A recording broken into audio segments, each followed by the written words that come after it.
What is it? Where does it come from? When the carpet is pulled out from underneath your feet, how do you find the strength to get back up? Resilience. When things don't work out just as you planned, you made adjustments. Resilience. Resilience is that ability to recover and adapt quickly to difficulties and or adversity. And I say and or because although they seem the same, they are not quite so. Difficulties are something that arises, an obstacle that arises and prevents you from doing something, achieving something, or understanding something. Adversity is the condition of. So, what is resilience? Resilience is that power within you that says, it ain't over. When the world says no, not just God, but you yourself says yes. Because life happens. It's inevitable. You're going to get knocked down. But it's in those moments that we're presented with a choice. Do we stay there or do we get back up? Do we stay there and get stuck or do we get up and move forward? The power and ability is there, but frequently and most often it does not reveal itself and we don't recognize it until demand is placed upon it. But each and every one of us was created for a purpose with all power and authority and the means to achieve it.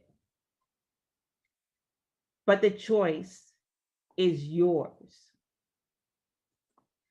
Now, I want to tell you a little bit about my story. And I'm going to share my screen with you.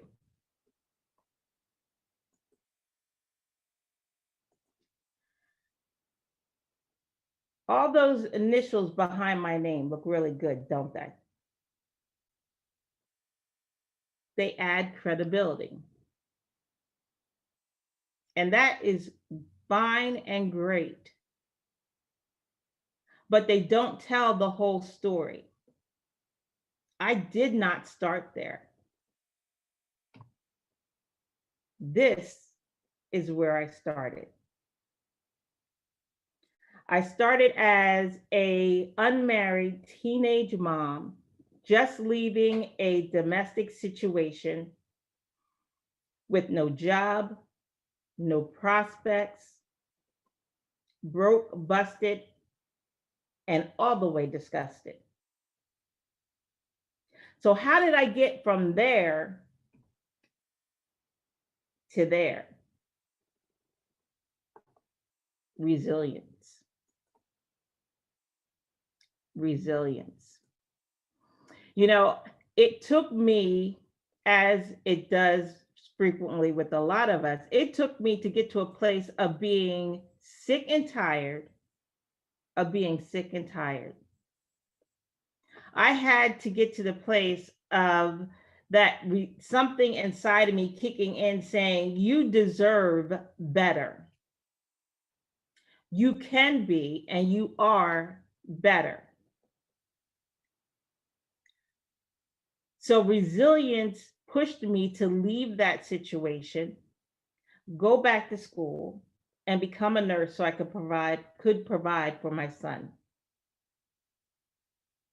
But it didn't just stop there.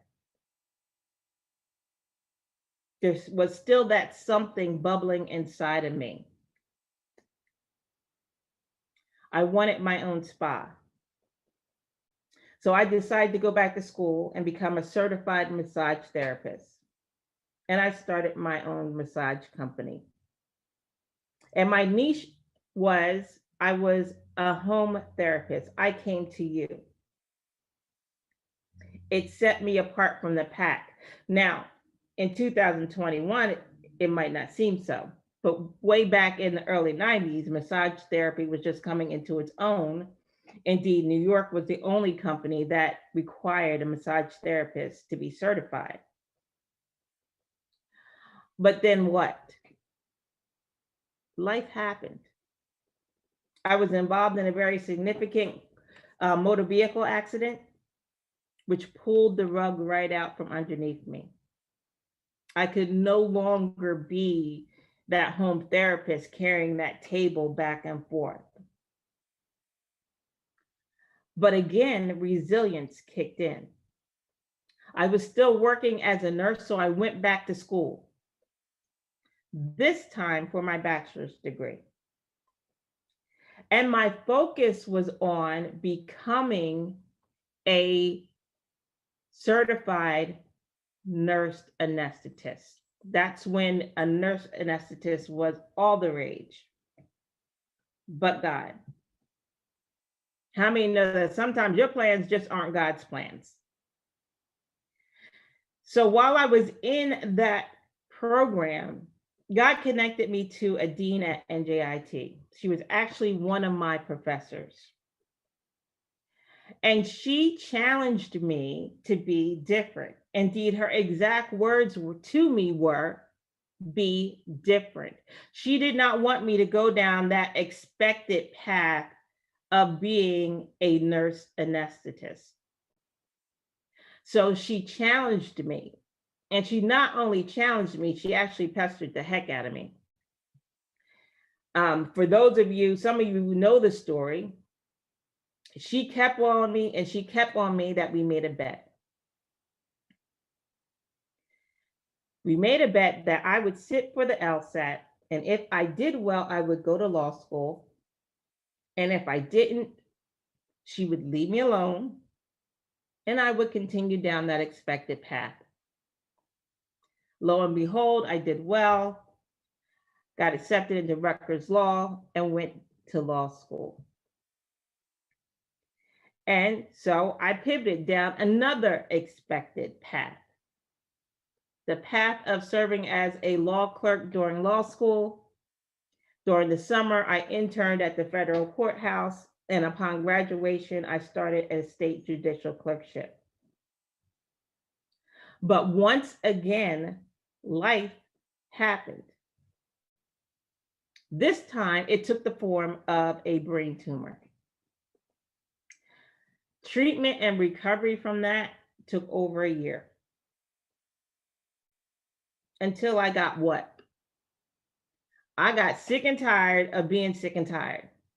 I got sick and tired of watching my friends and colleagues advance on while I was stuck home recuperating. The resilience factor. So, what did I do? I started putting out resume after resume to get back into the workforce without even being medically cleared to do so. And what I received in return was rejection upon rejection. How many of you know that that's kind of hard not to take personally? That's hard not to internalize. But in that moment, I was faced with a choice.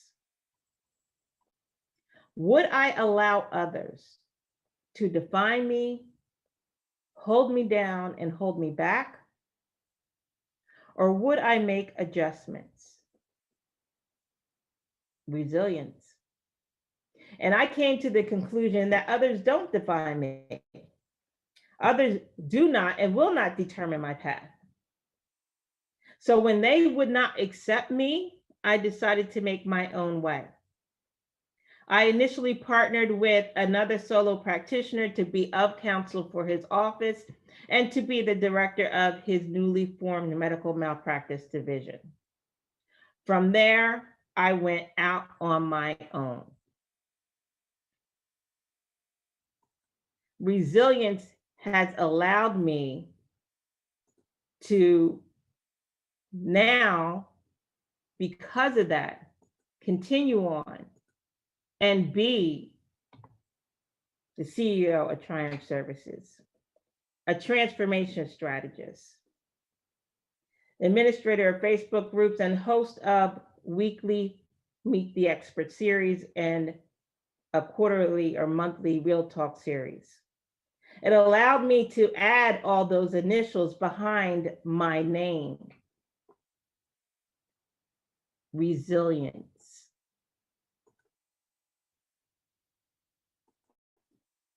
It's the power that is within me and also within you. It's that power that pushes you to stand up when you've been knocked down. And like I said, the knocks are going to come. Life happens. But it's what you do after that matters.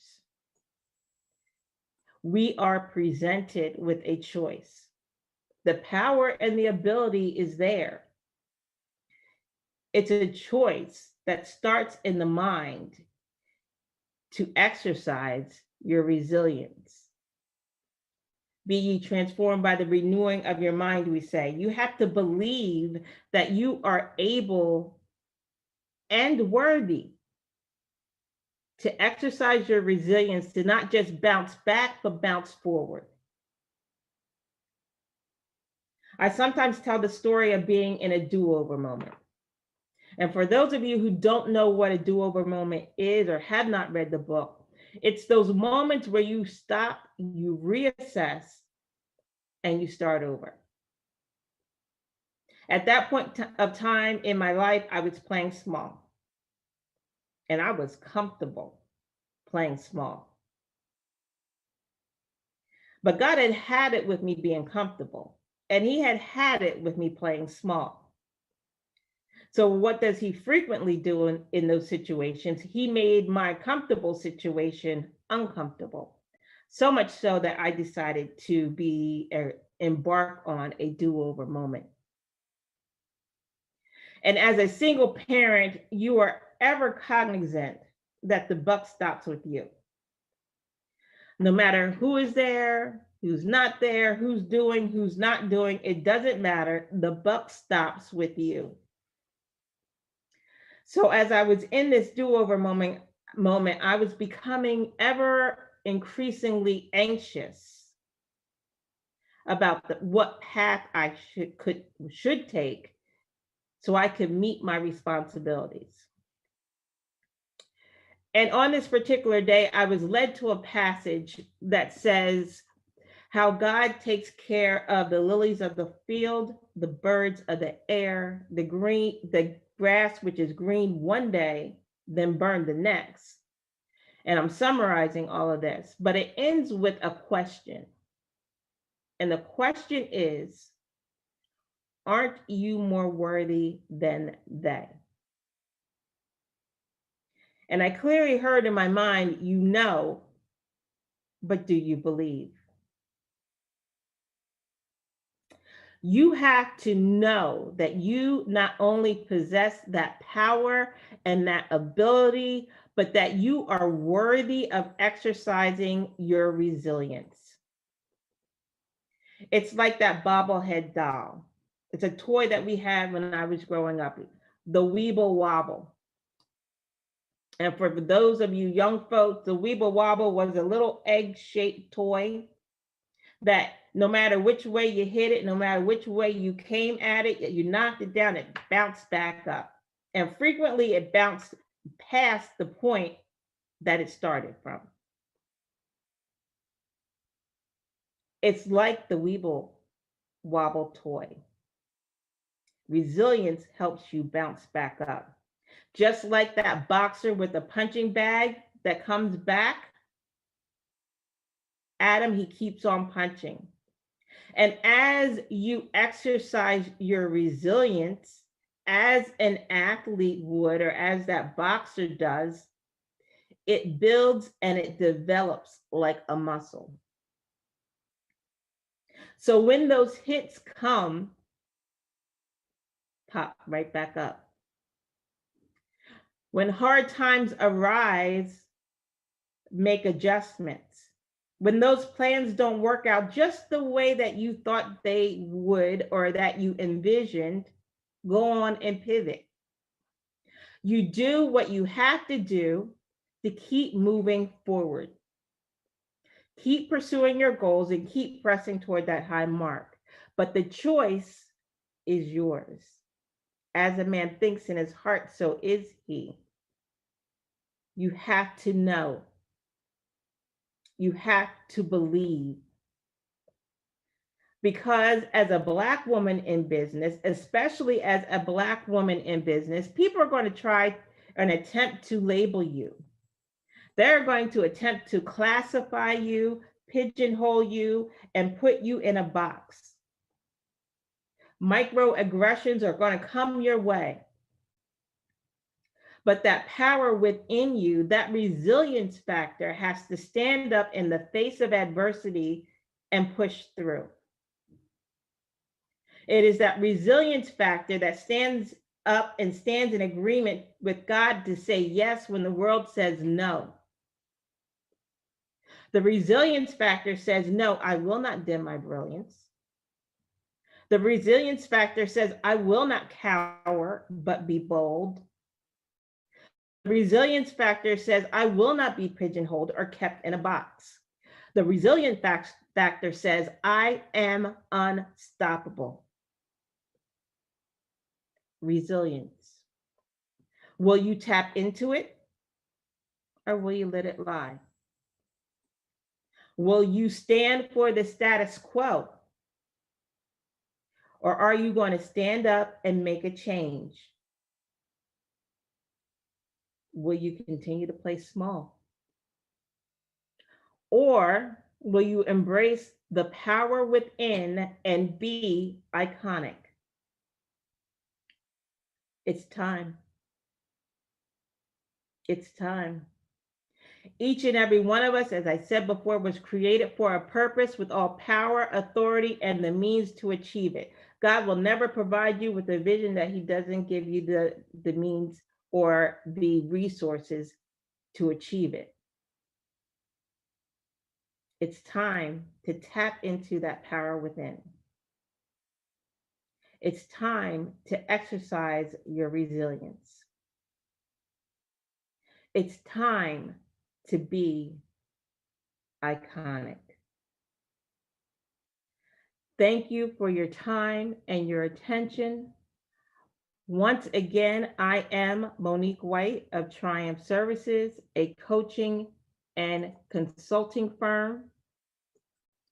If you want to connect with me, I invite you to connect with me via my website, www.triumphsvcs.com, or by my email, info@triumphservices.com. And there are my social media handles. I invite you to connect with me on my Facebook page. My groups are there. And my handle on Instagram is Triumphs Coach. Twitter is Triumph SVCS. Thank you again. And as a free gift to you for your attention, I am giving you my 5 steps to overcome overwhelm and get unstuck. All you have to do is click the link provided and it will take you directly to the download. Thank you again, Trevor. Thank you again, BlackCEO. And thank you, each and every one of you, for joining me. Let's go out and be iconic.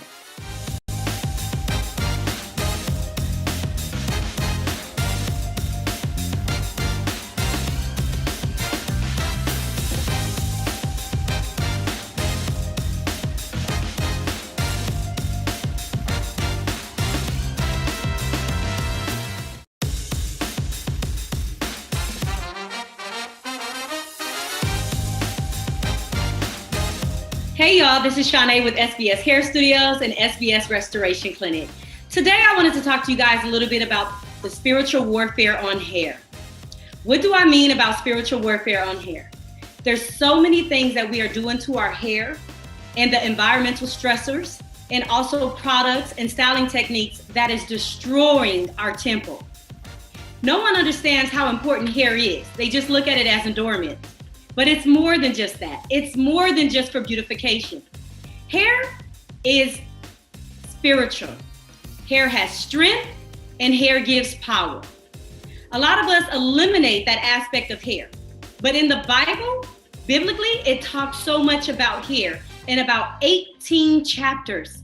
There's 18 verses regarding our hair. One of the ones that stick out to me a lot is the conversation between Samson and Delilah. That is one of the biggest informative things that we can learn about our hair through his story in the book of Judges. I wanted to give you guys an understanding and a little background about myself. I am a licensed cosmetologist. I am also a certified natural health professional and a certified natural emotional code practitioner. What does that mean to you? Well, I'm knowledgeable. Knowledgeable in the areas of helping you guys have a greater understanding about the aspects of your hair and the purpose of your hair, and how to treat your hair and turn things around for your greater good. Listen, many of us just go out here and we sit in a hairstylist chair and we expect them to know everything and do all the great things inside to our hair. Unfortunately, that's not always the case. Although many stylists are licensed, doesn't mean that they're following the protocols and the guidelines that they need to in the salon. So I'm calling out to every consumer, customer, and patron to the beauty industry and letting you guys know it is time for you to level up and gain the knowledge that you need regarding your own strands. It is so imperative that you take control over those things that you are allowing the stylist to have control over. In the 21st century, I've noticed that everything has been about the beautification of it, the type of hairstyles that you guys wanted to have, what type of products is trending. But listen, that doesn't always mean that it's good for you. Sometimes you have to pull back. Less is more. What do I mean by less is more? Less product, less abuse to the hair, and more quality time spent with understanding your hair and what your hair needs. A lot of you guys don't even take the time out to even exercise the right of health, healthy hair. What is healthy hair? Healthy hair is without injury or damage to the hair strand in the cuticle layer. Now, some of you may think, oh, that is impossible. Yes, it may be impossible. However, you can also exercise your right of what will get you back to the level of healthy hair. You may have went so far off to a whole nother direction, but what will bring you back to where you need to be, to the basics? Remember growing up when your parents used to do your hair? Did they use all these products that are out here now in the industry, that it's flooding the industry and talking about this is good for this texture, this is great for this curl pattern? We had nothing but grease and water. Just the essentials that we needed. Grease and water. We had thriving hair. Of course, we were living in a different day and time where the environmental stressors did not exist as much. What do I mean by environmental stressors? Let's talk about 5G, the radiation, the EMFs out here, through every electronic that we use. That also weighs on our hair. Let's talk about pollution, the things inside of the air itself, airborne, that we're inhaling and taking in. That also goes against healthy hair. Let's talk about the water. We have hard water. We have water that has different particles and contents inside of it. Listen, I could keep going on and on and on. But what I want you to know is you have the opportunity to take back what the devil stole from you. Take back every stressor that the devil has put out here and placed upon you. You have the ability to turn those premature hair loss around. You have the opportunity to change the aspect of how you view your own hair. Hair is also mental. It's what you think about yourself. Hair is connected to your emotional state. Our emotions weigh on us. Stress, things that we do in our daily routine, trying to afford a living here. Some of you are just going beyond that and you're causing a lot more stress on yourself than you have to, which creates what? Hormonal issues, hormonal imbalances, fatigue, adrenal fatigue. These are things that I want you to consider and factor in that is also igniting and weighing upon your hair. There is a way that you can take all of that back, and it's through Ayurveda herbal hair treatments. These are some of the things that I want you guys to get an understanding. Less is more. When I say that, I mean pull back on buying all of these products out here. You're overextending yourself. Every time someone says that there's a good product on the market, you're ready to buy into it. Every time there's a new gadget on how to flat iron your hair or brush your hair or straighten your hair, you're jumping onto that bandwagon. Pull back. Pull back. Take a moment and ask yourself, what does your hair mean to you? Because to me, it's important. It is of the essence. Hair was created divinely and perfectly. God knows every strand of hair on your head. And every time you lose a strand of hair, it weakens your vessel. It weakens your vitality to be strong and to be present. It actually helps lower your self-esteem, your confidence, your security level. Hair really matters. But a lot of you are out here acting like it doesn't by the way you're manipulating your hair, the way you're allowing someone to work over your temple. Don't let anyone deposit anything negative inside of you. You have control of whose chair you choose to sit in. You have the ability to make the change that you want others to make for you. You are empowered. You are the vessel that is needed at the top, in the forefront. You need to acquire hair goals. Ask yourself, what did my hair used to look like? How long ago was my hair in a good state? How do I get back to those attributes of living a healthier hair lifestyle? It's imperative that we count the blessings that we have instead of abusing them. Because sometimes you're going to want to go back and you're not going to be able to. And what do I mean by that? I simply mean that you're going to have to wear a weave. It's not going to be a choice anymore. It's not going to be an option. You're going to have to wear a wig. You're going to be consumed to those things that are not authentically you. And it's going to destroy and ruin who you are emotionally on the inside. You're going to be looking in the mirror saying, I wish I had my own tresses again. I wish I had my own hair again. I wish I was able to do this, that, and the other with my own hair. But because of your choice of neglecting it and abusing it, now you have no other choice but to wear the false representation of someone who you are not. I just want to talk to you guys. I just want to open up and plant a seed and make you more aware that your hair really matters. The type of shampoo you use matters. The type of products you use matters. The person working over your hair matters. Let's get back to the basic and take back what the devil stole from us. Your identity means everything, everything. And you can't continue to go on this way trying to live out an identity that is not yours. False representation of yourself, because now you're covering up who you really are. The benefits of hair is very valuable. Every strand of hair on your head matters. It really matters. And now, what am I noticing in my salon? I'm noticing premature hair loss, alopecia in children. Why am I noticing that in children? Because the adults who are doing the child's hair is now doing it for the sake of a look, beautification, instead of something to just help the child process and be able to have a simple hairstyle so that when they grow older, they can continue to have hair. You guys are allowing your kids to get extensions way too long. You're putting chemicals on your children's hair way too early. You're not trusting the process because you're trying to live up to the expectations of the world. The world will suffocate you. It will entrap you. It will indignify you. It will have you feeling less than. We have to learn to love ourselves right where we're at. It is our duty and our right to teach our children the ways spiritually so that we can raise them up so that they can come back and do the same and pay it forward.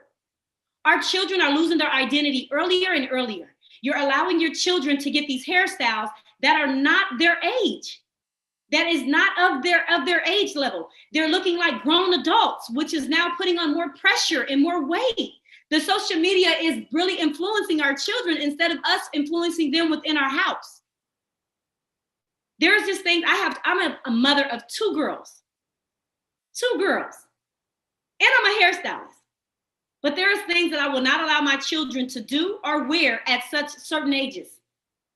The cycle of hair is growth, fall, and replace. You don't have your terminal hair until you're 7 years old. 7 years old is when you have your terminal hair, which means the hair for the rest of your life. And you guys are putting in products in your children's hair so early on. It's causing dermatitis. It's causing inflammation. It's causing irritation. It's allowing their scalp to be allergic and have an allergic reaction. They can't handle all of this. It's too soon. I'm asking you guys, pull back. Simply pull back. If you want to know more about holistic hair care, look for me. Google me. Reach out to me. I will educate you and inform you of different products, different level of hair care treatments naturally that could be used on your hair. It is so important to me that I help save every strand that I possibly can on everyone's head, because the people that sit in my chair, when they come to me, they're coming to me to be fixed, healed, and delivered. They're coming from other places where they have been weakened. They have been disappointed and let down. And so here I am providing surgery, being a midwife, being a doctor, being a surgeon on someone's hair to resurrect their strands, to give them back the power that they need, the faith that they need, and the strength that they desire again. So I'm telling you guys, I need you to own what you're doing, take responsibility of your actions, pull back a little bit, look at all the products inside of your cabinet. Whichever ones you're not utilizing, whichever ones are not good for you, get rid of them. Don't just have it because you bought it and you don't want to waste money. Your money has already been wasted the minute that it didn't work for you.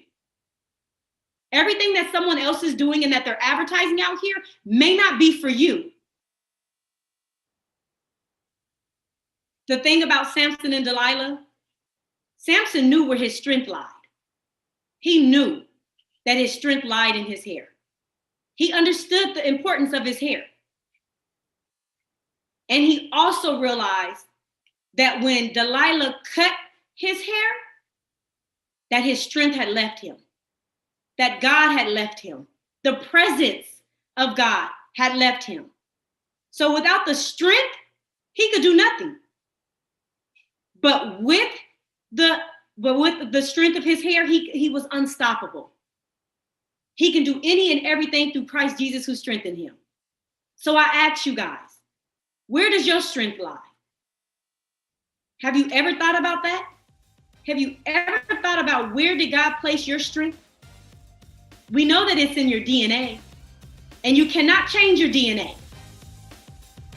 You cannot change the mechanism of who you are. So why are you trying to change and alter your hair?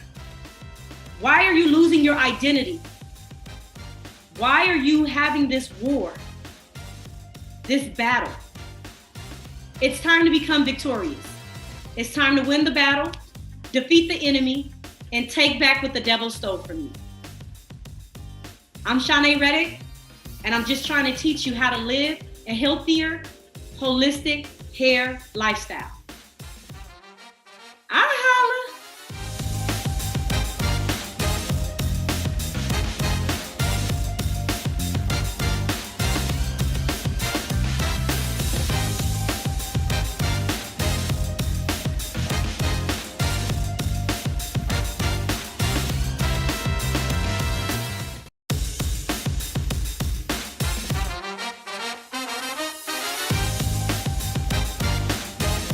You know, it wasn't that long ago that I felt like I hit my emotional rock bottom.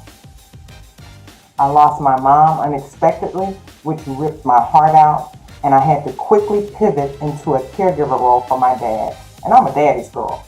Moving toward the end of my happily ever after, also called a divorce, After the love ended, I tried online dating. I met nice dudes and a few duds. And then I have to tell you, there was the one that had the matching yellow short set when I thought I needed to expand what I thought I was looking for. Or the one that went to church every Sunday but didn't realize he was aiding and abetting his buddy with cheating. Or how about the one who could sing, honey, like Tank Luther with that baritone voice, but staying under the influence was a suitable lifestyle for an over 40 man. Honey, then there was the millionaire who thought I would chase after him when he abandoned me at a wedding. And last but not least, the one I thought that was Mr. Right, you know, fast and exciting. I mean, a few short weeks, we walked into the house together and he said, God told me you were going to be my wife. I was stunned and a bit excited. And then I thought for a moment, God didn't tell me that. And I listened to God and I can hear him talk to me too. And for my big dreams of thinking that I was going to find Mr. Right and it would be a simple thing, I was having trouble finding Mr. Right now. And I was back on the market, frustrated that I hadn't found love as quickly as I had hoped, but still filled with hope. Yeah, I'm that woman, still dreaming of finding and believing that I would find my own version of my Barack, just like some of you, my Black and iconic fans. I know there had to be a better way. Clearly, I didn't have a clue. I'm excited to be able to share a few thoughts and connecting with the right man and influencing from the Black church that may impact your love life. I love working with my clients who are smart, fierce women just like you. Make that shift to the journey of love. You know, the Black girl magic you have and how it shows the excellence that we Black women bring to the church, kind of like the secret sauce of our church experiences. And as that, I mean, it made me really reflect on what seemed to be going on in my dating experiences. What seemed like a never-ending love treadmill. I was truly ready to get off. So I began to evaluate past prospects and even looked around at the pastor, the men in the church, my male friends, and a random few guys on the internet looking for clues. Personally, I had to reevaluate my dating experiences and what I wanted in a Christian man. In fact, it made me wonder if, as Black women, the all-consuming relationship with the church contributes to our perpetual singleness. So that was my starting point to find a simple way to navigate the dating pool and to achieve my goal of finding the right man to get to that one that was my forever. So I used 3 simple steps that worked for me and I share it with clients and it's working for them. So I'm going to share with you what I discovered, 3 simple strategies that helped me to reassess my past, my relationship with my church, and why there was such a disconnect with the men I met versus the one I wanted. So my 3 strategies were: be clear, be open, and be ready. But let me take you back a few years. I was divorced. I hadn't connected with my Mr. Right, and it was a Friday business workshop, and I spotted a fine, caramel, muscle-bound brother with the freckles. Got my attention, but kept me distracted until the break. Couldn't even hear the man talk. At the break, I could hear my heart pounding, and yet I had the courage to go, introduce myself. I'm C. He was cordial and pleasant, but the bad news was he had a girlfriend because he was quick to introduce me to her. But we'll focus on that a little later and get back to the topic at hand. So as I began looking through my path and my journey and wanting to be more clear about what I wanted, I want to tell you, this is for the sisters out here. This is not about settling. This is about learning and growing for where you want to go. This ain't a build a booth presentation, baby, but rather the question you want to ask is to get that real clarity on how do you find the right man that's your right fit, and how I found my man. This is what I considered. I needed to think about, were the male pastors and leaders the right symbols for me to use to shape my expectations of a Christian man that I would want to date, since really they may represent an unrealistic standard that's even harder to find. You can probably guess that as I've done the scientific research, I've seen how Black women, we're like the jet fuel in the Black church. We make it run, we make it soar. We run the usher board, the choirs, the children's ministry, the food pantry, women's conferences, pastors' anniversaries, and more. And you're probably thinking, wow, I tried to do a little bit of unscientific research with conversations of men and women, otherwise known as being nosy, and asking what they thought about dating and finding the right man or woman of their desire at church. And you can guess there were probably two different sides of the coin. He had a view greatly different from hers. And even when I did my real scholarly scientific research to work on my thesis of studying us as Black women and our dating relationships, I found the important things that we needed to learn as women and how we thought about our relationships. But here's the other thought. As I was thinking and learning and talking to people, the pastor and first lady are not at church from can to can't. We act like we can't go home. And here's the difference. That's what men do.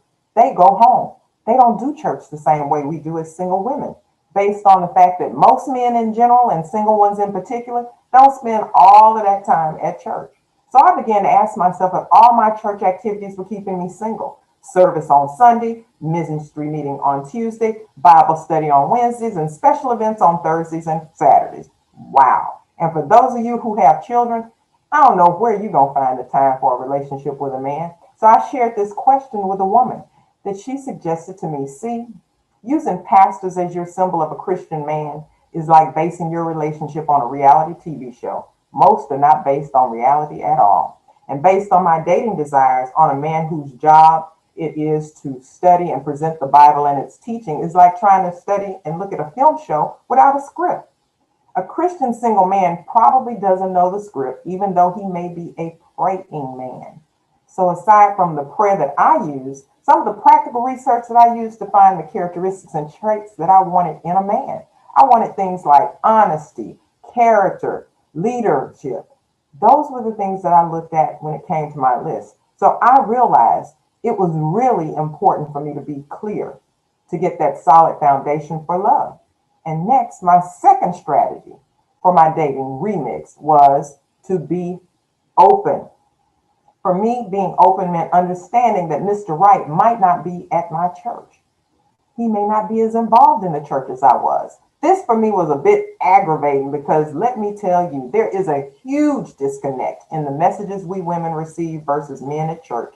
I found that most men don't attend church with the thought of meeting a good Christian woman there, whereas most of us women not only go to worship, we think and hope maybe, just maybe, we can connect with a Christian man of our dreams.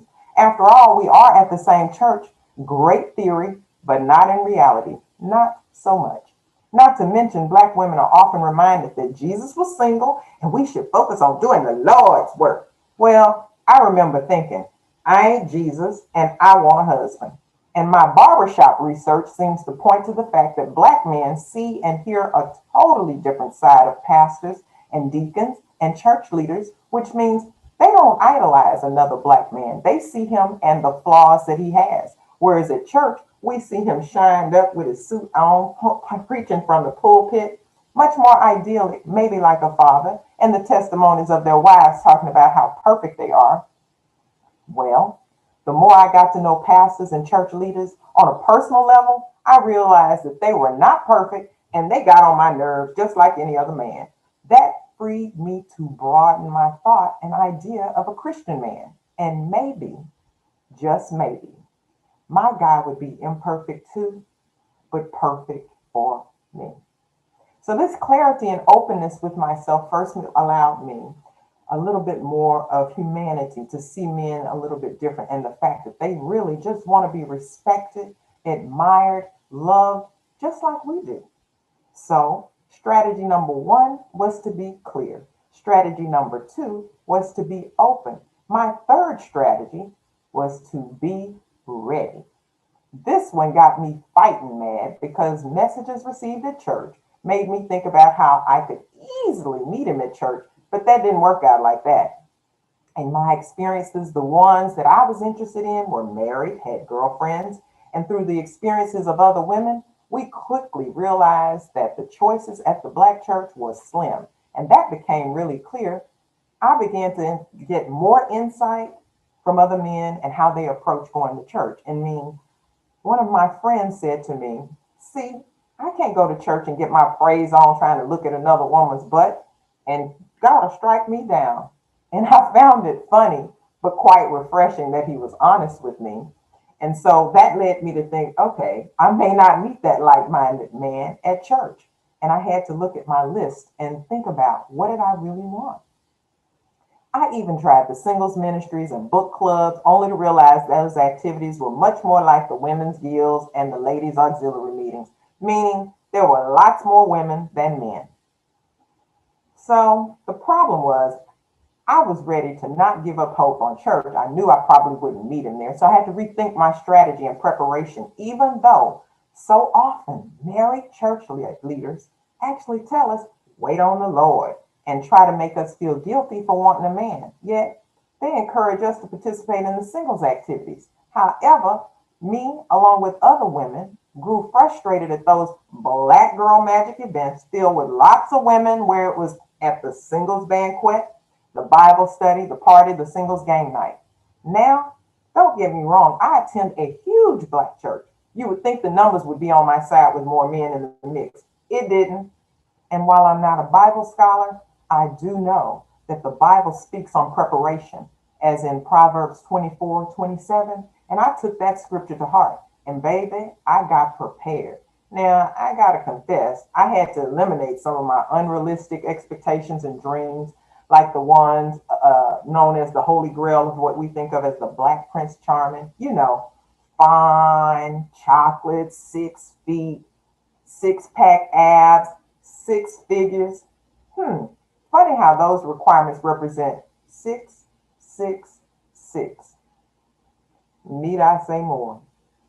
So that led me to refocus on my actual list of expectations and to rethink my whole idea of finding my good Christian man at church. Now, don't get me wrong, I still wanted him to be Christian and attractive to me. I just needed to find a different plan and some preparation. And while the black girl magic shows through at church, I mean the way we do things in excellence and make things happen, I saved some of that black girl magic for myself and got ready. Part of being ready was to make sure I identified the places, the interests of other places other than church, where I could run across eligible single men that I might find interesting. Listen, the men I talked to were clear. They really were not thinking of church as a way to have their own dating pursuits. So that meant I needed to have my strategy continue to build to find another way to connect with other Christian men. Given that revelation, I know black girl magic in the church. We deliver like a boss, baby. We create some of the biggest, baddest, and best programs, songs, conferences, and more on the planet. With God be the glory. But that said, it also made me realize that my Mr. Right might not be at church, and that while I could choose to be with the man I wanted, when he showed up, I had to be ready. Because after all, God is still in control of when, how, and what circumstances under which we would meet. I had to be ready. So if you overschedule, over volunteer on top of all of the personal responsibilities you have, you won't have anything left for a new man. Instead, you're going to be exhausted, cranky, with an attitude. And if you're still running the church and you're over there running it on all the Zoom meetings, yeah, I said it, I went there, you're going to be exhausted. And in fact, I think sometimes, and I wonder, does the black church have a vested interest in us black women staying single to keep our commitment and that black girl magic? We're giving our best parts away till it hurts, and we're running on fumes. None of that black girl magic to make our own lives better and to make space for the right man. But remember, I want you to think about this. Be clear, be open, be ready. Listen, black women, we're rock stars in our churches and the lives of others. When we connect, I see you on social media. I see you struggling to live out your love out loud, to find that meaningful relationship you're craving. I see it. You're trying to find a good Christian man. Maybe we need to make the shift. Maybe we need to save some black girl magic for ourselves. So back to my story. On that cool sunny day when I saw him with the freckles on his face, 2 years later, before we had our first date, 2 years later, He was now single, and we just celebrated another anniversary. My love connection with a Christian man. After my love remix, you might wonder what kind of guy can deal with sometimes too loud, talks too much, but makes him feel like a king kind of woman. Well, he's a guy that doesn't believe in getting my hair done or my nails, but he will call me up and say, "What you doing in 2 weeks? I'm flying you to New York so we can hang out in a limo and go to the US Open." Baby, that works for me. Well, that's my time. I'm C. Shephard, the Love Life Strategist, and to get my free gratitude gift because you did spend your time with me that you can never get back. Thank you for joining me today. If you will go to soulmates with C, that's TSE.com/love-quotes to get your free Black Girl Magic Inspirational Love Quote cards to keep you inspired on your love journey. Peace. Love you, girl.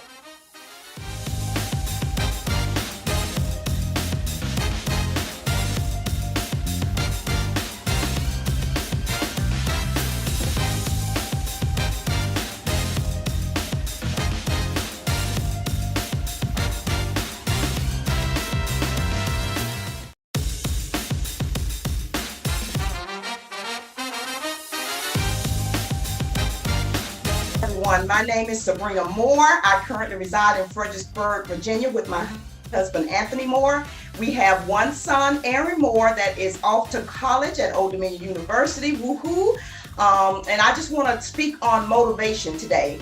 And the motivation that I'll be speaking on today is about my breast cancer, surviving breast cancer.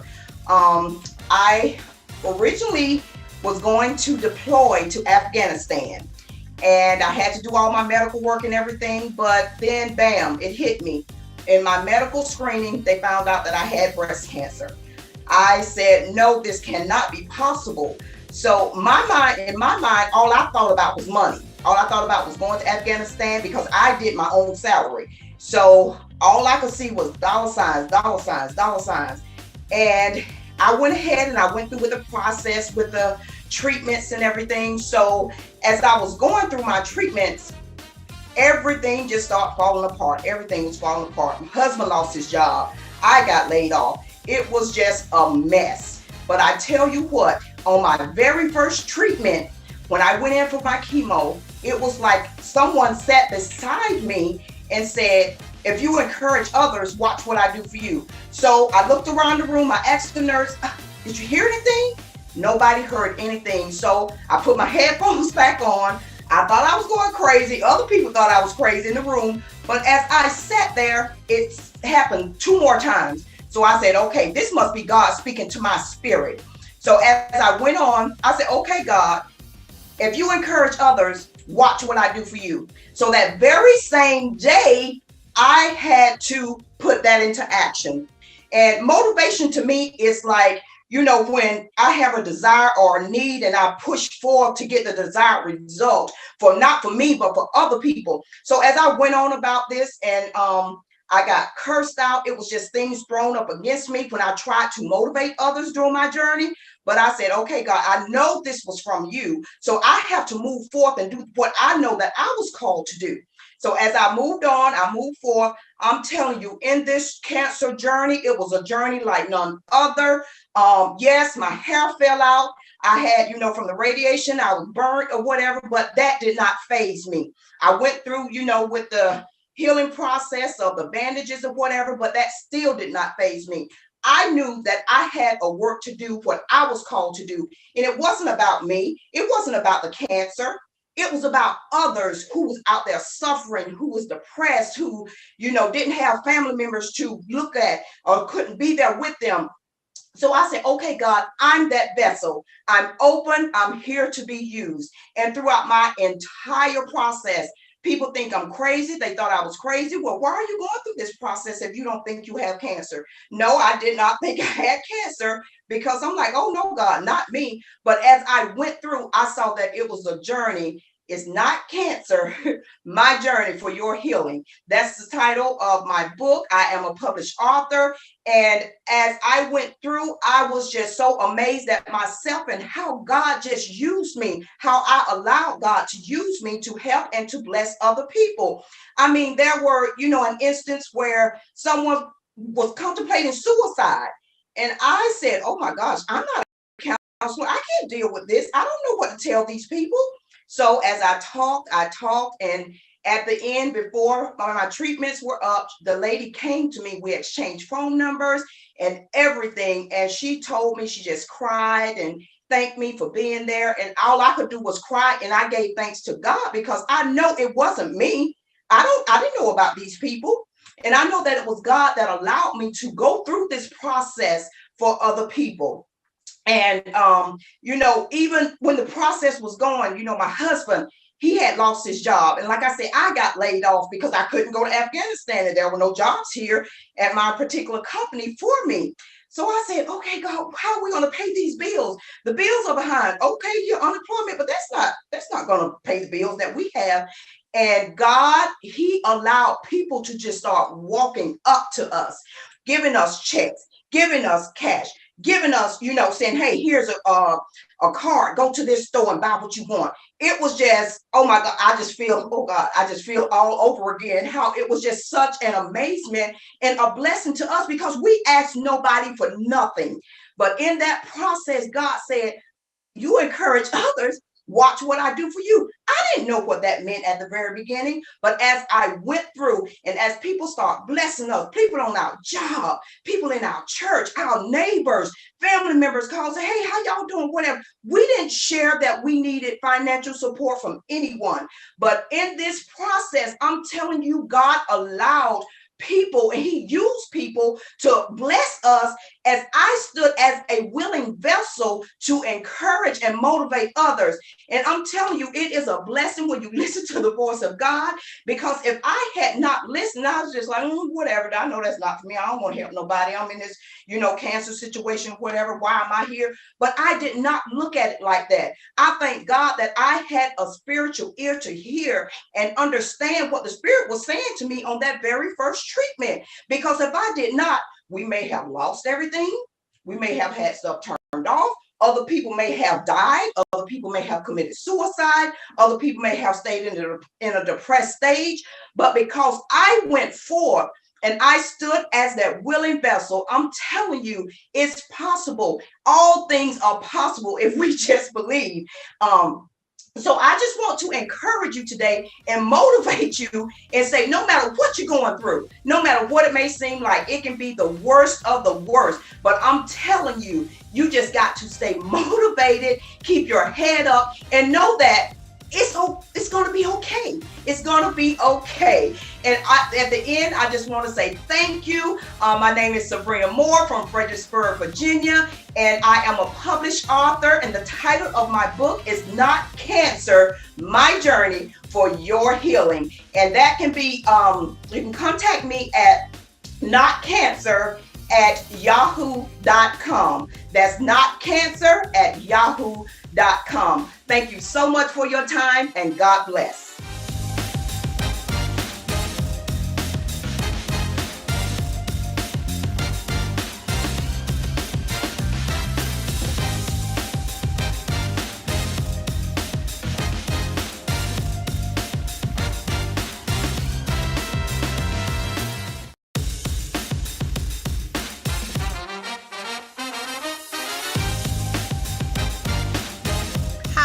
Welcome to the BlackCEO Iconic Conference TED Talk on how to combat anxiety when you can't pray it away. My name is Trinetta Powell of TrinettaPowellConsulting.com, and I am excited to be here with you today to help you gain a better understanding of anxiety. So you're probably in the room because at one point or time and another, you have experienced a sense of overwhelm, you're stressed out, your business owners, your moms, wives, husbands, all of the above, right? So at some point in your life, you've just felt where you just had this impending stress and you may have had some trouble managing it. So I'm here today to help you figure out how can you do that. So my goal is for you to walk away from this TED Talk and have a better understanding of what anxiety is and some tools that you can use today to help you get through it. All right, so we're gonna start and dig in, okay?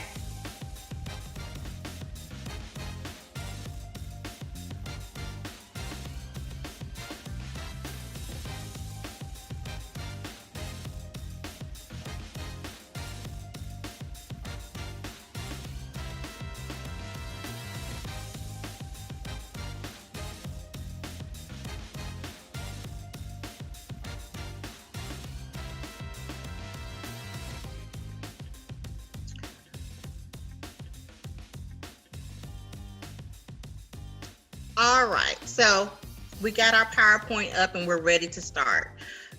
Let's first talk a little bit about who am I? You want to know, I'm sure, who I am and what I do.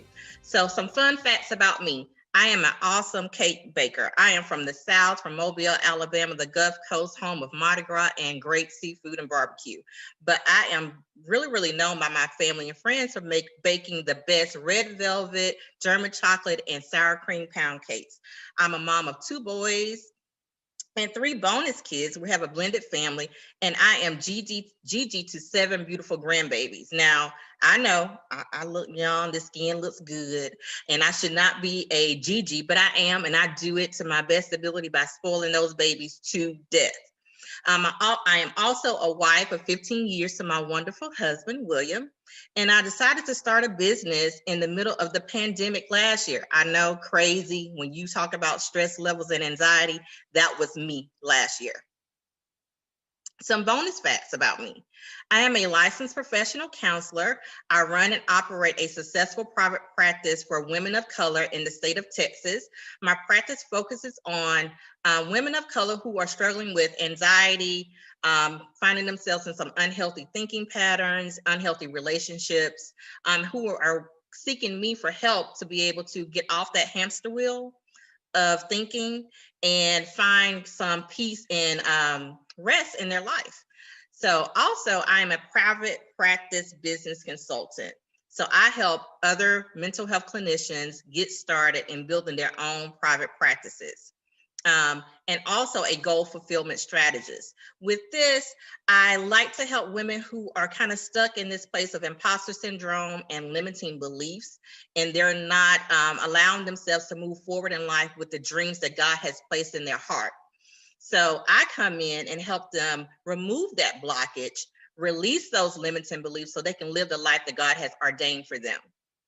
So those are some fun facts about me. So let's dig into the work, okay? Anxiety. So what is it?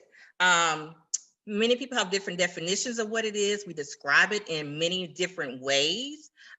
Here, a nice general definition of it is a mental and physical reaction to a perceived threat.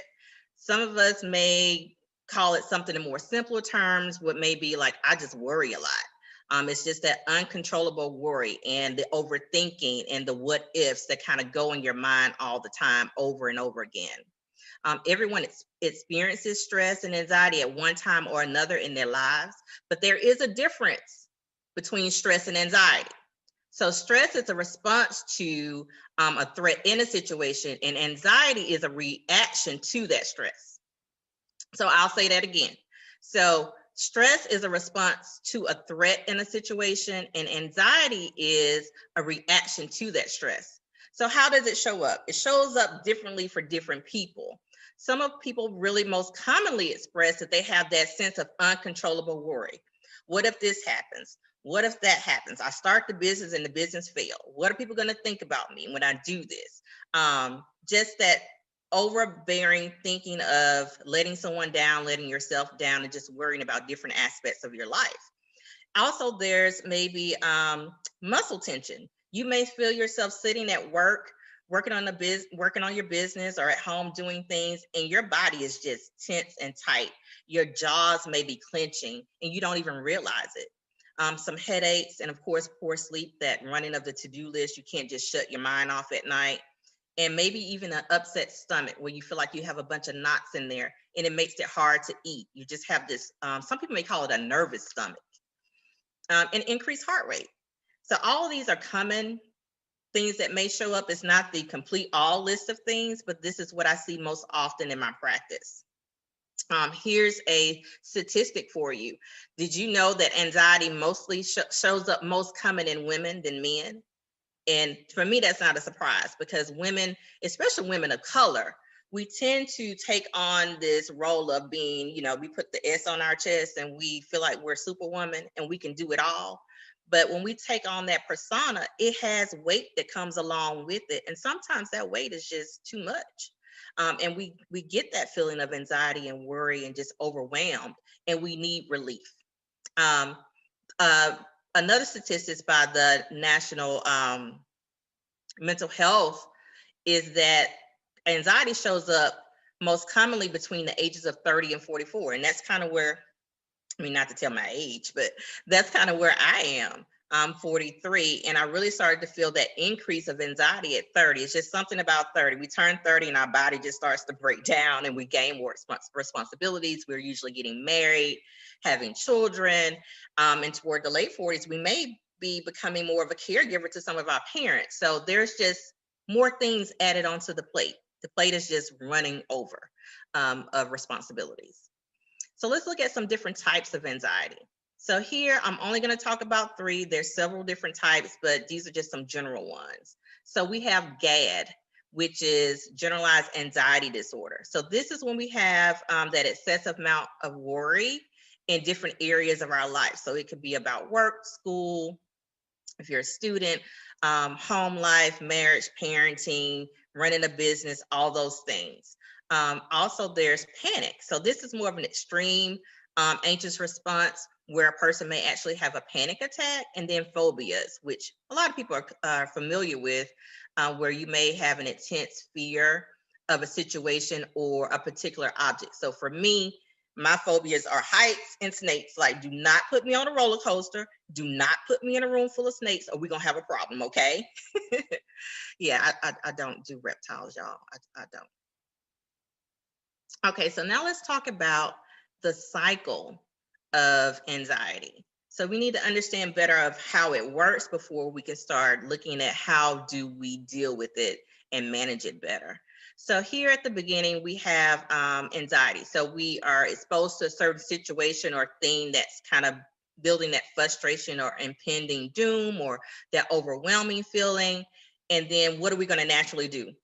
We're going to avoid it. Like, I don't want to do it. I'm not going to do it. So I'm going to ignore it, maybe take a nap or whatever, but you're just going to try to find a way to get out of it.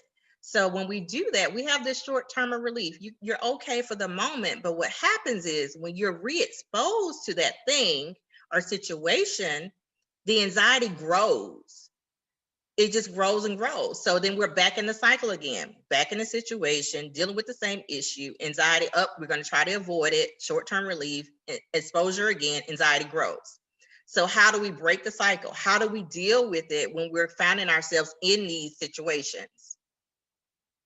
So let's take a look. Typically, like I said, as a Christian, I grew up in the South. So of course, I am missionary Baptist raised in the church. You talking about church on Sunday, BTU, Bible study, choir rehearsal, praise team. I did it all, right?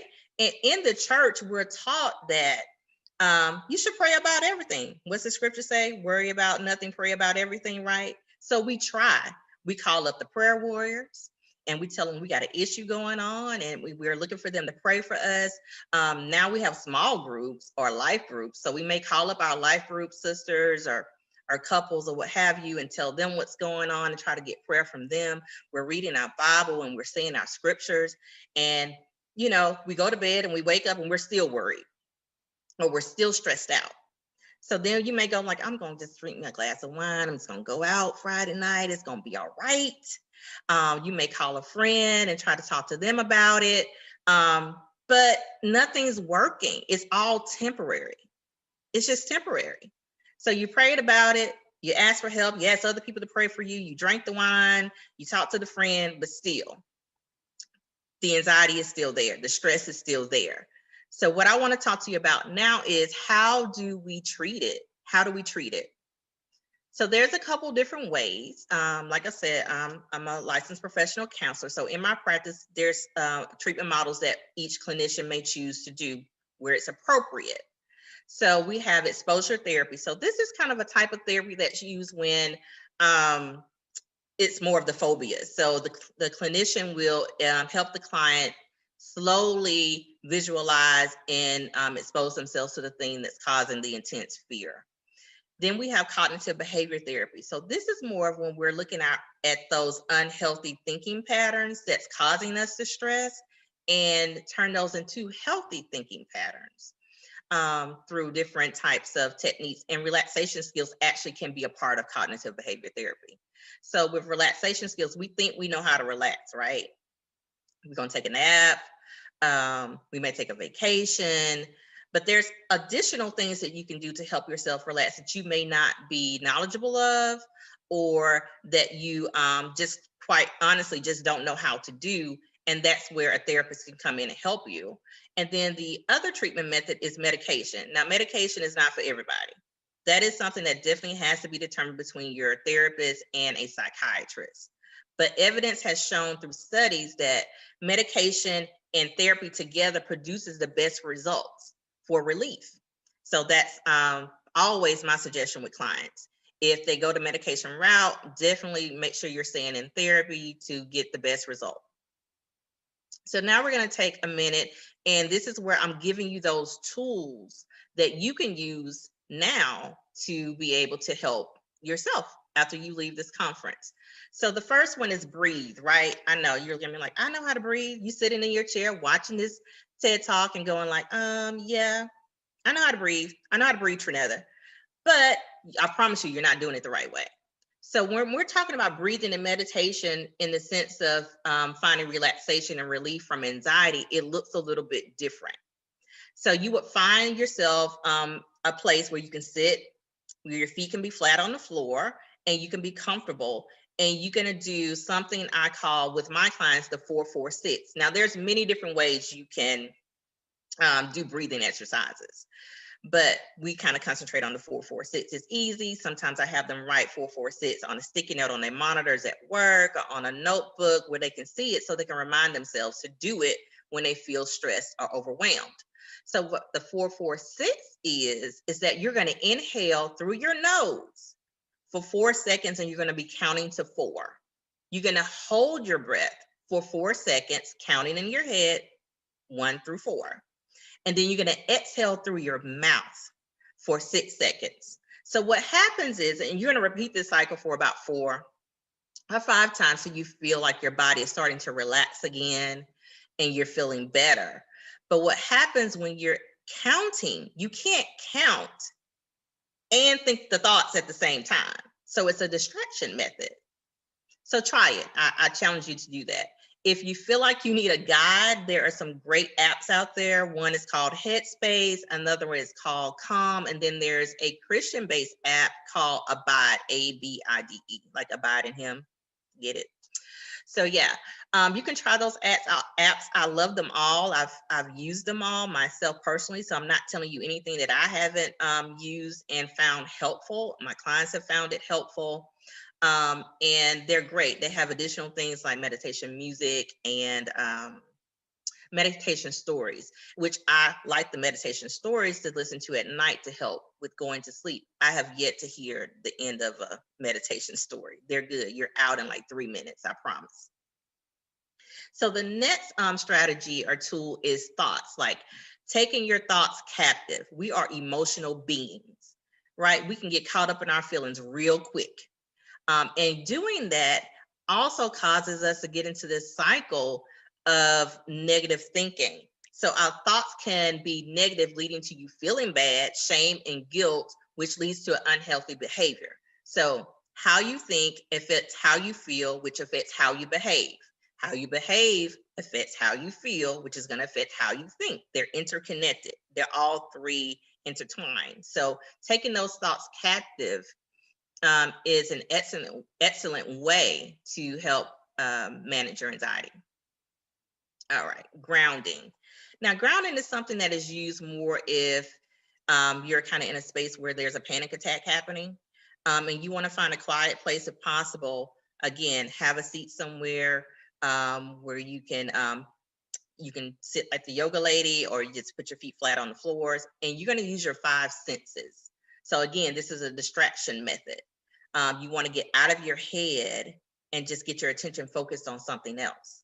So you can identify 5 things you can see, 4 things you can feel, 3 things you can hear, 2 things you can smell, and 1 thing you can taste. I know we're in a pandemic right now, and so some of us are in the office, some of us are working from home. But if stress and anxiety is something that you do experience, I always suggest keeping like a candy jar or something, or on your desk where you can grab that mint or that chocolate or something that you can use with this grounding method. And the last tool that I want to talk about today is finding a therapist. Sometimes we do the breathing, we go on the vacation, we take the nap, and we do all the stuff, we pray, and it's still not enough. That's when we probably need to go into actually making an appointment with a clinician. And I know this is hard for a lot of people, and it takes a lot of courage to do that. But there are several different ways you can go about it, and some people just don't know how. So I want to make sure that I don't leave you today at least giving you that information as well. So there's a couple different websites if you're specifically looking for a clinician of color. And one of them is called therapyforblackgirls.com. And if you're a male and you're looking for a male therapist, then there's therapyforblackmen.org, and there's the typical psychologytoday.com. And with all these tools, if you're using Psychology Today, or if you have insurance through your employer, if you're still working that 9 to 5 as an investor for your business, I did it, so I totally understand. But you can request what you want. You can tell them, I want this ethnic background of this type of therapist in this area, and of this gender, and they can find it for you. So don't be afraid to ask for what you want. This is your time where you want to feel safe, where you can be able to get the services that you need. But therapy can be great. I mean, I may be biased because I am one, but I've seen it work. Okay, so I have a treat for you. So when we were talking about earlier in this talk about taking your thoughts captive and learning how to take that negative thinking and challenging those irrational anxiety, fear, worry thoughts, I've created a 4-step process where you can do that. And I want to give it to you guys as a freebie for attending the BlackCEO Iconic Conference. So take out your phone, take a picture of this slide right now, like take the phone out, take the picture. I know the phone is sitting next to you. It always is. And take a picture of this slide so you can have the information for the link. And at the bottom, you see there's a coupon code. So make sure you're entering that coupon code ICONIC so you can receive this gift for free. I promise you, it is going to change your life. The feedback that I've already gotten from this has been amazing. It will help you challenge those thoughts so you can find some clarity and peace in your life, and you deserve that. We are living in a crazy world right now. There's so much going on, and we have to have tools in our toolbox to be able to deal with it. If you want to reach out and connect with me, I would love it. On social media, on Instagram and Facebook, you can find me at Trinetta Powell, or you can contact me at www.trinettapowellconsulting.com. It has been a pleasure talking with you guys today. I hope you're leaving with things that you can go and implement immediately so you can find peace in your life. Be blessed.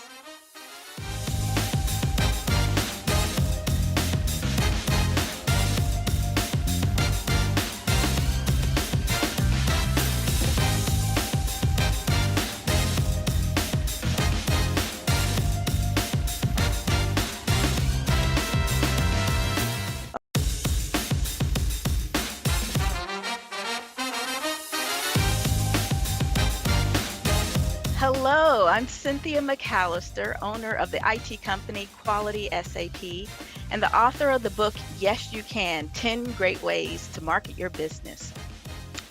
So I want to ask you the question, do you have a dream or a goal that you're just wanting to accomplish? Maybe it's something that you said it's just not the right time. Maybe it is, you want to change jobs, or maybe you want to go on your own and start a business. So I guess I got to figure out, so what's holding you back? What is stopping you from taking the jump and making that leap of faith? Think about that. So for me, growing up as a child, I had so many influences. I mean, just like any other person, you have influences, people internally around you, people outside of your environment. But for me, the biggest influence was my parents. So my mother and father had a really big influence on the way I grew up. So my father was an air traffic controller, and in the 70s is when he really got started with that work. And that was a job he was just so passionate about. I mean, he would come home and share stories, and we were just being all excited about it. And as a family, we moved around a lot. So we started off in Ohio, and then we moved to Puerto Rico, and then we moved again to Florida and different parts of Florida. But it was really a great adventure as the family. And when I say family, I say it was my father and my mother and my sisters. And my father working as an air traffic controller was a big deal for him, because that was an achievement he wanted to do as he was in the military working in the Air Force. So in 1981, the Air Traffic Controller Union actually went on strike.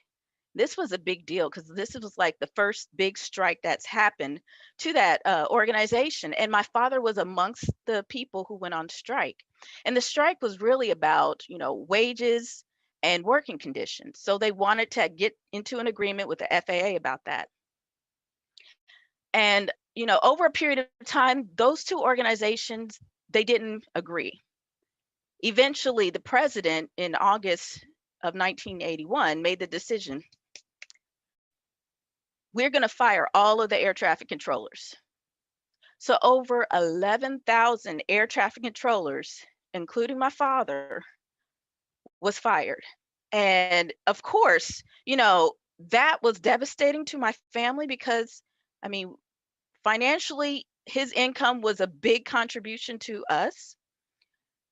And without that, we were like, okay, so what do we do now? And my father had to take a step back. He had to reassess what he wanted to do in life, considering he had spent so much time, working, doing a job he loved, but then just getting let go. He made the decision to take the jump and make that leap of faith. And he was like, you know what? I'm going to start my own business. I'm going to go out there and I'm going to make it on my own and be my own boss. So that's what he did. So I remember he showed up one day with this old beat up white van. It was all rusty and everything. And we called it the Scooby-Doo van. So his van was so embarrassing. When he would drop us off at school, people would be like, there's the Scooby-Doo van. But you know what? To him, he was like, well, you got to do what you got to do. I need a van. I need a service van. This is what's going to happen. So, he did what he had to do. He used the van. And then the next thing he had to do was get some staff. So he had a cleaning company. He did commercial cleaning and he did carpet cleaning. And he's like, okay, I need some people to help me out. Well, guess who the people were? It was my mom, myself, and my sisters. So we started off being the staff, helping dad out. I remember we would go to, he would have contracts with business offices. So we would go to the business offices and help him clean up. But I remember another time where he had a contract with a restaurant. Okay. Now this wasn't just any restaurant. Okay. He would come home with these big old trash bags full of napkins. These were dirty, filthy napkins. And oh my gosh, the smell, I could still remember it. The smell of the dirty napkins was horrible. And our job was to clean the napkins. These napkins came from a seafood restaurant. So just imagine that. You got all this rotten seafood all put together in these nasty napkins. And that was our job. We had to wash the napkins and fold the napkins and make sure everything was good. But we did what we had to do because he was a small business. And when it comes to small business, you have to use the staff you have around you. You have to use the resources you have around you. But he made it work. And then after a while, my father started getting more business because he was very savvy when it comes to business, and he was very professional. And he was the type of person that, he didn't meet a stranger. He would go to the grocery store and he would chat up a storm with somebody. So he would build relationships, and then his business started to grow. All that networking, you hear about networking, that's what it is. All that networking helped his business grow.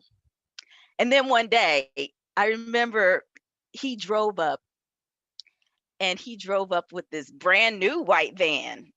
And we was like, yeah, the Scooby-Doo van is gone. We was all excited. No more Scooby-Doo van.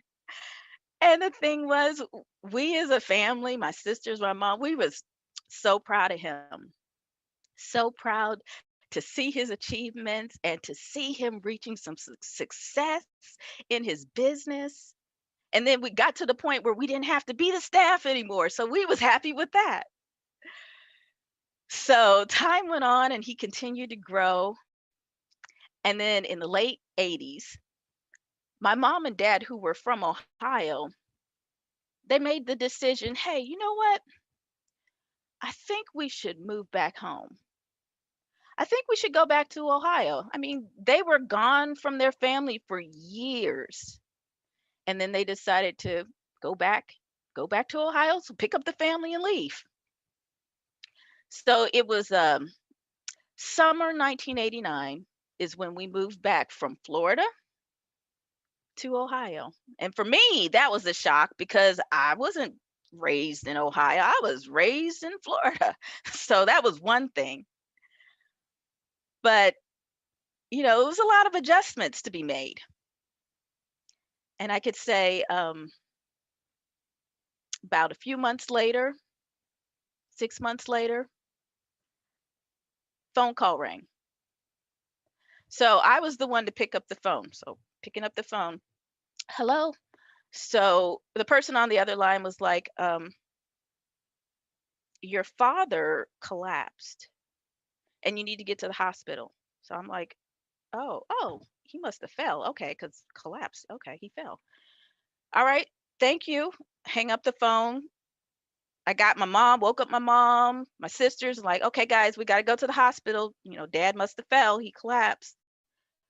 So we got to the hospital. And by the time we got there, he'd already passed. So my father had passed away 2 days before my 13th birthday.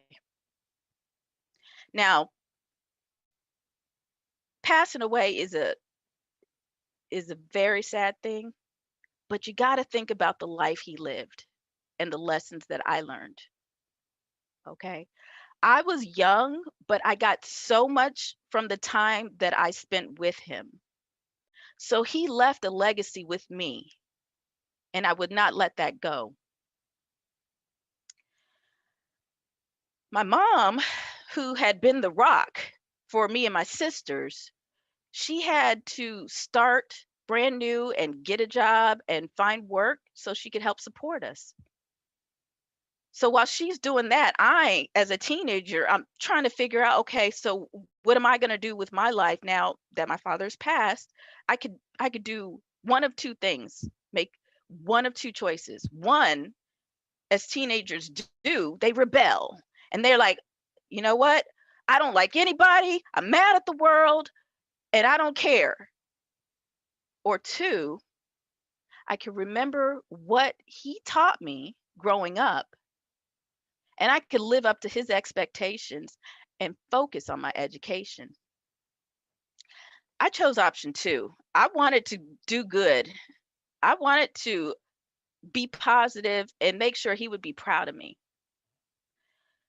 So I focused on my education. My mom got a job working for nonprofit organizations, and she was doing work that she was passionate about. She was touching lives.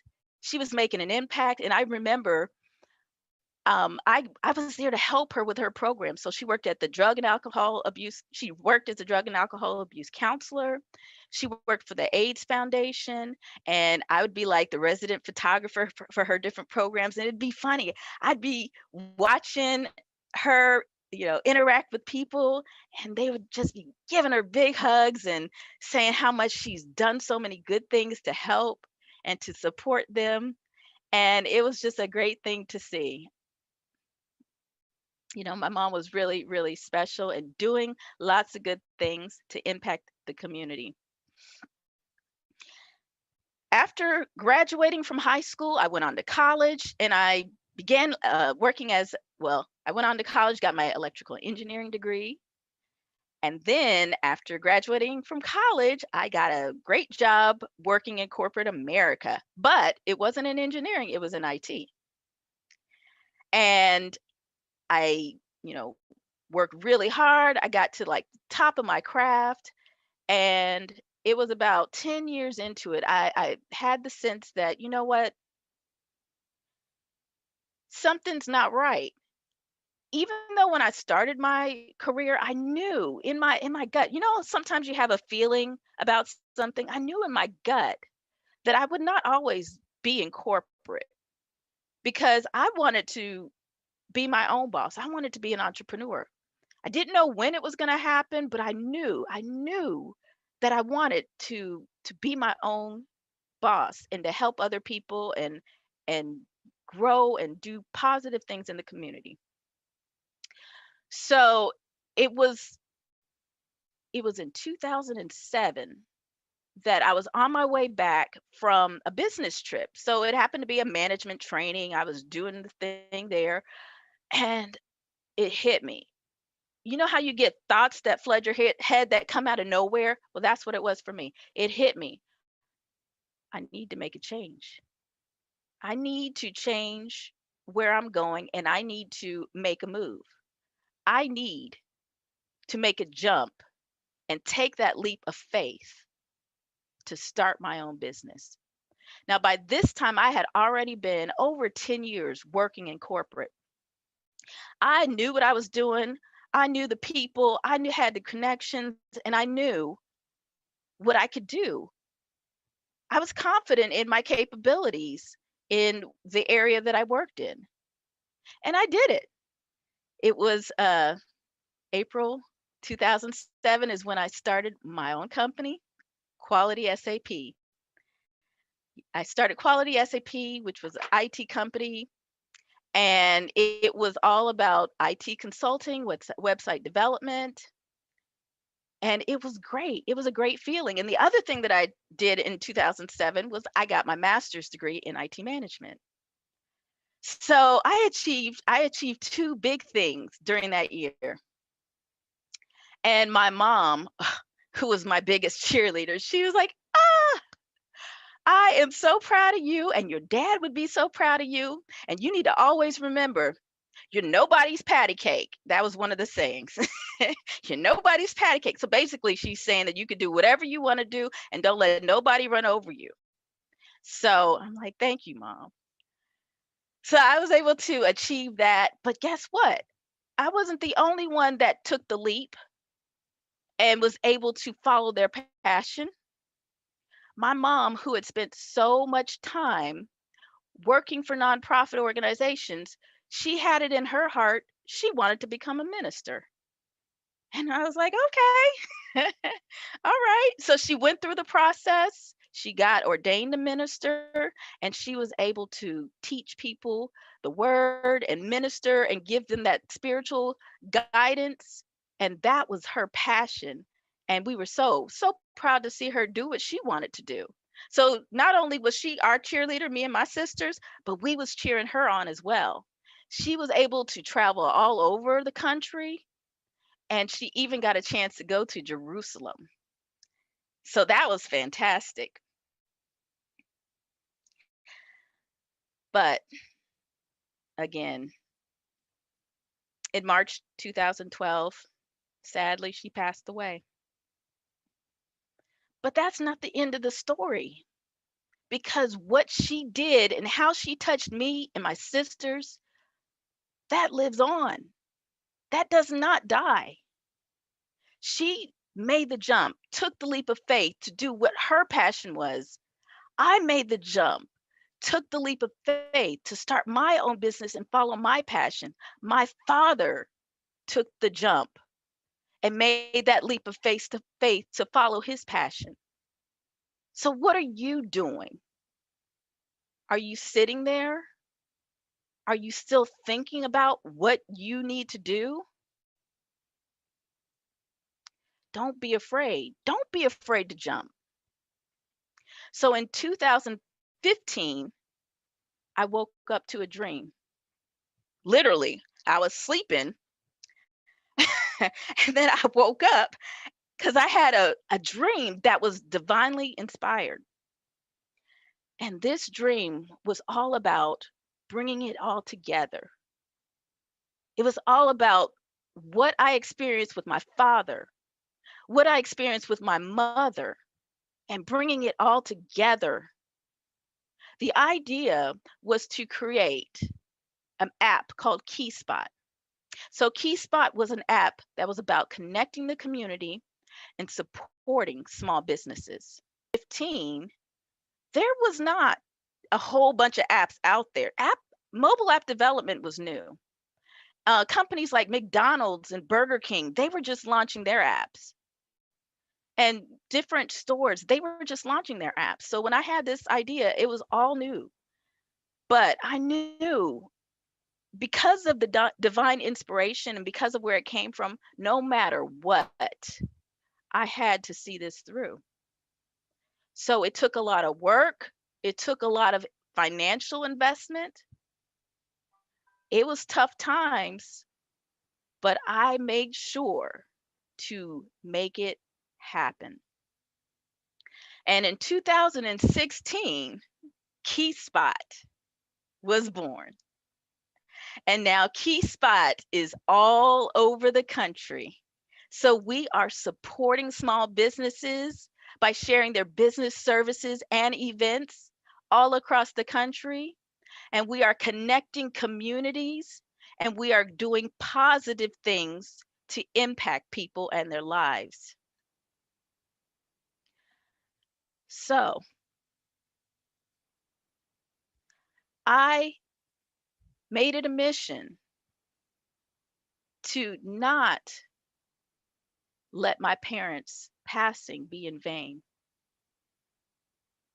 I made the jump.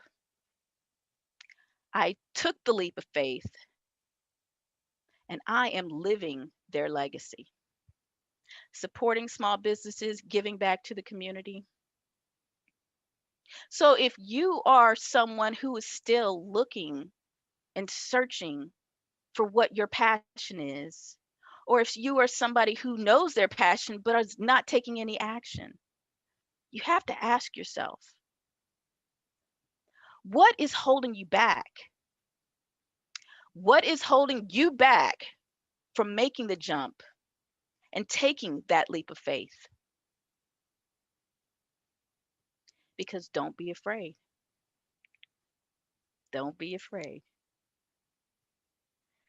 So if you want to connect with me or learn more about Quality SAP or KeySpot, you can find me at www.keyspotapp.com or connect at qualitysap.com.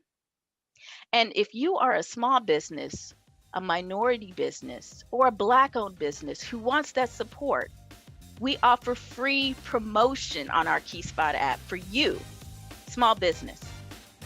And you can just go to www.keyspotapp.com/free, okay? keyspotapp.com/free, and we will be your partners to help you grow as a business. We want to support you. And don't forget to pick up a copy of my book, Yes, You Can, 10 Great Ways to Market Your Business. Available on Amazon. I'm Cynthia McAllister, owner of the IT company Quality SAP, here to support you. And thank you so much for listening.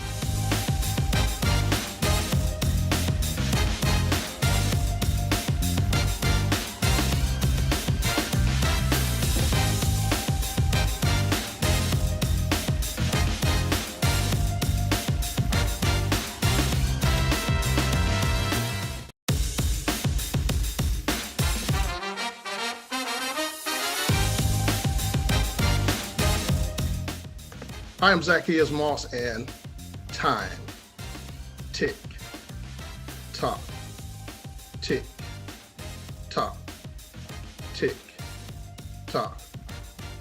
Now or never. I remember growing up watching a commercial on television of a white gentleman hearing the alarm clock go off. And when that alarm clock went off, he rolled out of bed and he said to his wife, time to, well, you know the commercial, time to make the donuts. He stumbled his way through his bedroom, going through the same routine. Time to make the donuts. That's just like each one of us.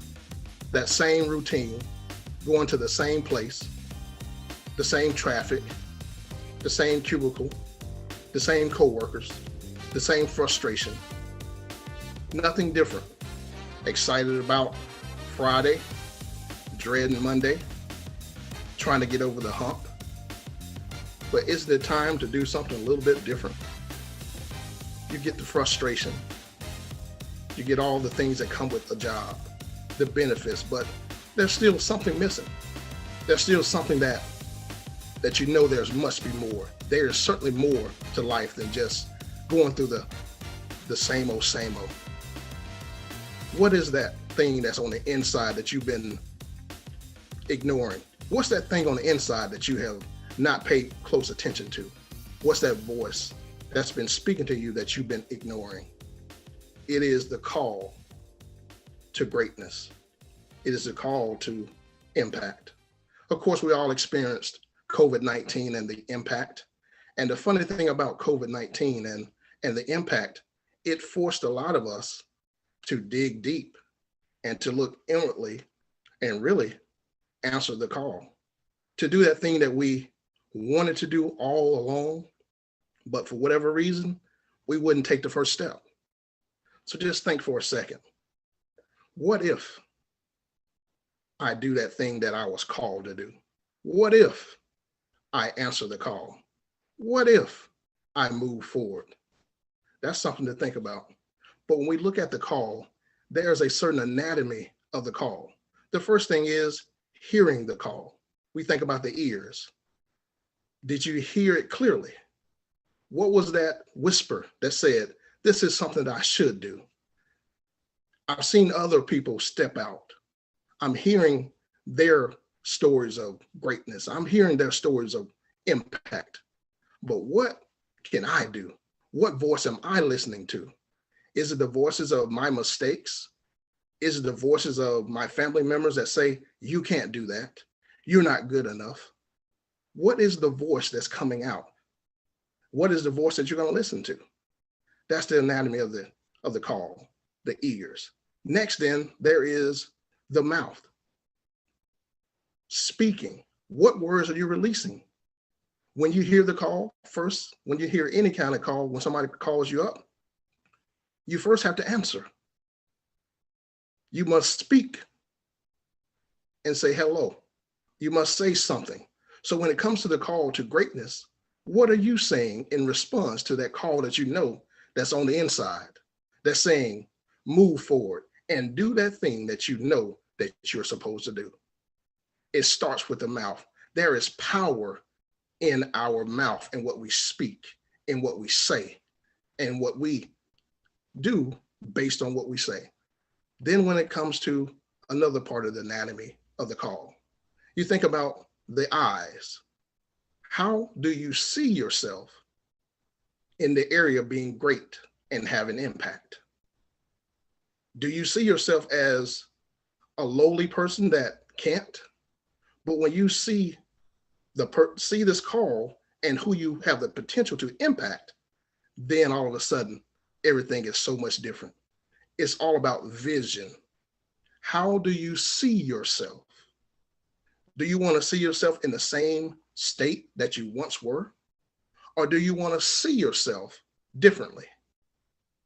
Next, we have the heart. What's on the inside, the passion? What is that thing that you know that gives you that great feeling, that the energy to move forward, to look at that mountain, to look at that obstacle and say, I can do it. I can overcome it. Even anytime somebody calls you, depending on who the person is, there's a certain response. There's a certain reaction. So think about this. If greatness is calling you right now, when you look at the caller ID and you see greatness, what kind of response do you give it? Before you answer, think about this. Greatness has called before. Did you answer? Greatness has been in a state of call waiting, but you put it on hold. Now or never. Let's think about, now that we've looked at the anatomy of the call, let's transition to, why is the call important? Well, if it's a state that you're in now of frustration, if you're in a state of disappointment, if you're in a state of dread, if you're in a state of lack, now is certainly the time to answer the call, because you have the potential, you have all the tools, you have all the resources to now do the thing that can impact others, the thing that can impact the community, the thing that can change your economic status, the thing that can set a legacy for you. That's one of the things that makes the call important, not just for you, but more so for those that you impact. Let's think about some of the obstacles that keep us from answering the call. Sometimes it's our family relationships. Sometimes it's simply just lack of education. Sometimes it's just lack of get up and go initiative. Sometimes it's just simply the fear factor. Of course, the fear factor is the strongest thing that keeps us from doing the thing that we've been created to do. The call is important, but here's something to think about. The same energy that it takes to be fearful is also the same energy that's needed to carry out the thing that makes you great. So in other words, just as much energy that you have to be fearful, it is the same energy that you could be using to be great and to impact others. Now, we've been looking at this mountain of greatness, and we've been looking at this mountain of impact, and we've been looking at what is keeping me from moving forward. But as we look at this mountain, that time factor is present. Have you ever had a great idea in your head, and for whatever reason you kind of didn't move on it, didn't act upon it, and then you looked at a commercial on television and you saw that, man, that's the exact same idea that I had. That's the same thing that I was thinking about doing. That thing about ideas comes to us each and every day. But the funny thing about it is that our Creator places some great aspects and ingredients inside of each one of us. It is up to each one of us to answer the call, to hear the call, because there is greatness, there is impact that is waiting on the other side of our action and taking the first step. It's a funny thing that the Bible says simply this: many are called, but few are chosen. Many are called. In other words, the call goes out to many people, but few are chosen. Now let's look at this a little bit differently. The call goes out to a lot of people, but only a few choose to take action. Now you think about the greatness, you think about the impact, and knowing that there have been so many calls that you yourself have heard. The funny thing about the call is it is a whisper oftentimes. It may even be a still small voice, but nonetheless, the more frustrated you get, it begins to get louder and louder, and it becomes more frequently. The call comes in more rapidly, and you pause and you think to yourself, what should I do? What can I do? Should I take the first step? Should I move forward? The good thing about it is, if you are being called to greatness, you won't be satisfied until you take the first step. When you're called to greatness, you won't be satisfied until you answer the call. When you're called to greatness, the frustration that you have will not dwindle. It will get stronger.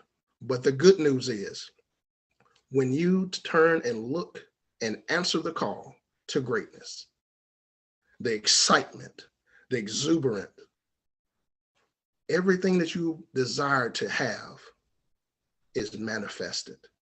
The impact that you seek simply by answering the call, simply by answering the call to greatness.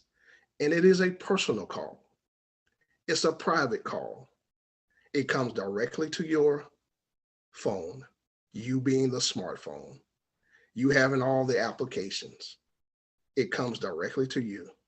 But the funny thing about it is up to you to answer.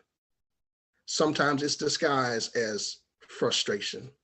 Sometimes it's disguised as COVID-19. But the choice is yours to decide. Am I going to wait? Or am I going to consider the time factor? Because now or never. In other words, if I don't do it now, I never will. If I don't answer the call, the greatness that I am intended to fulfill will never come to pass. So the thing to look at in answering any call is who is on the other end of the call and what's going to be the result of the call. If I don't answer the call to greatness, who's going to suffer? But if I do answer the call, who's going to benefit? So in parting, don't be the one that's frustrated about moving forward. Don't have regret, but think about the time factor. It's now or never. You must answer the call to greatness. You must answer the call to impact, because your community, your family, and everybody you're connected to needs you to answer.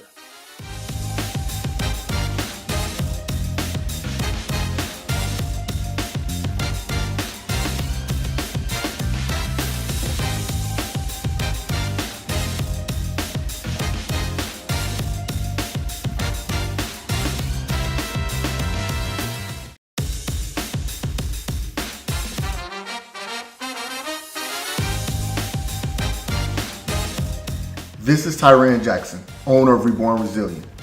I'd like to take a second to invite you to my workshop, the Soulful Success University. This workshop follows my keynote that you should check out titled, My Defining Moment. In this workshop, we lay out the blueprint for overcoming adversity and obstacles, which are relevant to our interpersonal lives, in business, in our health, and even in the relationships that we have with others.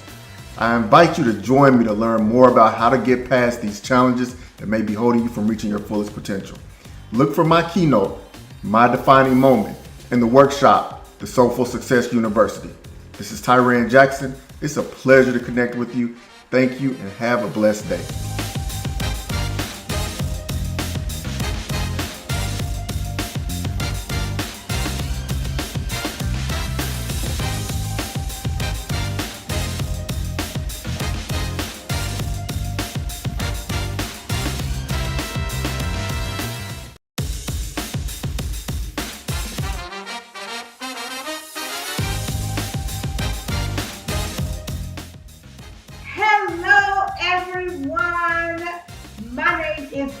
Boyde, and I am your reposition specialist. Oh my goodness, are you excited to be here today, to be participating in the Black CEO Iconic Digital Summit? I know I am excited to be in front of you today, and I hope you are totally enjoying the entire summit. Don't miss a day because we have some phenomenal speakers. But I am glad that you have decided to stop by and learn more about Mary Boyde, because I am Mary Boyde. Listen, I help women overcome their past, face their present, and purposely walk into their future and stop living everyone else's truth about them and live in their own truth. Now, I know you are out there, you have a birth in your belly, you have a business in your belly that you want to birth, and you are here to find out, how do I get it done?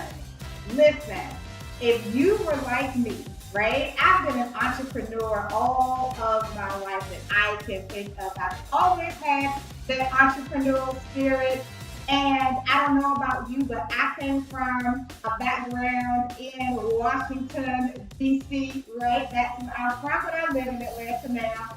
And I grew up, Dad passed away when I was about 5 years old. Mother never remarried. She worked for the government for years until she retired on disability. So, I had to help.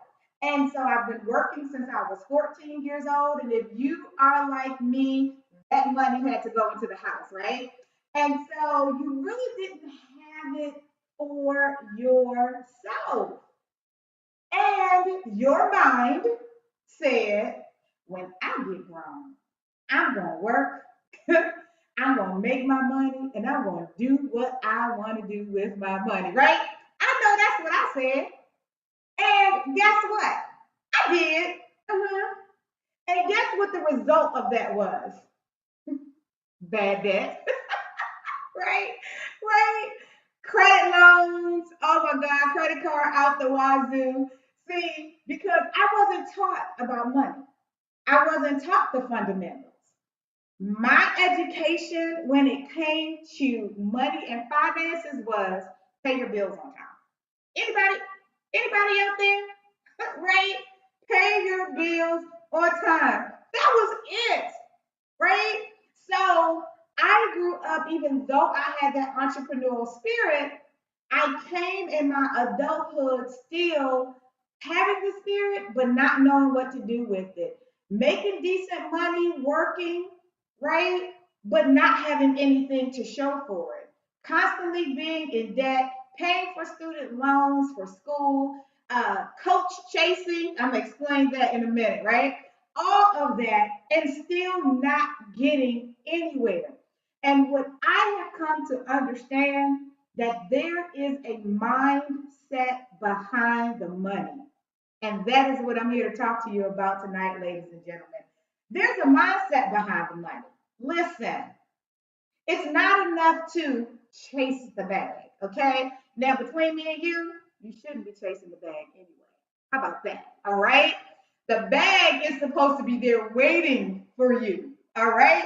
God says, listen, he will create a table before you. All you have to do is walk up to it and eat. Okay? So you shouldn't be chasing the bag. Why are you chasing it? Why is it running from you? Okay? Why is the bag running from you? And it's not that it's not there for you. That opportunity isn't there for you. That you are not able to operate in the gifts that you have, but you just don't have the mindset behind the money. You're forgetting about all the other things that have happened to you in life that has caused you to procrastinate, right? Some people call it laziness. You have a little bit of laziness in you, possibly, right? You are trying to multitask and do 12,001 things at one time, okay? You're trying to build a business while you work a full-time job. You have a spouse, you have kids, and other obligations that you have to meet. And you wonder why you are connecting with this coach, connecting with that coach, connecting with this coach, and all of them are telling you pretty much the same thing. But for some reason, you're not accomplishing anything, right? You're overwhelmed, you're frustrated, you're stressed out, you have this yearning, you want to do it, but nothing is happening. And you're saying, I'm spending thousands of dollars on coaches. These are supposed to be the subject matter experts. These are the people that are supposed to get me to where I have to go. Well, can I be truthful with you? It's not them. It's you. It is not them. It is you. If they're telling you to do 1, 2, 3, and you are doing 8, 9, and 10, whose fault is that? Or if you're not doing it at all and you have every reason, which are good reasons to you, right? You have every reason that you're not getting it done. And they're all great reasons for you, right? That's still not their fault, okay? You have to understand where you currently are in your life, in your headspace, and then start to operate there first and get that together before, okay, before you spend thousands of dollars on coaches that you are not going to do what they tell you to do. Get your life, as they say, first, okay? So I am going to touch on a topic, and it is a part of the mindset behind the money, okay? It's a part of the mindset behind the money. So I want you to make sure that you have pen, paper, pencil, highlighter, everything that you need to take notes, because I promise you that if you just implement these few little steps, it is going to start you on the right track to make sure that your mindset is right in order for you to accomplish your goals, dreams, and aspirations. So one of the big things are you cannot be everything to everybody. Write that down. You cannot be everything to everybody.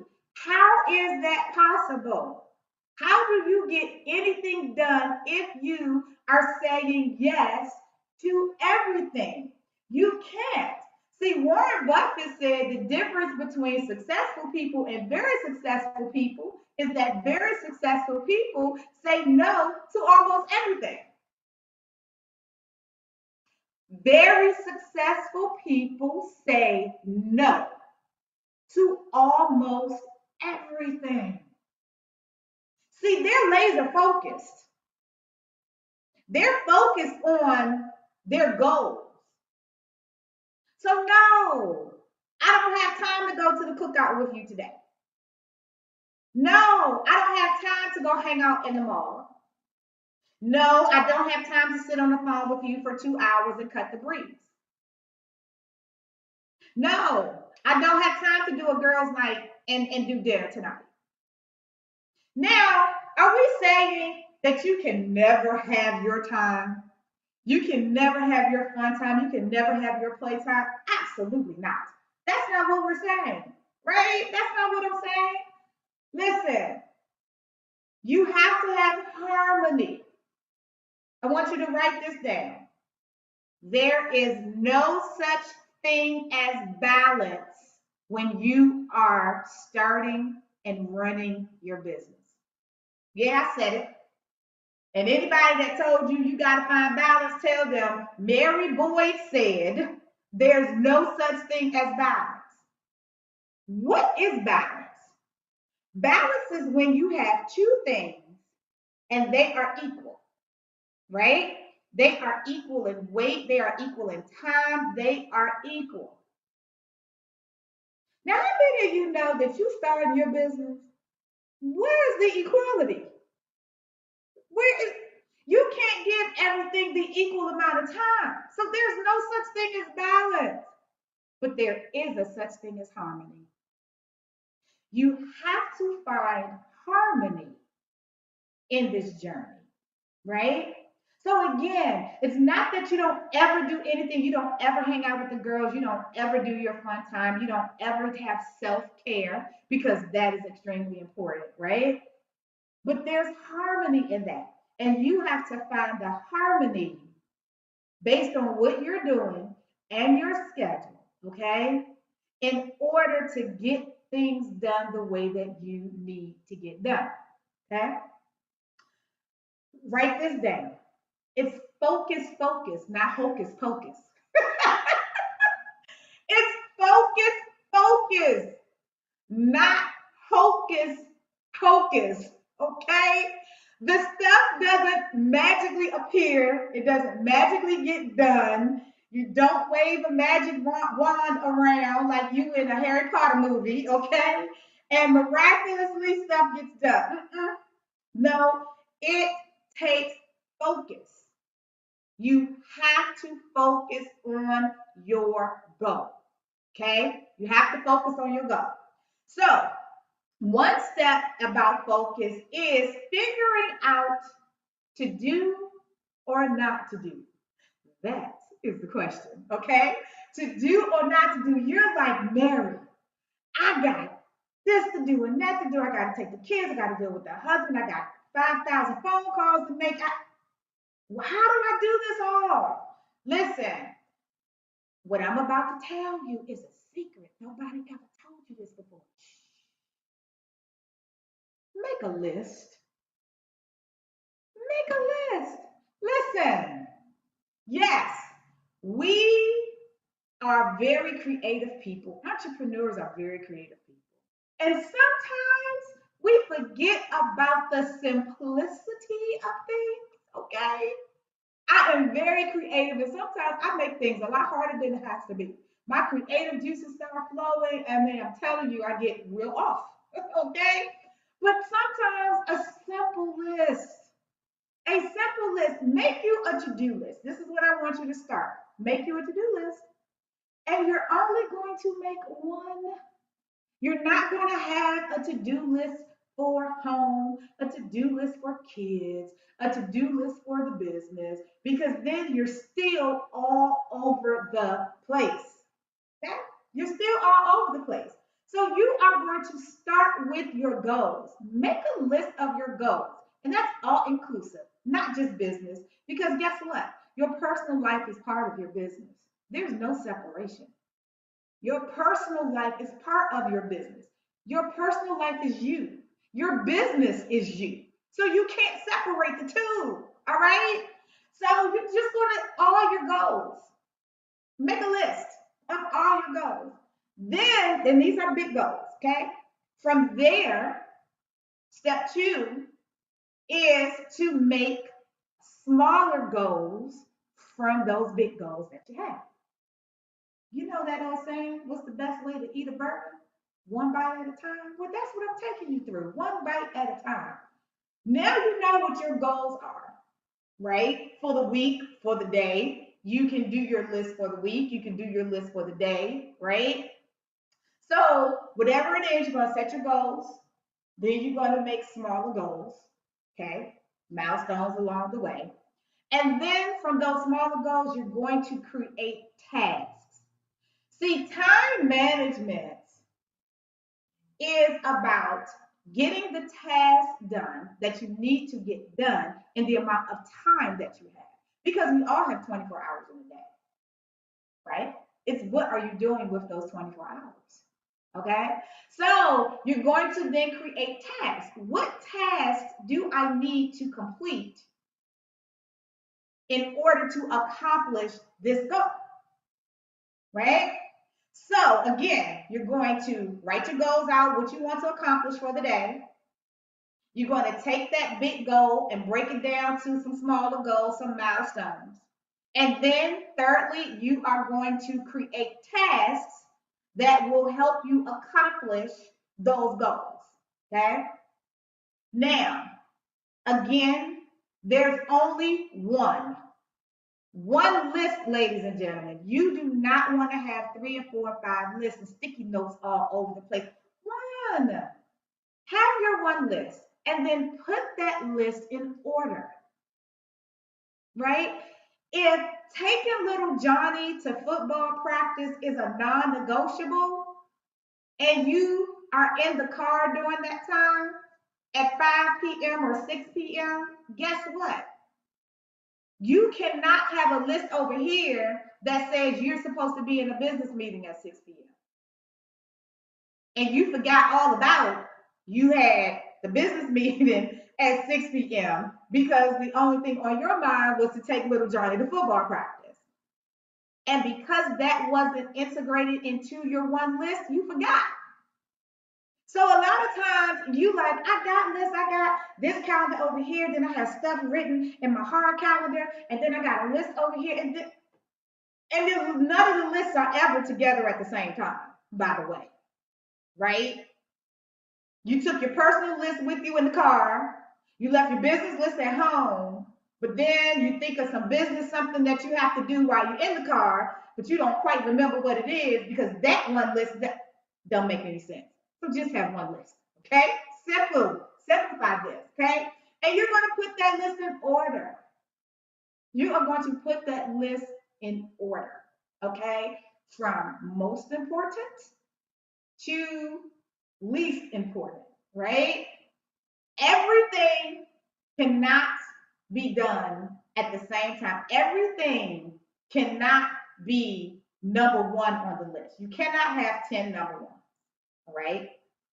You cannot have 10 number ones that you personally have to do. Now, you can have 10 number ones in some of those things. If you have a team, you can delegate that out to, right? But you shouldn't have 10 number ones that you have to do. Okay. So let's be clear on that. Okay. So make sure you have just one list. Now, I know you all again are going to think I'm crazy. Now, I already told you, just say Mary said, okay? Multitask not. Multitasking is a myth, ladies and gentlemen. It is a myth. Multitasking, that means doing more than one thing at the exact same time. Is that possible? 99% of the time, no. And I leave that 1% of simple stuff. Like I can be on the phone while cooking dinner. Yeah, I can do those two things at one time, right? But I cannot cook dinner and wash clothes at the same time. Because I don't think your washing machine is next to your stove, arm reach, where you can be stirring the pot and putting clothes. I can't even do it. And my rhythm is just off in doing that, right? You cannot do that. What you can do is put the water on the stove to boil. While you're waiting on that to boil, go get a load of clothes and then put it in the washing machine. That is not doing the two things at the same time. That's doing one thing after the other, right? So it is a myth, guys.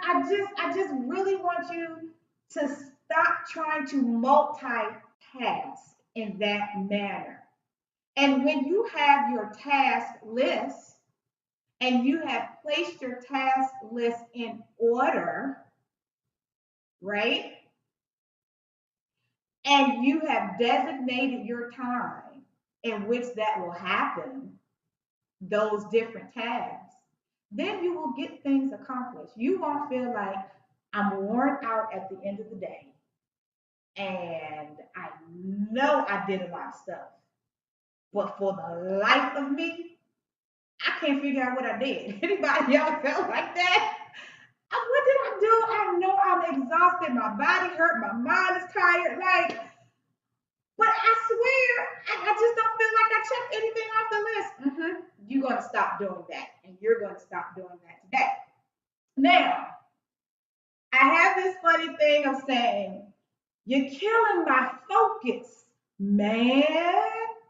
Yeah, y'all know I'm a movie buff. I love Chris Tucker, right? And I love how he would say, man, right? Like, he's saying, for real, this is what you're doing?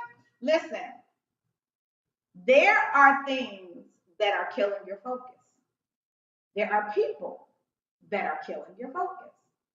TV. I used to be one. I have been released, thank God, from the TV. I can go all day literally without watching TV, right? But that didn't used to be me. I would get so caught up in series and different movies that I would spend more time watching everybody live their dreams on TV than I would actually working in mine, right? Social media is a big one. We are in a time right now that everything is virtual. Social media was already big, but it's even more so now. And they're constantly coming up with different things, right, to keep you engaged. Well, it's great to be engaged, but not to the detriment of your business. Are you engaged to the point where you have spent 3 and 4 hours of your day listening to somebody else talk about something every day and you haven't done anything for yourself? Right? Absolutely not. Absolutely not. And that stops now. Interrupted calls, conversations. You know, the kids need this, the husband needs this, the wife needs this, the friend needs this, and it's constantly being interrupted. They killing your focus. But if they don't know that you're focusing, if they don't know that between 6 and 7 or between 8 and 10, you are focusing on working your business. So don't call me because I'm not going to answer the phone, right? Don't interrupt me. Set yourself up to where you have done everything that you needed to do in the time frame before you need to focus on your business. I'm gonna give you all well, I'm gonna say mothers because I know most mothers do the cooking, but listen, fellas, I know you're in it too, right? Cook meals for the week. That's a freebie. That's a freebie. My mama taught me that, right? I'm a single mom. I work 2 jobs, and I was like, and I live in Atlanta, y'all. So if y'all ATLians, you know traffic, 285, 85, it's an hour and a half. By the time I got home, who was cooking? Starting to cook at that, right? So on Sundays, I dedicated Sunday evening and I cooked 2 meals. I cooked the stovetop meal and I cooked the oven meal. And that's what we ate all week. Monday and Tuesday, Wednesday and Thursday, and Friday was pretty much, you got something out. That was my schedule in my household. So I cooked for the week on Sunday. Again, controlling my time. So when I got home, all I had to do was fix the plate store, stick it in the microwave, warm it up, and my son was fed. And so was I for that matter, right?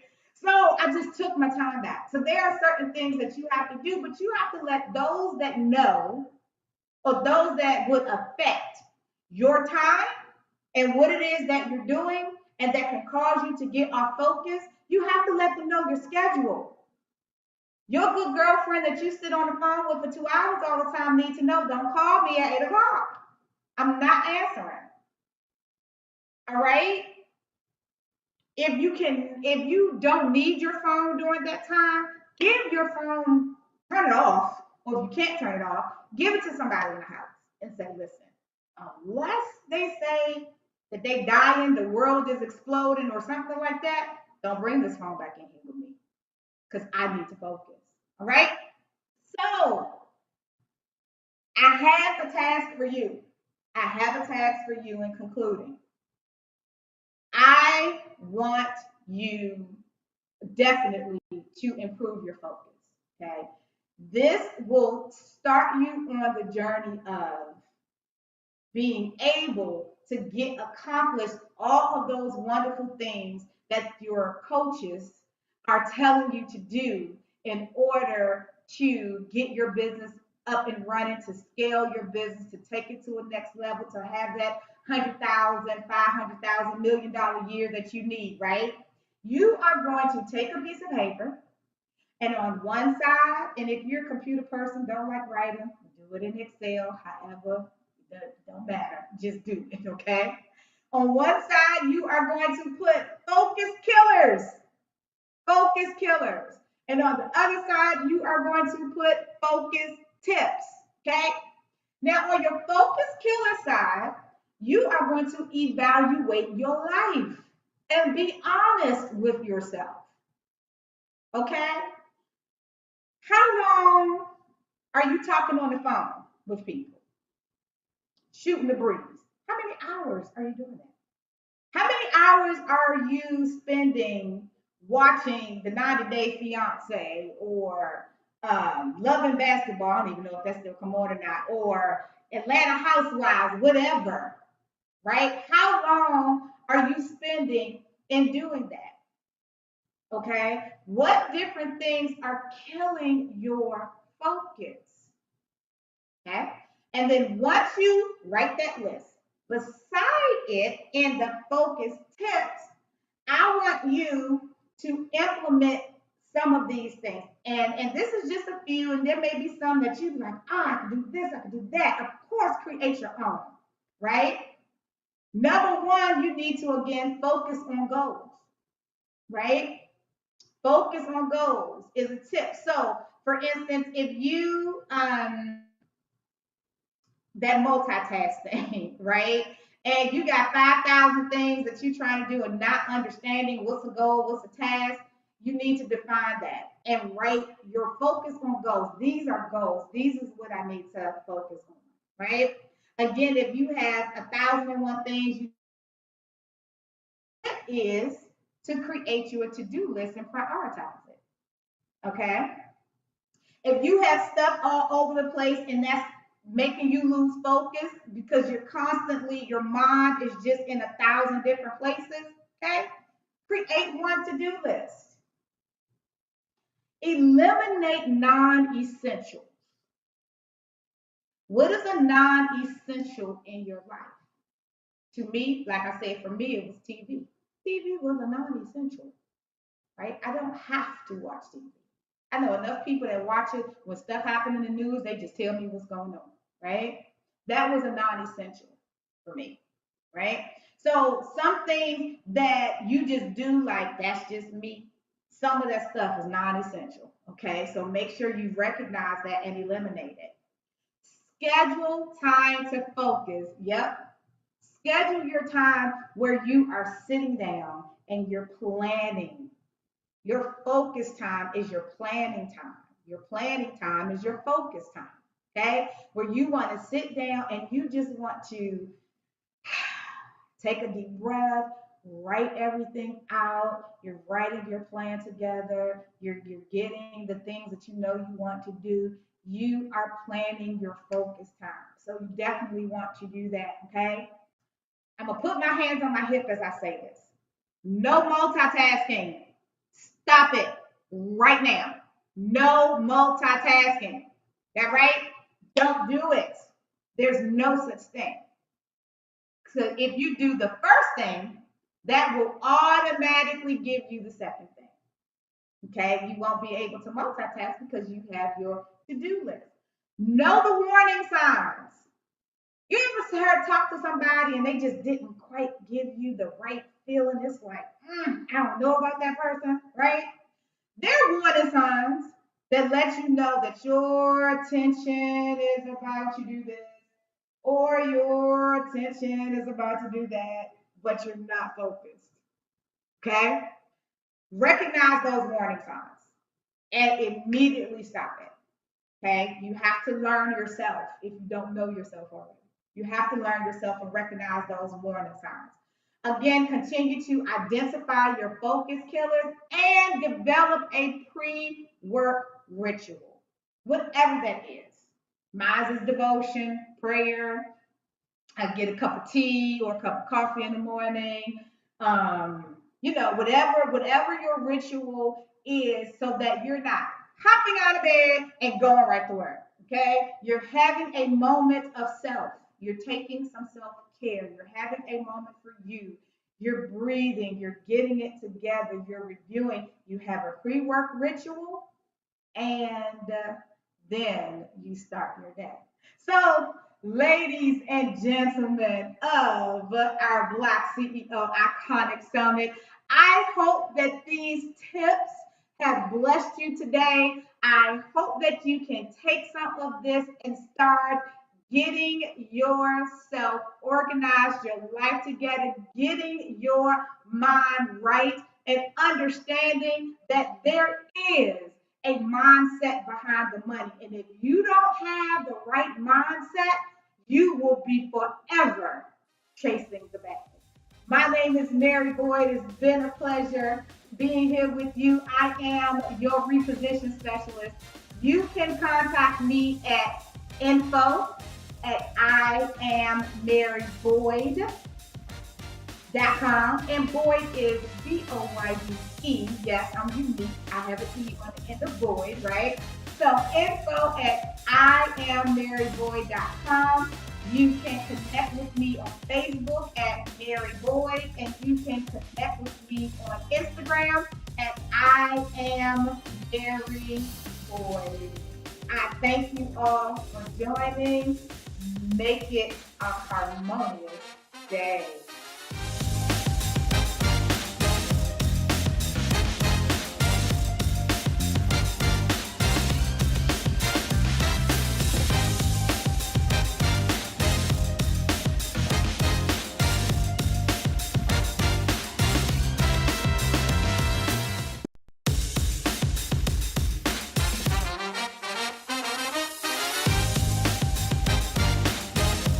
Welcome, welcome, welcome. So glad to have you here. My name is Ayana Maya, and I go by the Capacity Coach.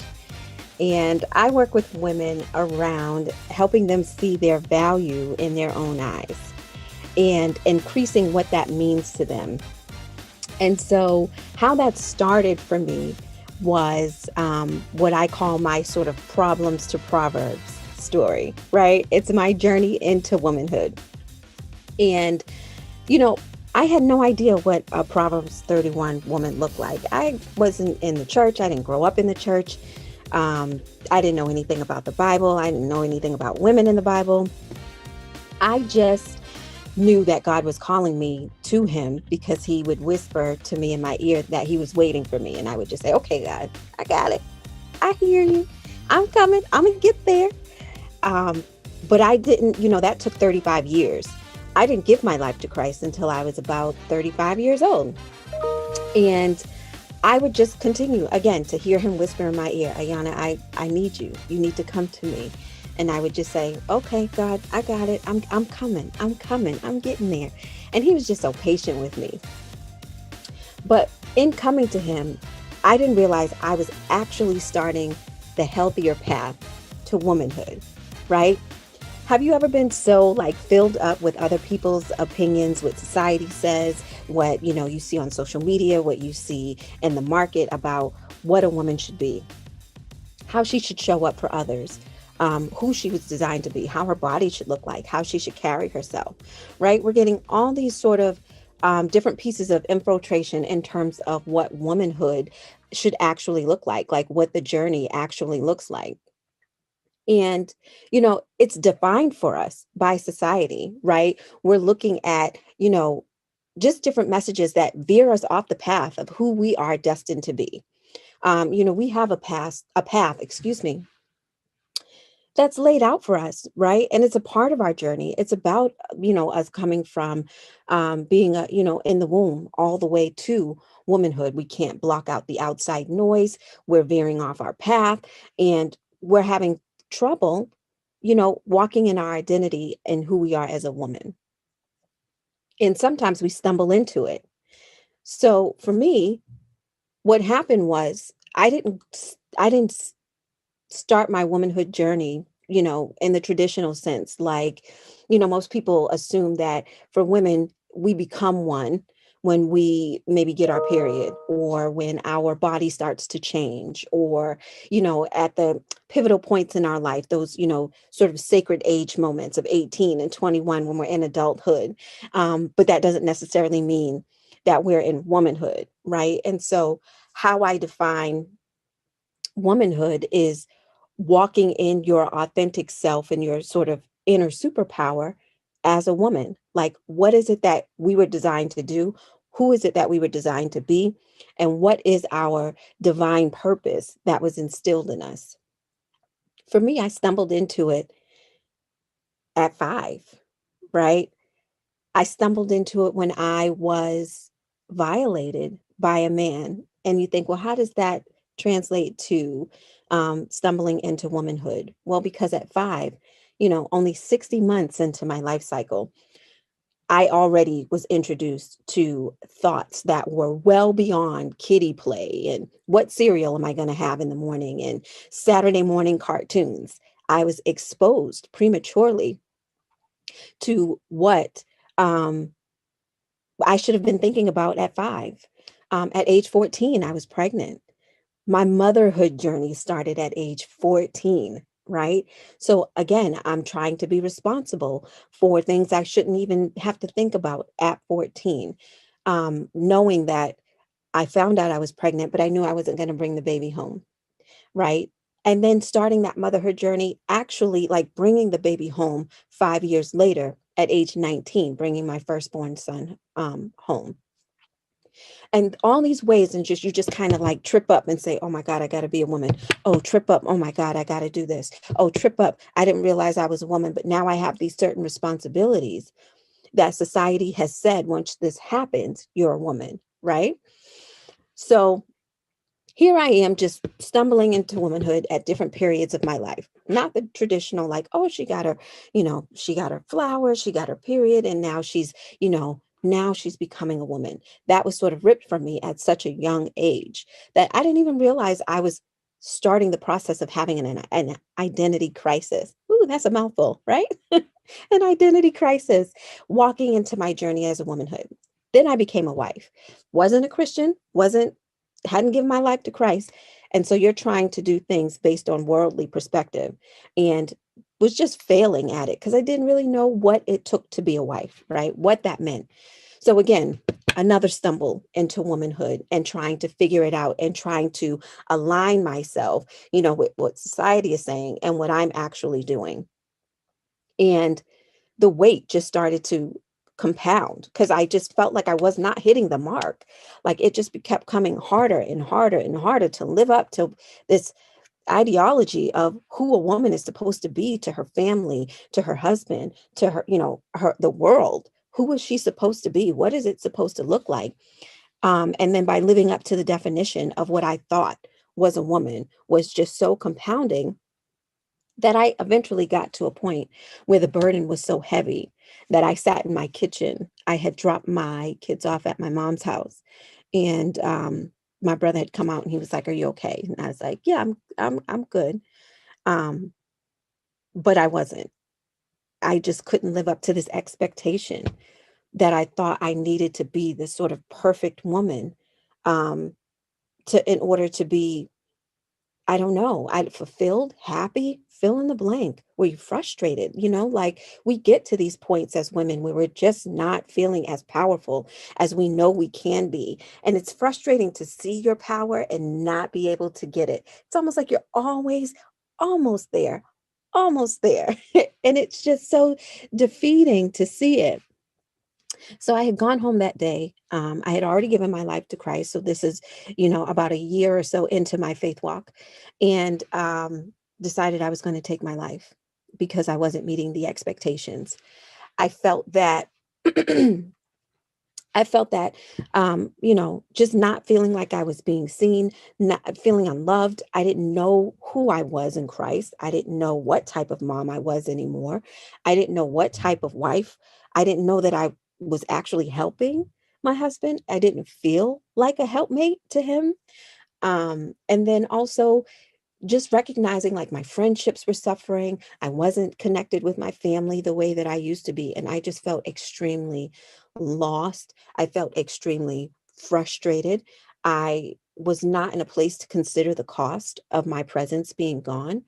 And I felt that all these people that were in my life would benefit dramatically if I wasn't there. They wouldn't have to experience the brokenness of me. They wouldn't have to push through and deal with my issues. And I didn't have to project my problems and complain and, just self-loathing. They didn't have to deal with that. And I wouldn't subject them to that anymore because I didn't feel that that was fair. Right. And in the moment, I have the knife at my throat and I'm ready to, excuse me, I'm ready to end it. The house is quiet. Nobody is home. Perfect opportunity. And God literally comes right down. He comes right down to my ear. And I could feel the wind of his whisper in my ear. And he says, ask for help.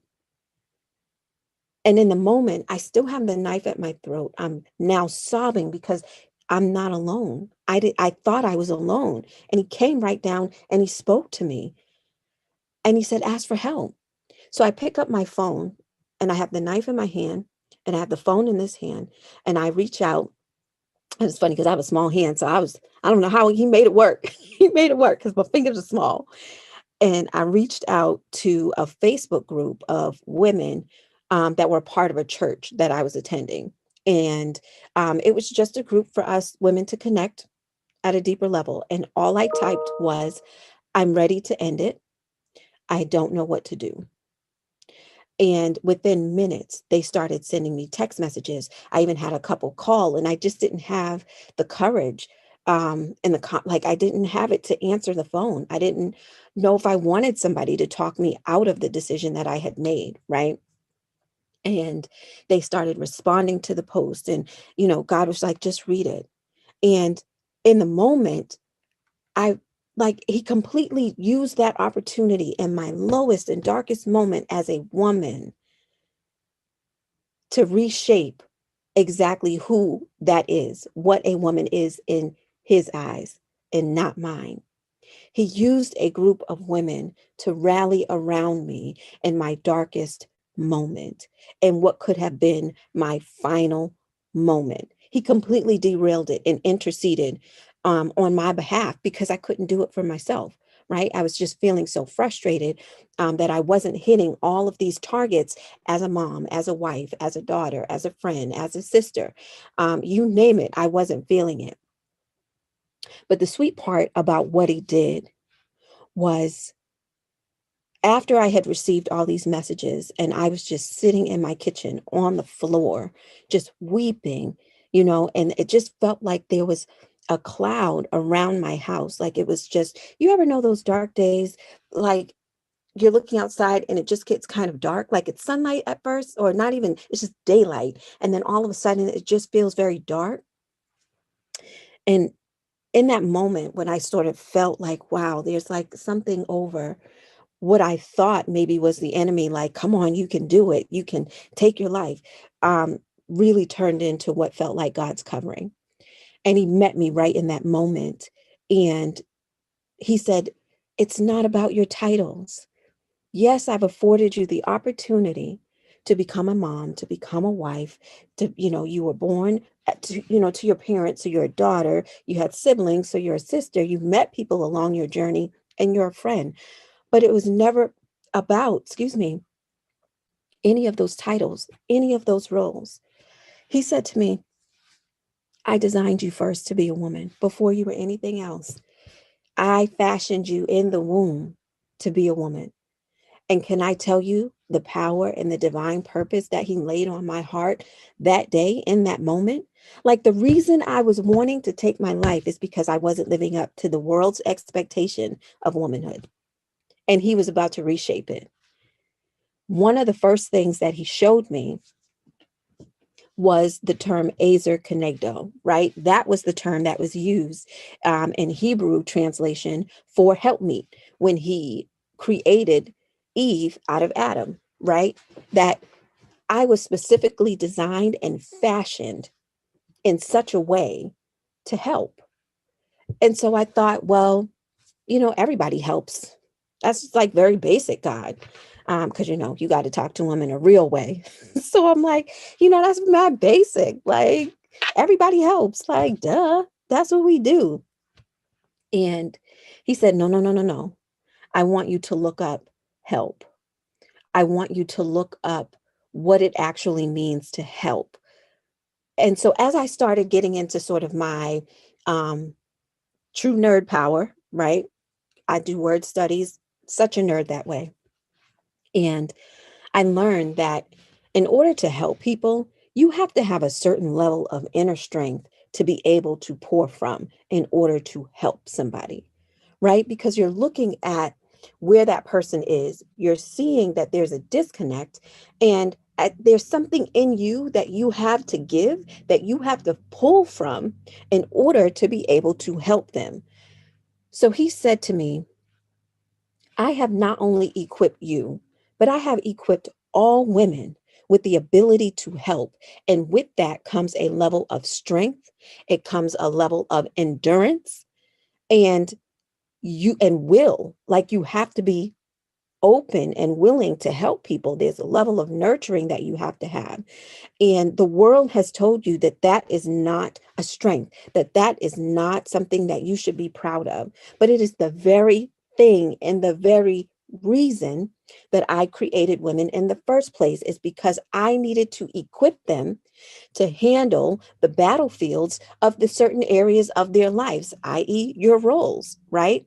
Walking into motherhood, the baby isn't born and they say, here's a manual for this child, and you're going to deal with this at this age, this age, this age, and this age. Good luck, Godspeed. They don't do that. You're literally walking by faith, step by step, moment by moment, every single day. And the strength that it takes to pray for your children and your husband on a daily basis when you don't feel that you can even pray for yourself. The strength that it takes to clean the house, do the laundry, cook the meals, help with homework, do the parent pickups and drop-offs, do all the grocery store runs, do all the things day in and day out that as women, we're told these are the things that we're supposed to manage within our home. To do that when you're at a level of sheer exhaustion, to continue to show up for your family every day, despite having a 9-to-5 and a side hustle, right? We're dualpreneurs, we're mompreneurs, we're managing our children, and then we have to train them on top of that. So you're talking about battlefields that God has put us in for his glory. Why? Because he's equipped us with the strength. He's equipped us to endure, to go through the struggle, to go through the process, to help train a child as they should go so that they can become the adults and, make their contribution to the world, right? We do have a heavy responsibility as women on our shoulders when we're walking into these spaces. And it doesn't matter if you are, I know I've referenced moms, and I know there may not be, everybody who's listening may not be a mommy on this, who's listening, excuse me. But aunties and sisters and like a mom and stepmoms and grandmoms and, my best friend's mom, and you're always in a capacity where you're able to help. And that requires a tremendous strength. And I couldn't see how strong I actually was because I could only see the problems. And God said, well, yeah, you have these problems, but in the proverb of who you are, it is the strength. It is the getting up early and praying. It is the going out and gleaning and making sure that you're making a contribution to your family. He said, as a wife, this blew my mind. As a wife, you are the COO of your household, not the CEO. As for the husband, but you, honey, you are the COO. I mean, it just completely transformed the way that I was going to show up in my house for my family.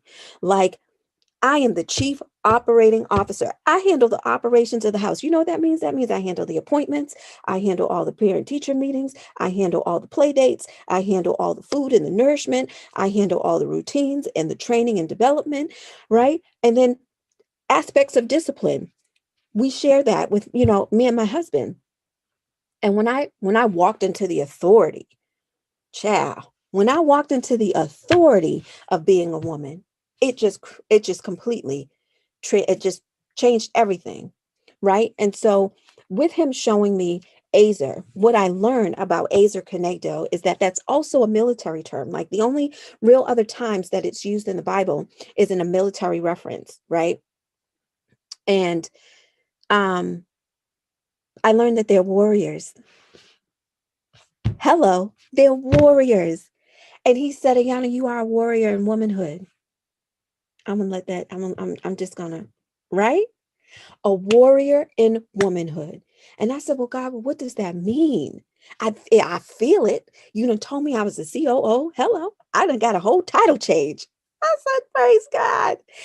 And then he said, well, you're a prayer warrior, aren't you? You pray over your family. I said, yes. And then he said, don't you what, oh my God, I'm sorry, I'm losing it. He said you're a warrior in motherhood, right? You go out every day and you fight for your children. He said you're a warrior in sisterhood, right? Not just your biological sisters, but you go out and you champion for your friends, and you motivate them and you encourage them, right? You get into community with women and you support them.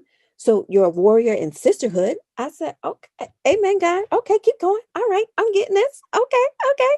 And then he said, you're a wife warrior. You come behind your husband and you support him because what? Behind every Black man is a strong Black woman. Yes, y'all are getting it. Y'all are getting it. Amen. And then he said, when you combine all that together, what is that? I said, a warrior in womanhood. Amen. And then because he had given this not just to me, but he told me this is for all women. I said, but God, do they know this? Is this a secret between me and you? He said, oh, absolutely not. And that's what I want you to know, that you are a warrior in womanhood. You can get out on the battlefield of life daily and show up as a warrior deep down in your root. You hear me? In your root, the things that people can't even touch. You are a warrior at your core. You see the value that you were born with?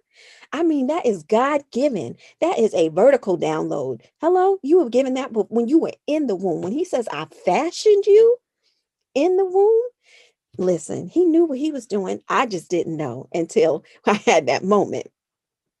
And so, he's looking at how you can really help, right? We treat that as some subservient wife or a disconnected mom in some way, and we just minimize the strength and the power of helping, and that's really our superpower, because we're able to bring things to the table that it's not a male bashing moment, but men just can't, because of the way we were designed, what we were called to be, who we were called to be. If we were called to be like men, we would be men. But we weren't. We were called because it was not good that man was alone. And so God did something what? Good. Good, y'all. We good. Okay, I hope that just freed somebody, because I know it freed me again. And so let me ask you, now that I've shared my story, why this matters, why I had to give you context, right? Where are you in your journey to womanhood? Are you still operating in possibly a weak mindset and you need to transform to a warrior mindset? Because it's okay if that's where you are. I was there. I hope your situation is not as dire as mine was, and that it takes you to get to a point like that. I pray that over you in Jesus' name, right? But are you ready to walk in the power and the divine purpose of being a woman? Are you ready to own your warrior, your inner warrior? Are you ready? Name her, honey. Mine is Michelle. I don't tell too many people that, but her name is Michelle. And when Michelle comes out, she walks right into her power. You see, Beyonce got Sasha Fierce. Hello. You see? So find your inner warrior. See how, she can come out and really, truly be a help, be of help. So when I realized this, here's what happened. The deeper part of it. I realized I could break the cycle. Now, I mentioned to you, I am a mom. I have 4 children. I have 4 that are living and I have 4 that are no longer with me, right? But I'm still a mom and I have 1 living daughter. And when I look at her, if I hadn't decided to become a warrior in womanhood, if I had went through with my foolish plan to leave the earth, who would she become? What would I have passed down from generation to generation? Who would her children become? To my 3 boys, if they have daughters, who are they going to become because of who their grandmother was? What space their grandmother would have been in. You see that generational curse that passed down to pass down? Sometimes it's not sometimes, it's not just wealth. It is also character, right? So becoming a warrior in womanhood, it requires you to forgive yourself and let go of the bitterness. It requires you to look in the mirror and free yourself. It requires you to accept what you can change and what you can't change. It requires you to die to your old self and move forward, because a warrior cannot walk in bondage. A warrior cannot walk in fear. A warrior cannot walk in hurt. And a warrior cannot fight a good fight without a plan. It is a choice. You have to choose to live every single day and operate and becoming that warrior in womanhood. You deserve it. You deserve it. 3 ways that I started that journey. I studied other strong women, biblical and not. I identified the need to heal. I canceled the narrative negative that I kept, the negative narrative, that I kept telling myself. And I brought it to my therapist. And then I had to forgive myself and offer myself grace too, right? Because God extends it to us and we can also extend it to ourselves. So here's what I'll say to you. To my future warriors, I see you, I love you, and I'm praying for you. I'm on the battlefield right next to you. May you see your value. May you own your value. And may you live out your value every day. I thank you so much for joining me and taking the time to listen to this message. You are a warrior in womanhood, and I am standing right beside you. We got this. So let's go, because it's time to show up.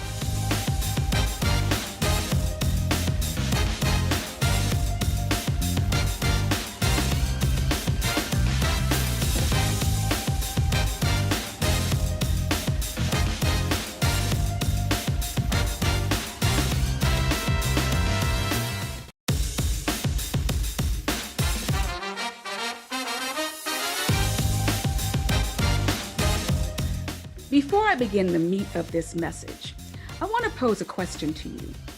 How do you live after you've died? I know, that's probably a bit more existential than you were looking for in a keynote speech, right? Well, this goes right up there with what's the meaning of life and which came first, the chicken or the egg? But what I'm asking isn't at all odd. Men and women for millennia have been searching for the answer to this very question. And honestly, the closest we've gotten recently comes from, well, where all good answers to meaningful, thought-provoking questions come from. Pixar. Okay, because we're family and I like you, it's only right that I preface what I'm about to say by giving you the obligatory spoiler alert warning. So I apologize in advance, but don't say that I didn't warn you.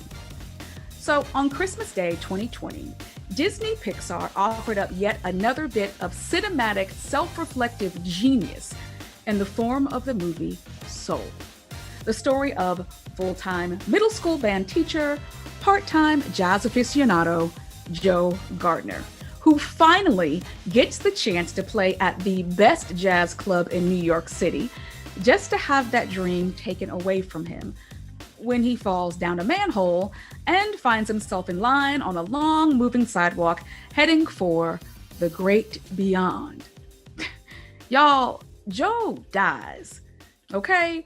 And he's not particularly pleased with his new location in the space-time continuum, so he does everything he can to get back to his body and his life. Now, again, because we're family and I like you, I'm not going to tell you what happens next, except to say that he finds the answer to my question. But can I be honest? I mean, really, truthfully, completely transparent? I didn't need to watch Soul to find the answer because, honestly, I've already figured it out. Okay, maybe a better response is I've already begun figuring it out. See, the reason why this movie resonated with me so much is because I am Joe and Joe is me. So let me explain.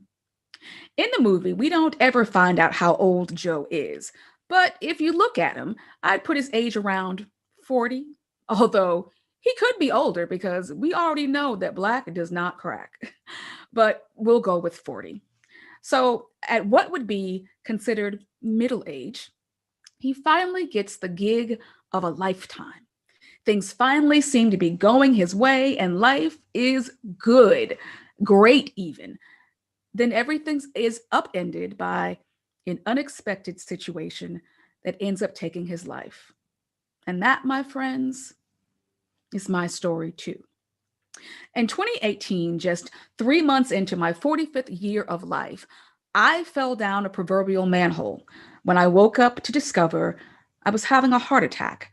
And not just a regular heart attack, because as my daughter often tells me, I don't know how to do anything regular, but a widowmaker heart attack.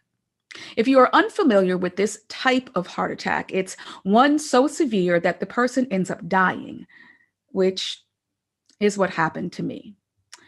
My heart stopped twice on the way to the hospital, and then 7 more times after that. The doctors told my family that there was a 50-50 chance that I would not make it through the weekend. The chaplain told my husband to get my affairs in order. I found out later that I started bleeding uncontrollably and they couldn't figure out why. Every pint they put into me flowed back out. And my mother said all that she could think about was that her only child was going to bleed out and die before her eyes. Thankfully, I survived. And when I was told how slim my chances of survival were, I began to think of all the ways I was going to live my life differently, better. After all, many didn't make it, but I was one who did. And if this was where my story ended, well, me and Joe would be twins, and we all lived happily ever after. The end. But you know that's not how real life works, right? When I regained consciousness, the very first thing I realized was that I was partially paralyzed from the waist down. That's a whole nother story. Then, while I was in recovery, I developed infections in my right leg and left foot, which ultimately resulted in my right leg being amputated above the knee and my left leg below it. Did I mention I was a runner? 5K, 10Ks, half marathons? Yeah. And I loved shoes. The employees at DSW Shoe Warehouse knew me by name. And here I was at 45, facing life as a paralyzed, partially paralyzed, bilateral lower limb amputee. When we think about death, we often think of it only in terms of the end of life. Indeed, death is defined as the action or fact of dying or being killed, the end of the life of a person or organism. When we say she died, we usually mean she passed away, gone on to glory, or some other euphemism that we've concocted over the years. But death, dying, doesn't just pertain to the physical loss of life. It pertains to the loss of a life, the one you lived before you fell into a manhole or left the hospital physically, emotionally, and spiritually changed. It's the life you lived before you lost your job or your house, your marriage, or your business, your child or your parents. It's the one you lived before you lost your dreams. I mentioned at the beginning that I didn't need to watch Soul to figure out the answer to my question because I had already begun figuring it out. But please make no mistake. This was no easy journey to discovery. The adage, when life gives you lemons, make lemonade, takes on a whole new meaning when they're being thrown at your head.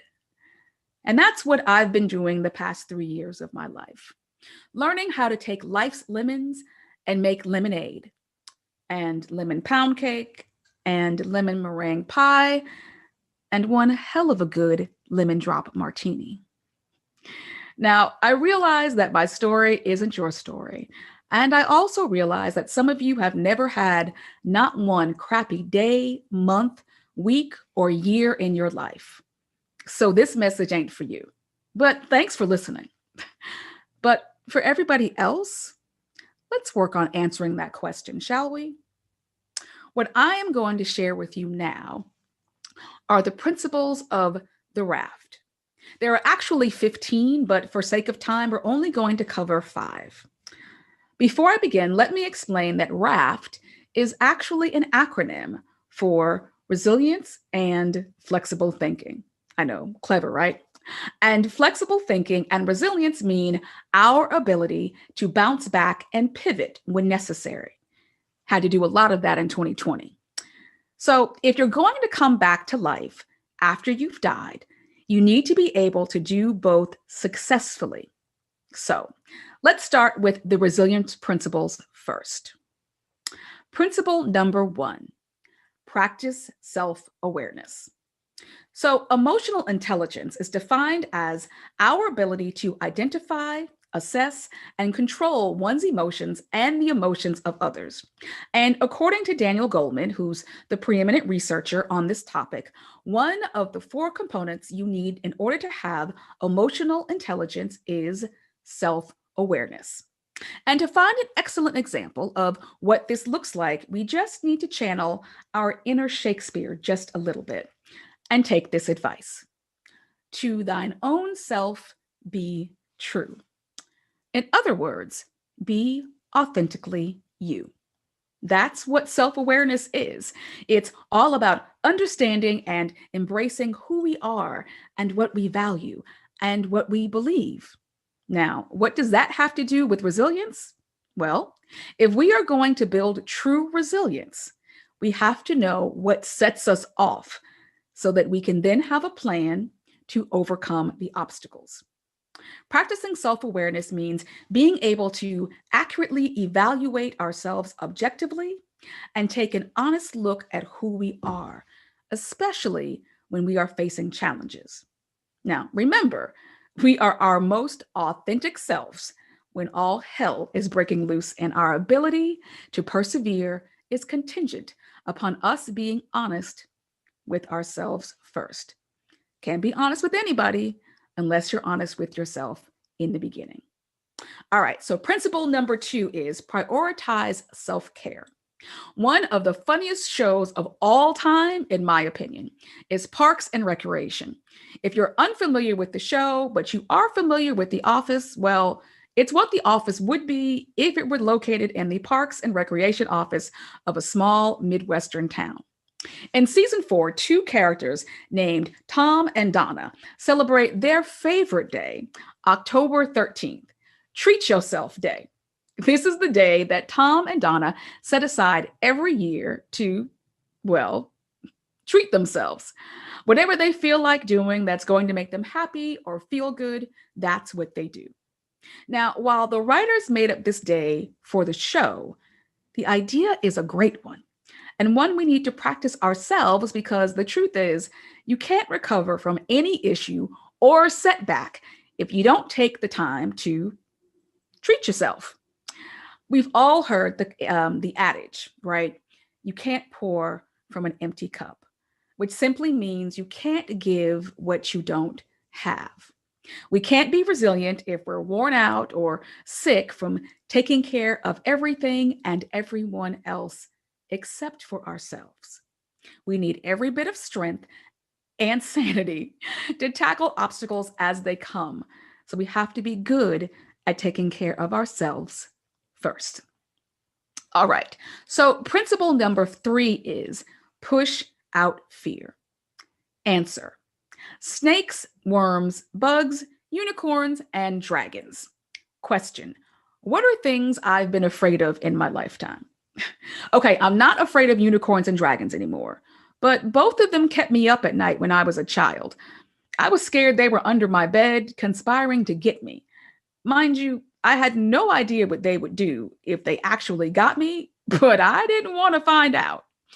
I'm not sure what was going on in my 6 or 7-year-old mind, but it was the 70s, and the movie The Last Unicorn and the television special Puff the Magic Dragon gave me nightmares. It's only been recently that I've been able to watch The Last Unicorn without getting the willies. And that's because I figured there wasn't a really good reason for a 48-year-old woman to be afraid of unicorns. So, what does any of this have to do with developing resilience? Well, I'm glad you asked. One meaningful way to become more resilient is to face our fears and then push them away or leave them behind. This is especially important if what we are afraid of falls into the category of irrational. You know, that's that type of fear that is so unhealthy that it keeps us from moving forward. And resilience is all about moving forward. We understand that some fear is healthy, right? It was fear, after all, that told our prehistoric ancestors to run from the big furry thing with the claws and teeth. It's healthy fear that helps keep us safe when we're in a dangerous environment. But any fear that keeps us from living our absolute best lives is something we have to face and move beyond. All right, so those are principles of resilience. Now, let's tackle 2 of my favorite principles of flexible thinking: slay the sacred cow and learn to take risks. So, principle number 4 is slay the sacred cow. Now, you might be asking, what exactly is a sacred cow? Well, once again, I'm glad you asked. So, a sacred cow is defined as someone or something that is considered to have a status that allows it to avoid any criticism or questioning. And then there's my definition of a sacred cow. And that is any idea, concept, or rule you refuse to give up because you're stubborn and you don't like change. If you're of the school of thought that says, this is the way it's always been done, and this is the way it should always be done, go ahead and quit right now, because you're never going to accomplish anything meaningful. What's the definition of insanity again? Doing the same thing over and over and over, expecting different results. Now, before you get angry with me, I hear you. What if what you've been doing has been working? In response to that question, I present you with one of my favorite all-time Marvel comic book characters by the name of Shuri, also known as the technologically brilliant younger sister of King T'Challa or the Black Panther. As far as I'm concerned, she is the ultimate cow slayer. In a conversation with her brother about his latest protective suit, he questions why she created something new when the old suit was working just fine. Her response is this: just because something works doesn't mean it can't be improved. And that, my friends, is the definition of what it means to slay a sacred cow. If we are to embrace this very first concept of flexible thinking, we have to be, well, flexible in our thinking. We have to stop holding on to things that no longer serve us, even if they still work. And that's so that we can move forward. All right, principle number 5, and the second principle of flexible thinking is learn to take risks. Some years ago, a story was floating around social media about a college student who had a fascinating response to a test question. The student was to respond in essay form to the following: what's the riskiest thing you've ever done? His response? This. As a former educator, I loved this response because I understood what he was doing. By making the word this his whole answer, he both answered the question and provided an example. He responded to the question, what's the riskiest thing you've ever done, by doing the riskiest thing he'd ever done. Brilliant, I tell you. Had he been my student, not only would he have gotten credit for the question, but I might have slid him a couple of extra points or 2 just for being creative. Now, the next person who tried to answer the question that way with the same response wouldn't have gotten credit. But that's what happens when you take a risk. The definition itself says as much. Risk: to do something that may result in a loss, failure, etc. The key word here is may, as in it's possible that this thing you did could result in a loss or failure, but it's not certain, so try it anyway. Now, honestly, that's why so many of us are risk averse. We don't want to do anything that may result in a loss or failure. But what if you applied a little flexible thinking to that definition? Let me offer you an alternative. Risk: to do something that may result in a gain or success, etc. See, the problem with the word risk is that it needs a good PR campaign, one that highlights the positive aspects of taking risks and not the negative. So if we focused on the positive instead of the negative, people might be more inclined to take leaps of faith. Leaps of faith. Isn't it interesting that when we see this phrase, leaps of faith, we don't have any negative feelings about it? No one has ever used I'm leap of faith averse as a reason why they didn't want to do something. And yet, taking a leap of faith is the exact same thing as taking a risk. Leap of faith: to do something even though you are not sure it is right or will succeed. That you are not sure part means there's a possibility that, which means may. Go back to the original definition of risk. It's the exact same thing. So, what might taking a risk look like in our lives? Well, in my life, taking a risk looked like the very first time I posted a picture of myself post amputations. Scary moment, but I did it anyway. So, what about you? What might taking a risk look like? If you don't know right now, that's okay. The request I'm making may be easy in theory, but putting it into practice, that's entirely different. So I challenge you to do what I asked my students to do, what I tell myself to do every time I expose myself to new environments and to new people, fully embracing my new normal. Do it scared. So if you've gotten nothing else out of the time that we've been able to spend together, I hope it's that our ability to live after we've died comes from our willingness to change the way we think. No one can make us do it, and no one can tell us how long it should take either. This is a journey unique to each of us. But until we decide to take control of where this journey takes us, we're going to be stuck right where we are. Choose not to get stuck. Choose instead to live again.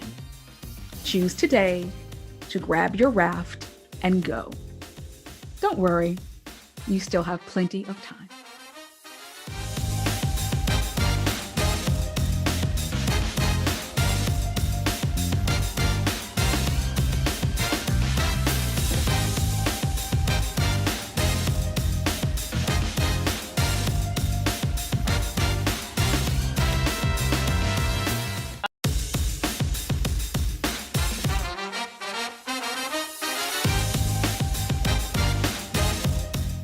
I wear my red heels because I am healed. I am the righteousness of the Most High.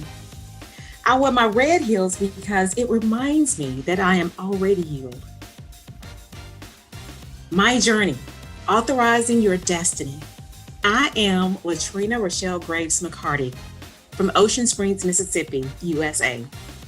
Today, you will be given the 5 W's and 1 H method, which will allow you to compose your own journey, destiny, path, and life. I guarantee you will enjoy the ride. In every situation, you should understand and evaluate each context, objectives, and constraints. This detailed analysis of each fact allows you to approach a problem in the best way possible. In other words, to achieve this systematic thinking, you should use this simple, reliable, and versatile tool.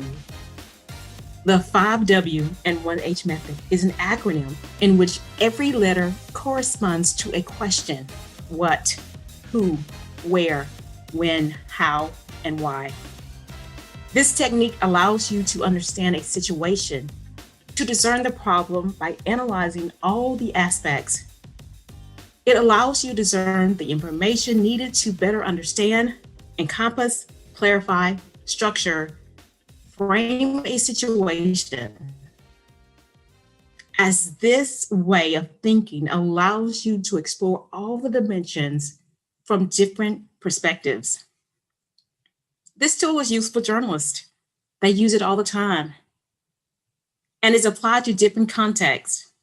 It will help you ask the right questions, expand your inquiry, and obtain the right information, which in turn helps you to find the better solutions. This method is used as a guide. Who? Discover who you are. That is number 1. I am enjoying the journey, but it has not always been this way.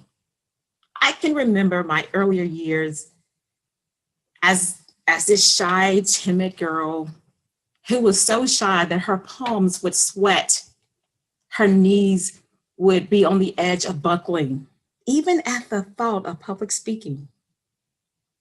And I had to conquer my fear of reading to an audience decades ago. I did not think I would survive my 6th grade reading class. Grade school was a blur. If there were a yearly award for shyness, I would hold a title each year. I remember reading aloud sessions, just 3 more classmates before it was my turn. My mouth was too dry to request a restroom break. My hands would sweat as if I had just beat my best friend in a freestyle sprint race. The problem was we were not on the playground where my classmates would marvel at my work with a kickball. I dribble the ball as if I were the daughter of Kareem Abdul-Jabbar. We were in reading class. 1 more classmate to read. I was next. I glanced at the clock again. Maybe we would have a fire drill, but it'd be real. The entire south wing of the school will be engulfed in flames. But after all, we had exited safely from the building. The 6th graders would lose all of their materials. Then later, we would learn that our new literature books would not arrive until the beginning of the summer break. And then, by then, I will be well on my way to junior high school. However, that was my imagination. It was just my imagination. Now, last year, I had the privilege to speak to a select group of junior and senior young ladies at my former high school in Moss Point. One of the students asked me when I fell in love with writing. I shared my story of fears, from fear to faith. I had to fall in love with reading first, and I did. My sister Sabrina introduced me to Danielle Steele's romance novels at the early age of 12. I was in love. Now, as a mom, I wanted to instill those best practices early in my children. And now I'm an English teacher. I have the privilege of instilling all those same skills to the next generation. I am teaching 9th grade English, and my students are pulling together an anthology book project. So my students were required to choose a personal novel and compose a narrative essay, whereas they identified and related to the main character. There is no way one can separate reading and writing. As I continue to pour into my students, as I continue to pour into them, it is my hope that they will have a glimmer of who they are and be able to recognize their purpose. The who is understanding who you are and what your passions are. Number 2, the what. What is your purpose? As a former young lady, it was instilled and ingrained in us that a man would find us. A man would find us. This was the same goals of all my friends. We thought that we must be engaged right out of college, settle down, and have 2.5 children, a dog, and a white picket fence. No one ever asked me about my purpose. No one ever looked beyond the what if I never got married or had children. And in my case, becoming a widow at age 39. I had a 13-year-old son and a 7-year-old daughter. After losing my best friend, my husband, this gave birth to my purpose. I started writing as a coping method. It allowed me to get through some tough days. In 2014, I wrote my first one-act stage play, which became a light series sequel, which includes Just a Little Sunshine, Only a Shadow, and After the Rain. I then wrote a 6-act play, which is Off the Court, and a live performance is on YouTube at LGN Productions. My first novel, Olivia's Journey, was published in October 2018. In the summer of 2020, I hosted a book club, which centered around my first novel. I wanted to form a deeper bond with the ladies, for we all have similar paths. After the book club, I wanted to stay connected with them, and we invited more ladies to come as well. So I created the private Facebook group, My Journey, Authorizing Your Destiny. We decided that a weekend getaway was needed. So my first My Journey virtual weekend getaway was birthed last December. Each of the ladies chose a chapter, and I encouraged each of them to rename that chapter and make it their own on a virtual platform. It is my desire to have a weekend getaway each year, and hopefully this year we'll be going to London. Next year, I hope to have the second book of the series, Her Detour written. This year's event was free. However, I encouraged everyone to purchase the book and visit the My Journey online bookstore where you purchase your t-shirts. And of course, we wore our heels and we had our pearls. The what to do. What should you do? What should you do? Start small. Just do something. I am so grateful for the opportunity to share my experiences with so many. I encourage single women to be comfortable in their singleness. Life happens. It is up to us to compose our own stories. We have to compose our own stories. Number 3, where? Once you have embraced your purpose, where should you begin? I started with the simple, the obvious. I started writing. After I discovered it was my passion. I also encountered myself around like-minded individuals. However, you must remember that it's your passion. Don't lose yourself trying to entertain every idea. There were times I had to get alone. I remember writing the last few pages of my first novel. I checked into a hotel, grabbed dinner, and wrote well into the AM. I finished it. I have two businesses. LGM Productions and Mississippi Speaker Connection. And I do the same. Finding that alone time, finding those moments of no distractions is key to me. It is during those times that I know I hear directly from the Most High. He is my navigator. It works for me because in that place I grow. It is during that intimacy with Him, He displays His love. He nourishes you before He releases you with confidence. That is all you need. And you know for a fact that all will be well. Sometimes you may be perfectly fine walking in your heels. However, at times He may allow you to rest in His arms as He carries you. Writing Olivia's journey was my alone time with Him. Every project that is conceived is our moment. Number 4, when. Now, at some point you must begin.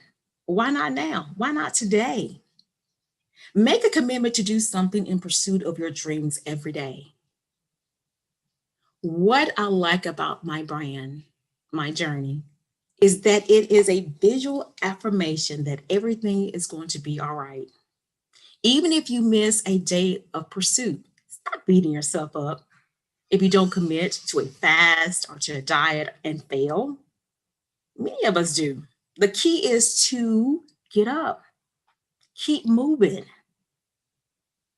It is finishing the task. In a fairy tale of tortoise and the hare, both finished at their own pace. Yes, the hare was foolish, but finished the race nonetheless. And know that it is not a competition. Everyone has his or her own journey. You are author. You are the composer.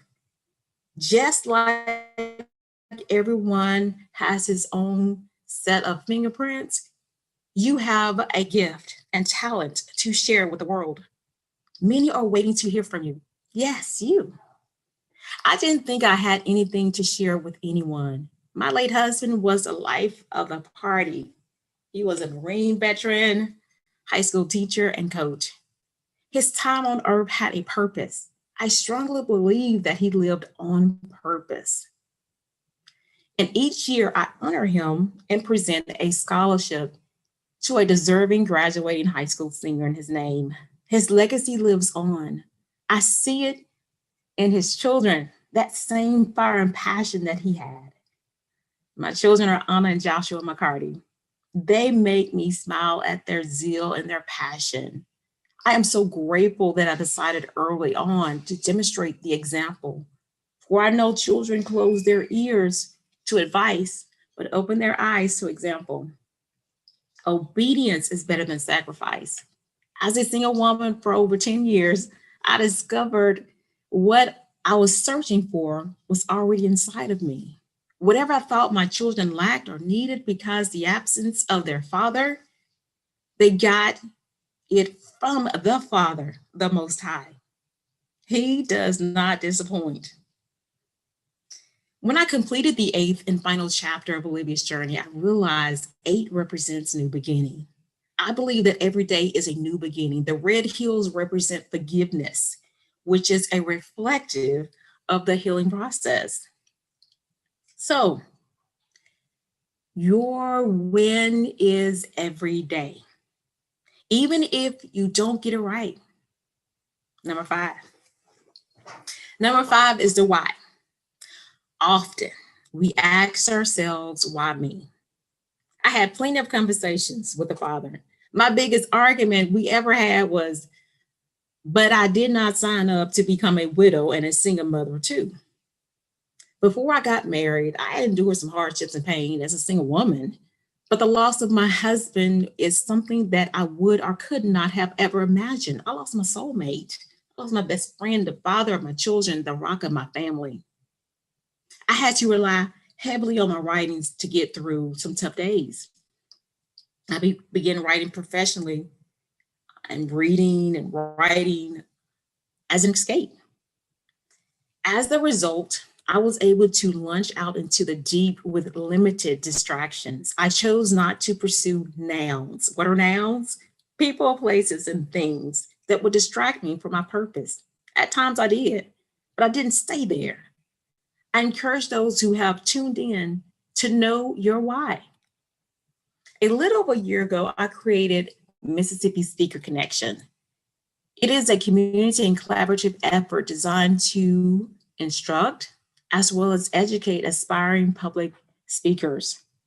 It is designed as a networking resource for professionals as well as novice speakers to collaborate. They collaborate. One key, or the main key to this open forum, is for our guests to know and recognize their why as it relates to any given topic. I know, right? A little shy girl from Mallsville, Mississippi. Now I believe that I was born with a voice. I was born with a why. Experiences have allowed me to move from fear to faith. So I choose to wear my red heels and keep it moving. Why are so many people successful in the industry? Because they keep it moving. They don't allow their attention to be distracted for extended periods of time. You heal and you move on.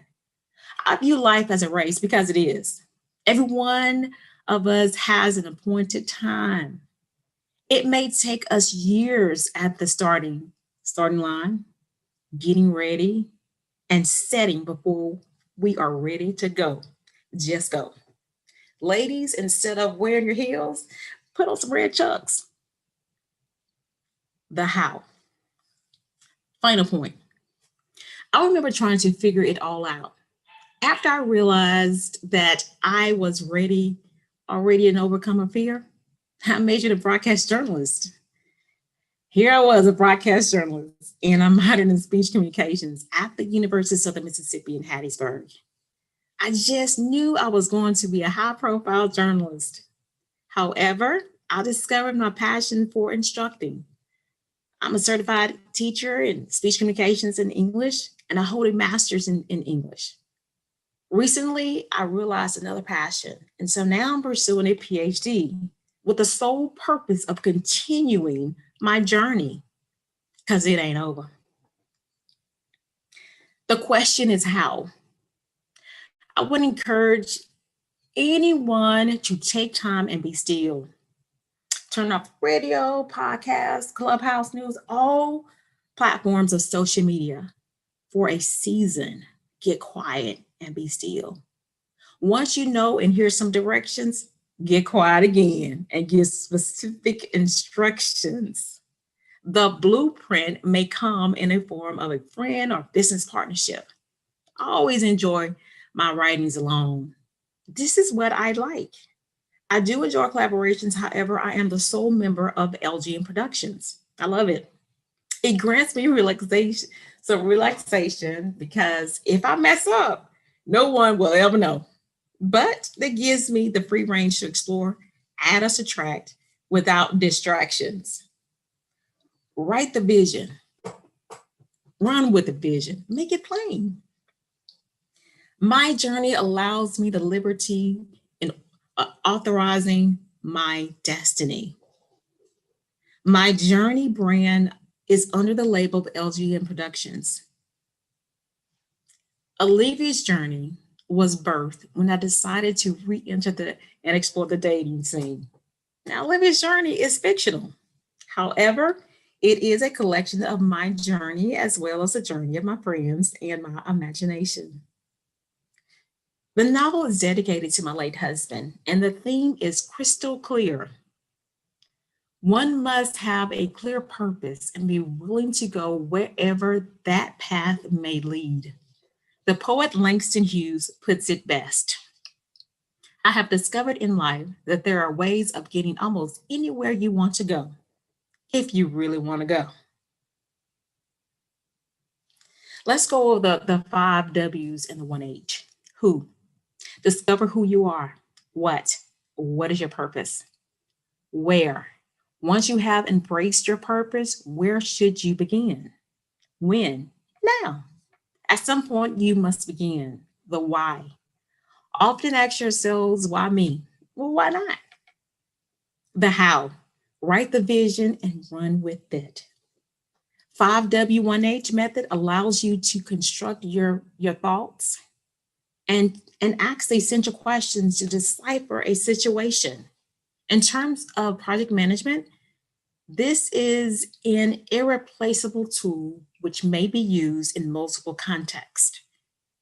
Establishing a communication plan, defining a project, or even crisis management. Take it all one day at a time and enjoy the journey. By Christy Barley. These were the words my late husband, then boyfriend, would quote to me often, but it has taken me 10 years to walk in it. Sometimes a longer journey, we fall, and perhaps may even stumble or trip on our own feet. But we do not stay there. When we get up, we get back up again. And at times, we bounce back with a spring. This is what I live by. This is what I have decided to live by. And this has helped me with whatever life throws my way. For it is your journey, your destiny, your path, and your life.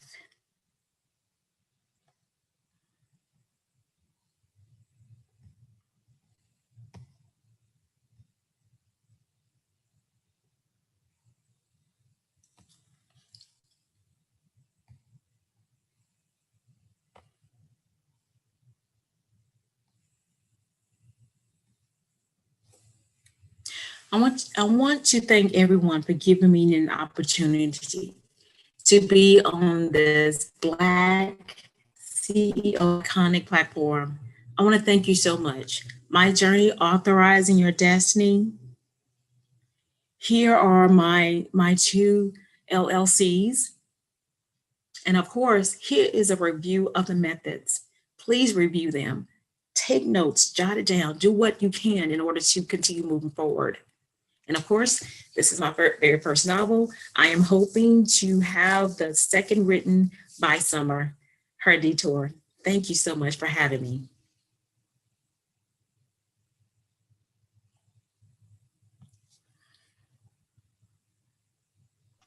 Okay, bring back up your slides. I want you to reshoot that section again. Just going through them, but I want you to actually read through the questions because you went too fast for the review. Okay. So like actually do a review with them. Okay. Okay, I can do that.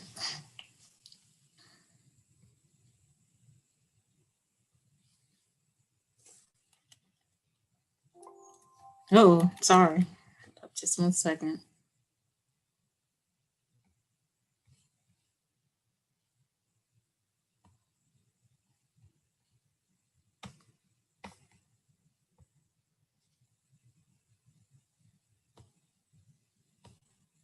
Okay, can you see? Can you see the share screen?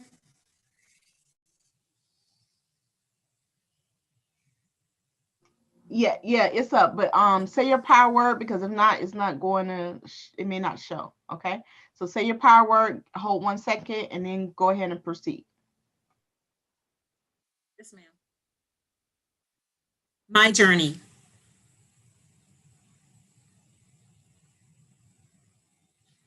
My journey, authorizing your destiny. I'm so grateful to have these two LLCs, LGM Productions, which has the fictitious label, My Journey, and Mississippi Speaker Connection. The 5W and 1H method. Number 1, who? Discover who you are. Number 2, what? What is your purpose? Number 3, where?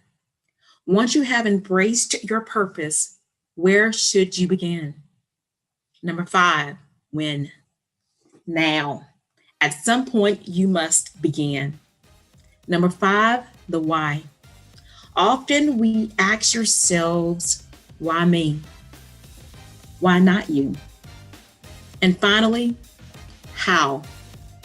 Write the vision, make a plan, and run with it.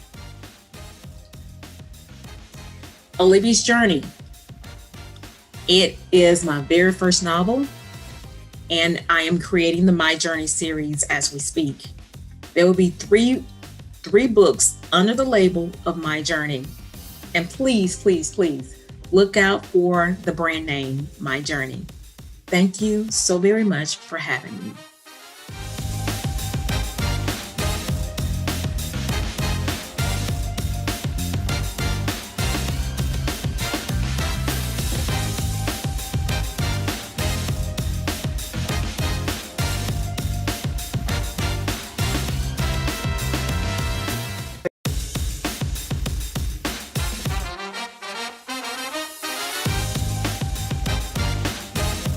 Good evening and good afternoon. It's a pleasure to be able to present with you today. My name is Tiran Jackson, and I plan to cover with you some information regarding being inspired and facing adversity and how you overcome it. However, I'm not going to present it in a traditional style. I'm going to teach you guys some things related to what I call the Soulful Success University. Basically, I'm going to cover with you guys points of success that you can take away and apply in business, in your personal life, in numerous areas as it relates to when you face any challenges, any obstacles, or anything that might be preventing you from getting to where you need to be. However, I'm going to put a spin on it. I have an interesting and traumatic story in which I want to share with you all part of my blueprint towards overcoming the adversity that was faced. And in doing so, share with you guys a little more about myself, my journey, and identify ways that things can be taken away from what I went through and applied with what you're going through in your business, in your day-to-day life, and in the long-term perspective of what you're going to face. So with that, I'm going to open up a PowerPoint presentation and share with you guys the walkthrough of the Soulful Success University. As you can see, this is intended to provide resilient inspiration and give you guys an indication on some of the things that we can take away from the story that I've gone through in order to provide success to you in the future.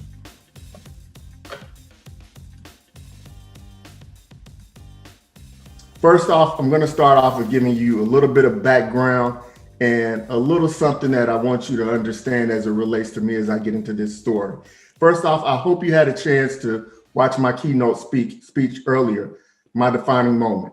Within there, I'll go into some details of my personal story and issues in tremendous detail. However, I'm going to give you a brief recap as to what got me and led me into this position. I'll start off by saying this. For me, it all started 2.5 years ago. Life was great. Look at that handsome couple on the screen. That was myself and my wife. 2 years ago, we went to the Bahamas and we were celebrating our 15th wedding anniversary. At that point in time, we both were rising in our careers. Family life was great. We had a very strong, powerful, great relationship, and we were looking to be able to connect, spend some time together, and do some things that we hadn't had a chance to do just because of how hectic and busy our lives were. We got to the Bahamas. First 2 days were phenomenal. We got to have a great time.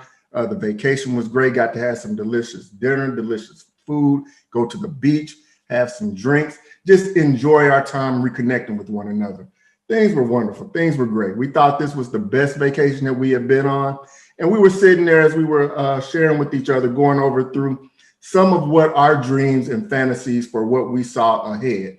When you get to that time to connect with that special person and you get the chance to actually, unwind, relax, and get to think ahead about how great things are going to be, knowing that things have already been great leading up to that. And that's one of the things that we were really into. So this was a picture that was taken on the second day of our trip to the Bahamas. As I said, things were great. The third day, we were planning to go on a boating excursion where we were going to enjoy ourselves and get to see more of the island and just embrace our relationship and get stronger within that relationship. However, there was a change in plans, an unforeseen tragedy. If you see the picture on the left, you see a boat burning. Why is that boat burning, you may ask?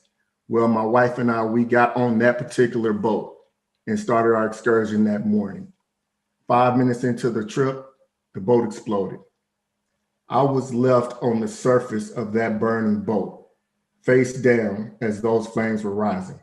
My wife, she was thrown off the boat as a result of the explosion.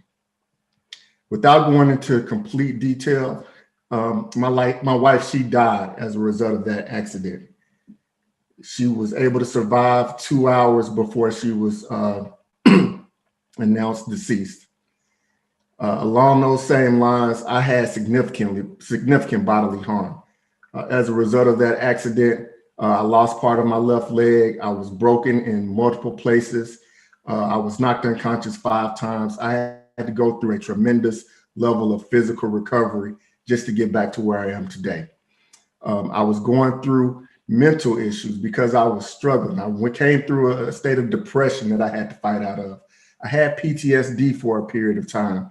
I had memory loss, things that you wouldn't even fathom on top of what I was already dealing with the emotional and physical pain that I was going through. And I was even in a state where I questioned my faith in God, because I asked myself, why did this have to happen? Why did this have to happen to us? Malika was a great person, a great woman. She lived her life the right way. Why was she taken at such an early age? Why was I in this state where I was on the verge of dying myself? And I didn't know if I was going to survive. So things went from being wonderful, great, and perfect to, in that defining moment, my happy life that I was living was interrupted. And then I'm in a state of, what am I going to do? As I say, at this point, I was at the lowest point imaginable in my life. I was in true despair, and I didn't know what I was going to do. So with that background, let me transition into what Soulful Success University is. And what I want to do is be able to teach you guys some principles that I've learned and experienced as I've walked through this journey from that time 2.5 years ago until today. First thing you may ask yourself is this for me? Well, as we go through this, I want you to ask yourself several questions as we go through this process. One, if you've ever had something bad happen and you didn't know what to do, and you ask yourself, well, what will I do now? You're sort of lost, you're sort of confused.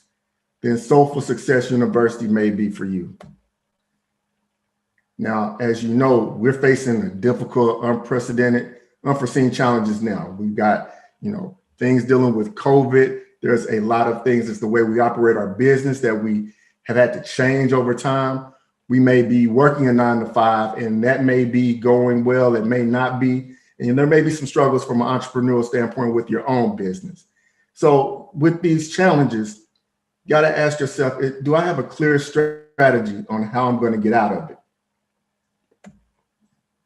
Maybe you've had a situation where you've either had to go through a significant change. Maybe you lost your job. Maybe you've gone through divorce. Maybe you've gone through something that has changed life as you know it. If that's the case, then Soulful Success University may be something that is very beneficial to you. If you're dealing with adversity and you're feeling this sense of just being stuck and can't get out of bed, can't move, can't proceed with progressing your life, and you need to figure out how to recover, then some of the points that I'm going to go into may be ideal for you and may be helpful in going through this process and learning more with regards to soulful success. And then just in general, am I in a state of despair? Do I know what I'm doing next? Am I just going through life and not really making any progress or taking the right steps forward? If the answer to that is I don't know, or yes, I am in that state of despair, then Soulful Success might help add some clarity into some of the things that you may need to do in order to progress and move forward with your life. As a result of my experiences, I've had to go through a great deal of stress, of obstacles, of challenges, and my original plan was completely demolished. But in the midst of it, I've been able to find my purpose. And that purpose has come through the pain that I've endured, but it's also allowed me to be able to help others and be able to develop my business and expand in different ways. So with the situation that I was dealt with, considering that I've been able to find ways of being able to apply some of the things that I experienced into success, there may be ways within the Soulful Success University that you could greatly benefit from learning some of the principles that we'll cover here.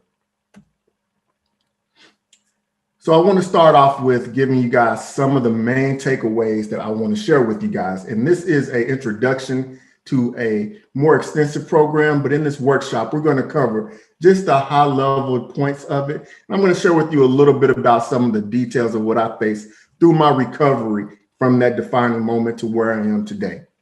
As I stated, to me, part of the primary objective of this is to find your purpose through pain. And what I'm going to share with you is just my personal roadmap to recovery from the setbacks that I happen to face. Along those same lines, things became clearer for me. So I'm going to go through my process of exploration. In doing so, that created clarity on the new purpose that I had in my life, because the purpose that I believed I had before that defining moment was not the same as the purpose I realized as I've gone through the last 2.5 years of my personal journey.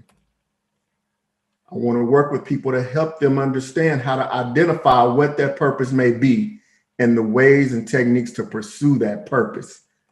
And in addition, I want you to walk away feeling somewhat inspired and motivated as well.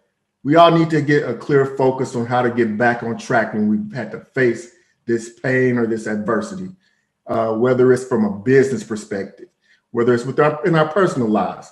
For me, I had to go through a great deal of physical recovery, as many others may have to, and then the emotional setbacks that come along with maybe losing someone or having something traumatic happen to either ourselves or people that we know. In doing so, I want to share with you guys the principles and the way that this course is set up, because our foundation covers several different key modules in which I want to make sure that we touch on. These are go through phases through my journey and takeaways that I have from each. The first one is just the rebuild or relapse, that option there. And when you're in a situation, right after that situation occurs, that tragedy occurs, you have to get your plan together sooner or else you can fall backward. Mirror manifestations, looking at the person in the mirror and being able to figure out what is he or she going to do next. I'm going to cover with you how to be resilient by design, because resiliency is so critical and so important when you're facing these challenges and adversity, because we're all going to be knocked back, knocked down, but resiliency is defined by the means of being able to bounce back and recover from any type of tremendous trauma. I want to share with you about the tribe of transformation, because this is something that encompasses more than just yourself. There's others that's going to be involved. There's no single person who has found success by themselves. And sometimes we need to factor in how we're going to integrate the people that are involved in our lives.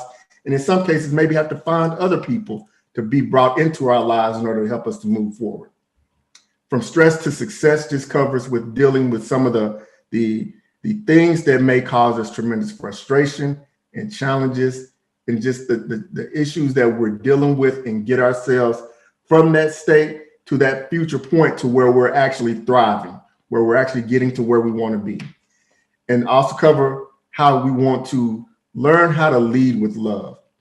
I think there's tremendous leaders out there in the world, but one thing that I realized through my journey is there's an element of love that comes in with everything that we do. And if you want to touch and inspire people, you have to actually have a genuine love and use that love in the practices that you actually uphold and carry through. And then finally, I want to touch on the future forward. As I said, I'm going to share with you my journey, my path as to getting to this point, and then some of the things that can be taken away and applied in your journey, in your experiences, going down your path to where you're trying to get to in life. One takeaway I want you to understand as I go through this, because I was knocked down beyond what I ever imagined, but I chose to be resilient. And keep in mind, resiliency is a choice that we all can make for ourselves. So as I get into this, the first element I want to share with you about is the rebuild or relapse. And in my case, this was the immediate aftermath of the defining moment, the accident. As I shared, after the explosion, my life changed completely. My wife was taken from me. I suddenly became a single father. I was broken in so many ways, physically, emotionally, spiritually. And just getting through that shock is the first thing, just being able to survive that moment. One of the things I want to talk about is just the things that I had to deal with or had to use in order to get me through those moments. As I stated, the first couple of days, I was in tremendous pain. I had to go through multiple surgeries. I had to get transported from one clinic to another hospital and go through several emergency surgeries just to survive, just to live. At that point, I didn't necessarily have the means of being able to determine what the next action was going to be. So I was somewhat out of control of what was going to happen. But I also knew I needed to try to get my mind in the right place in order to get through these challenges. In doing so, one of the things that I took away as I was starting to get past the initial surgeries just to survive was I had to come to grips with the fact of my wife was gone and I didn't know what I was going to do. And I had all of these feelings and emotions inside. And so for me, one of the greatest steps that helped me start to make sense of what was going on, because it was all such a blur, was I needed to start journaling. I never was really someone who was great in documenting and recounting everything that happened. But this was a means of me, from an emotional standpoint, being able to put on paper, not just sort of what happened, but some of the feelings that I was going through emotionally, knowing that my wife was gone. I started reflecting back to some of the times early in our relationship and some of those great moments. And in some ways, it brought sadness. It brought tremendous sadness, but it was the first step. I had to do something because I didn't want to fall into a tremendous state of depression. I was already dealing with a high level of tremendous physical pain, and life for me was not comfortable at all during those times. I couldn't move. It was a struggle to eat. It was a struggle to just get through those moments. But as I was able to move towards those, getting through that first week, that immediate time in the aftermath, I was being pushed to try to do things even though I didn't want to. While I was in the hospital, I was being asked to start doing a little bit of occupational therapy. I could barely get out of the bed. I couldn't get out of the bed.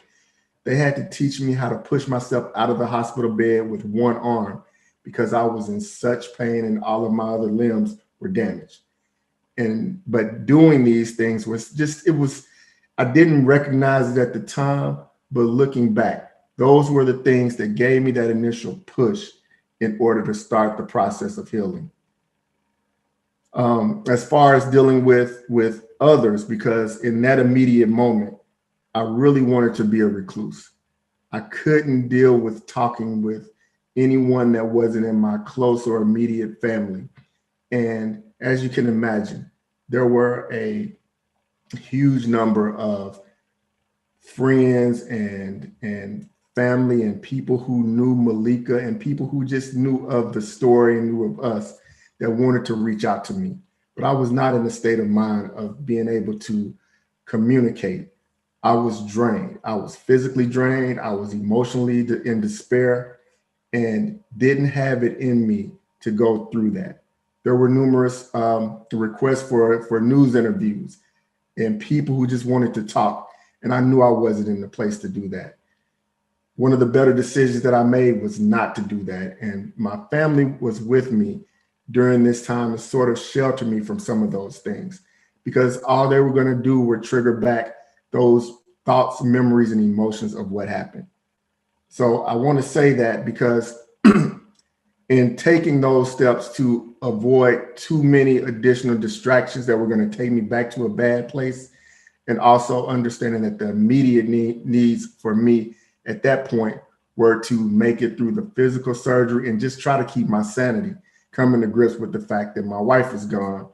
One of the things I recommend when dealing with a traumatic situation and is in that aftermath, that immediate time once it's occurred, the first step I want to say is you need to learn to assess what the situation is and start the process.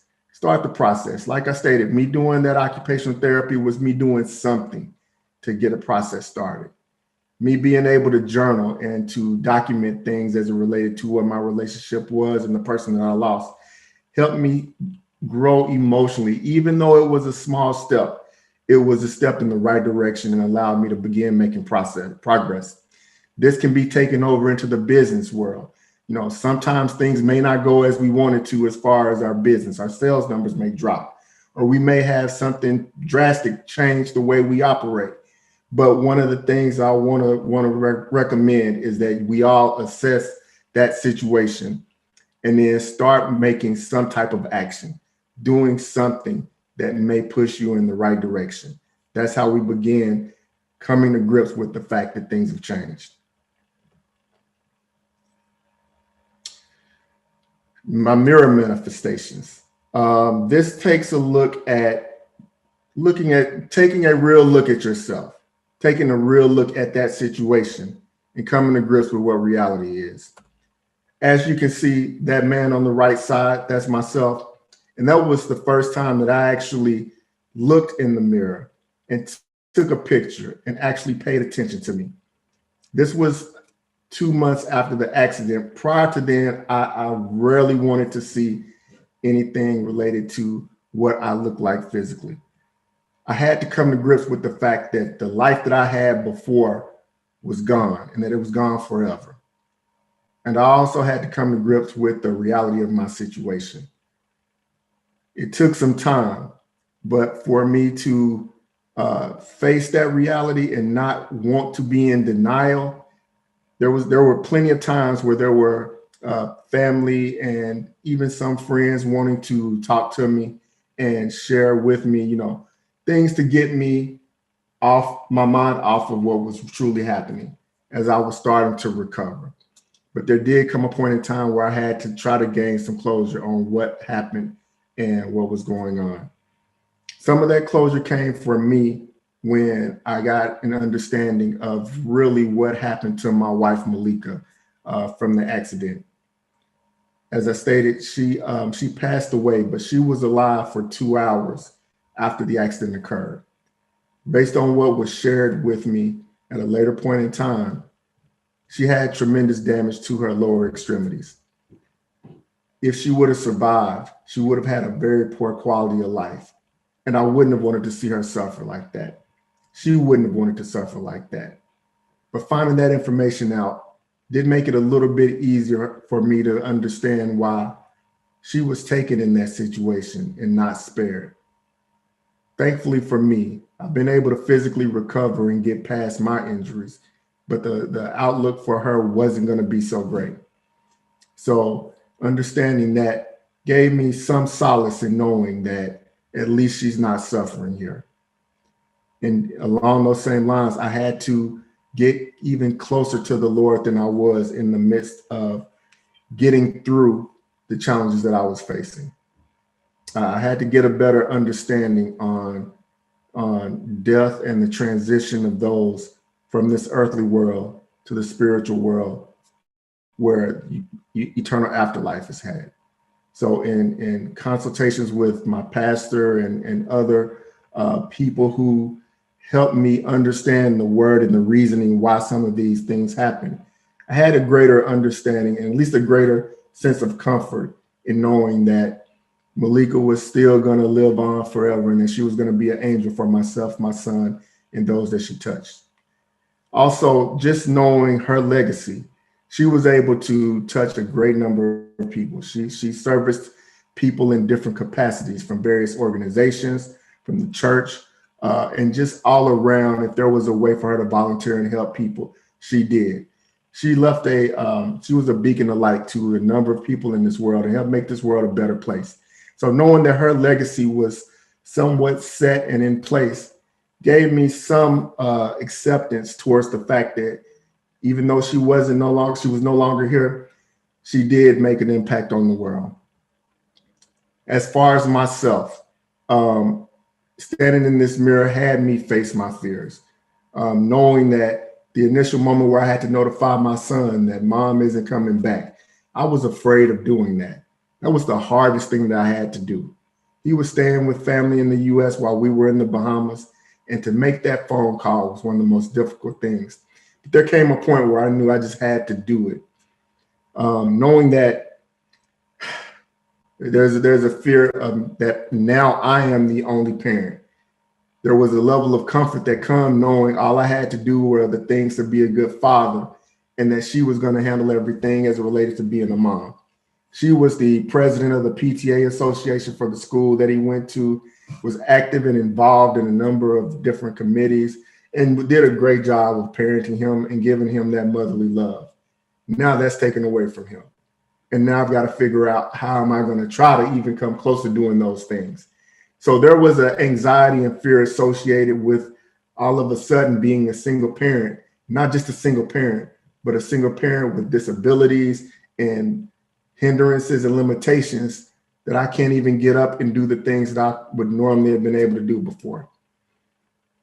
I also had to come to the mental acceptance of the fact that I was not the same, that I was never going to be able to walk in the same way that I had walked previously. I was never going to be able to run and play basketball and just move without thinking in the ways that I did before. Looking at this picture in the mirror made me come to grips with that.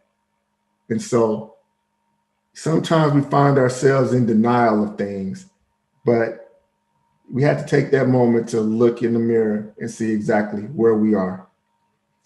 The takeaway I want us to understand from this is sometimes you do have to accept that certain things will never go back to how they used to be.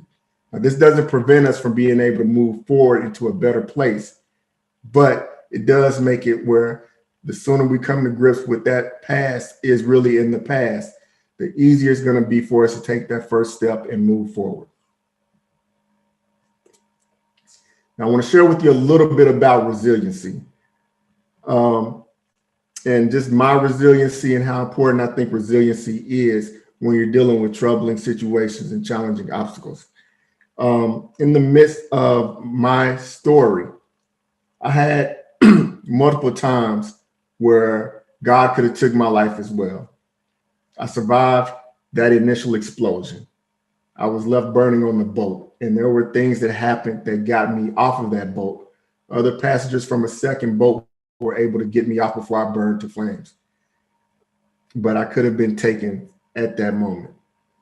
As I was in a Bohemian hospital, I was laying in the bed, and through some of the operations that they attempted to provide and do, my health actually got worse.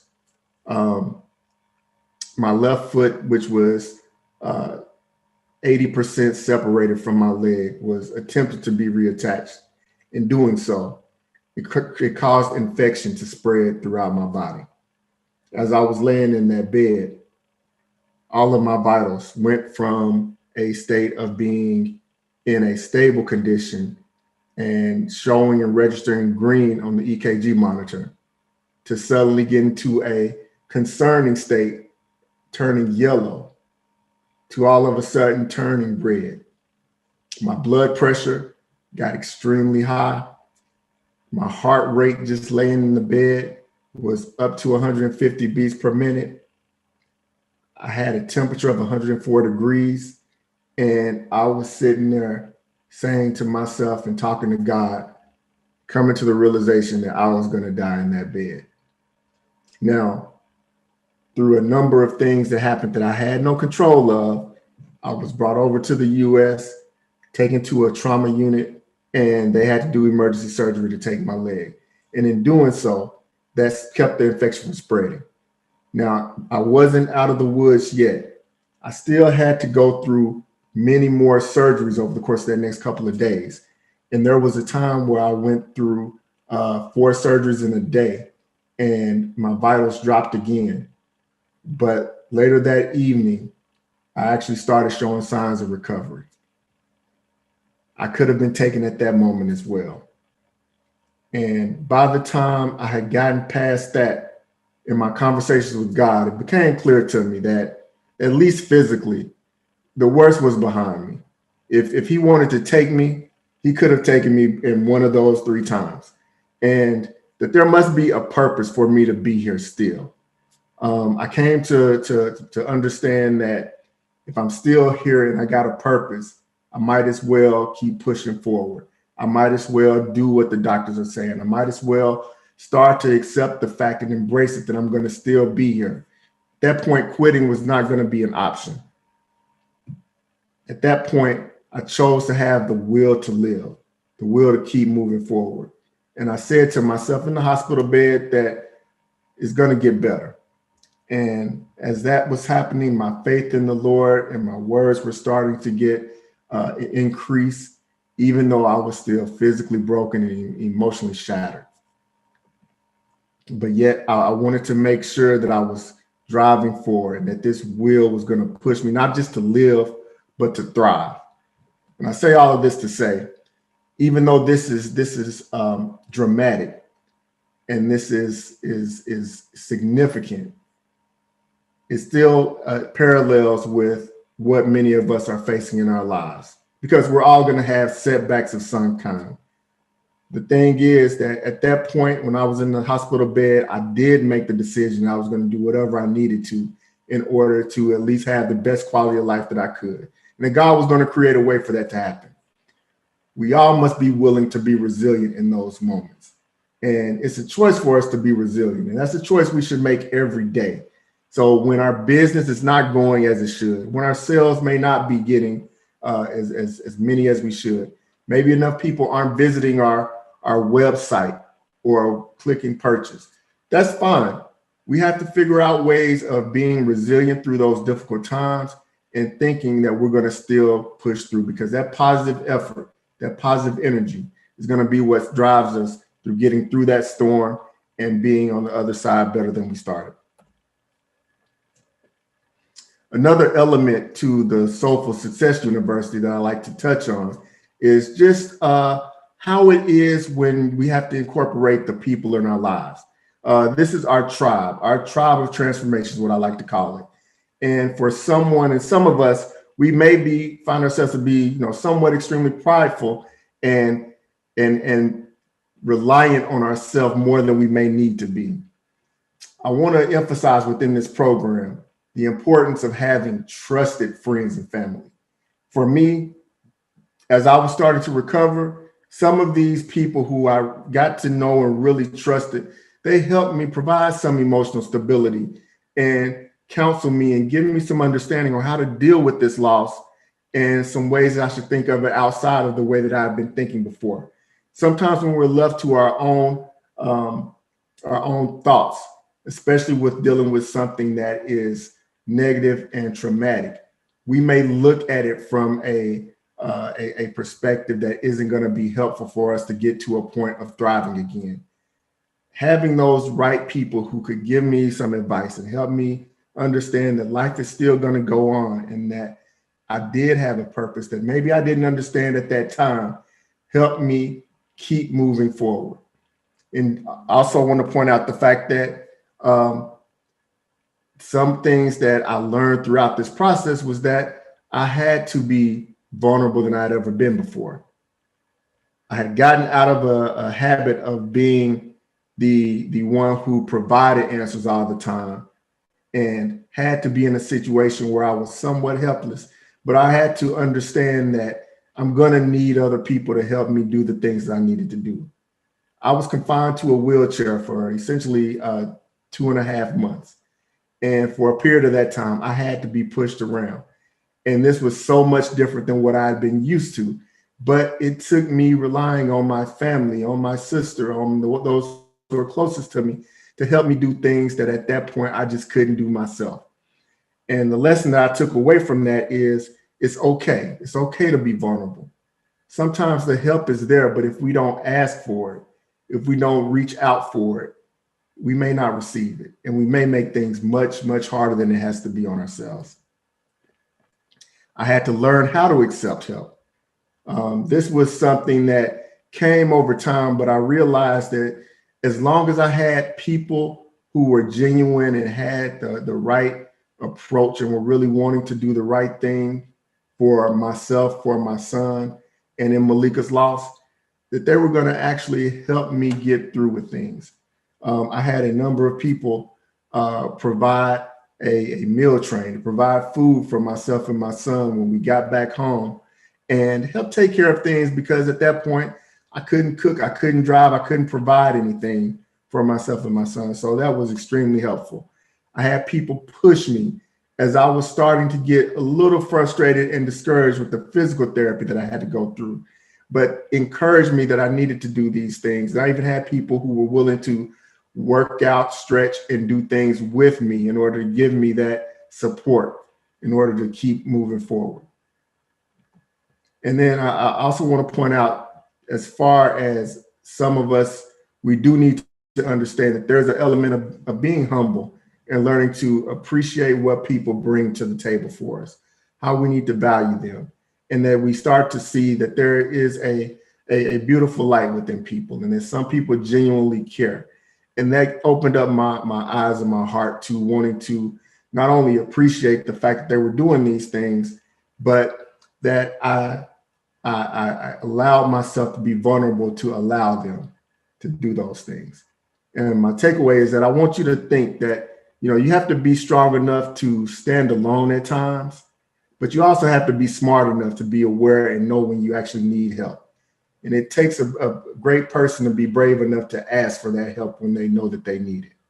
And my tribe, my group, my people who were there for me did a tremendous job in doing that when I was at my lowest points in the recovery process. Now, from stress to success touches on part of that tribe, but it goes to the next level. There were things that I knew that I needed that my tribe could not necessarily do completely. As far as being able to deal with the grief and deal with the loss emotionally, figure out how to put those pieces of my life back together, how to deal with the emotional pain that my son was enduring. I needed professional support to do that. I had never been to therapy before, but I knew that I was going to need somebody to help talk me through how to deal with such a change that was going on in my life.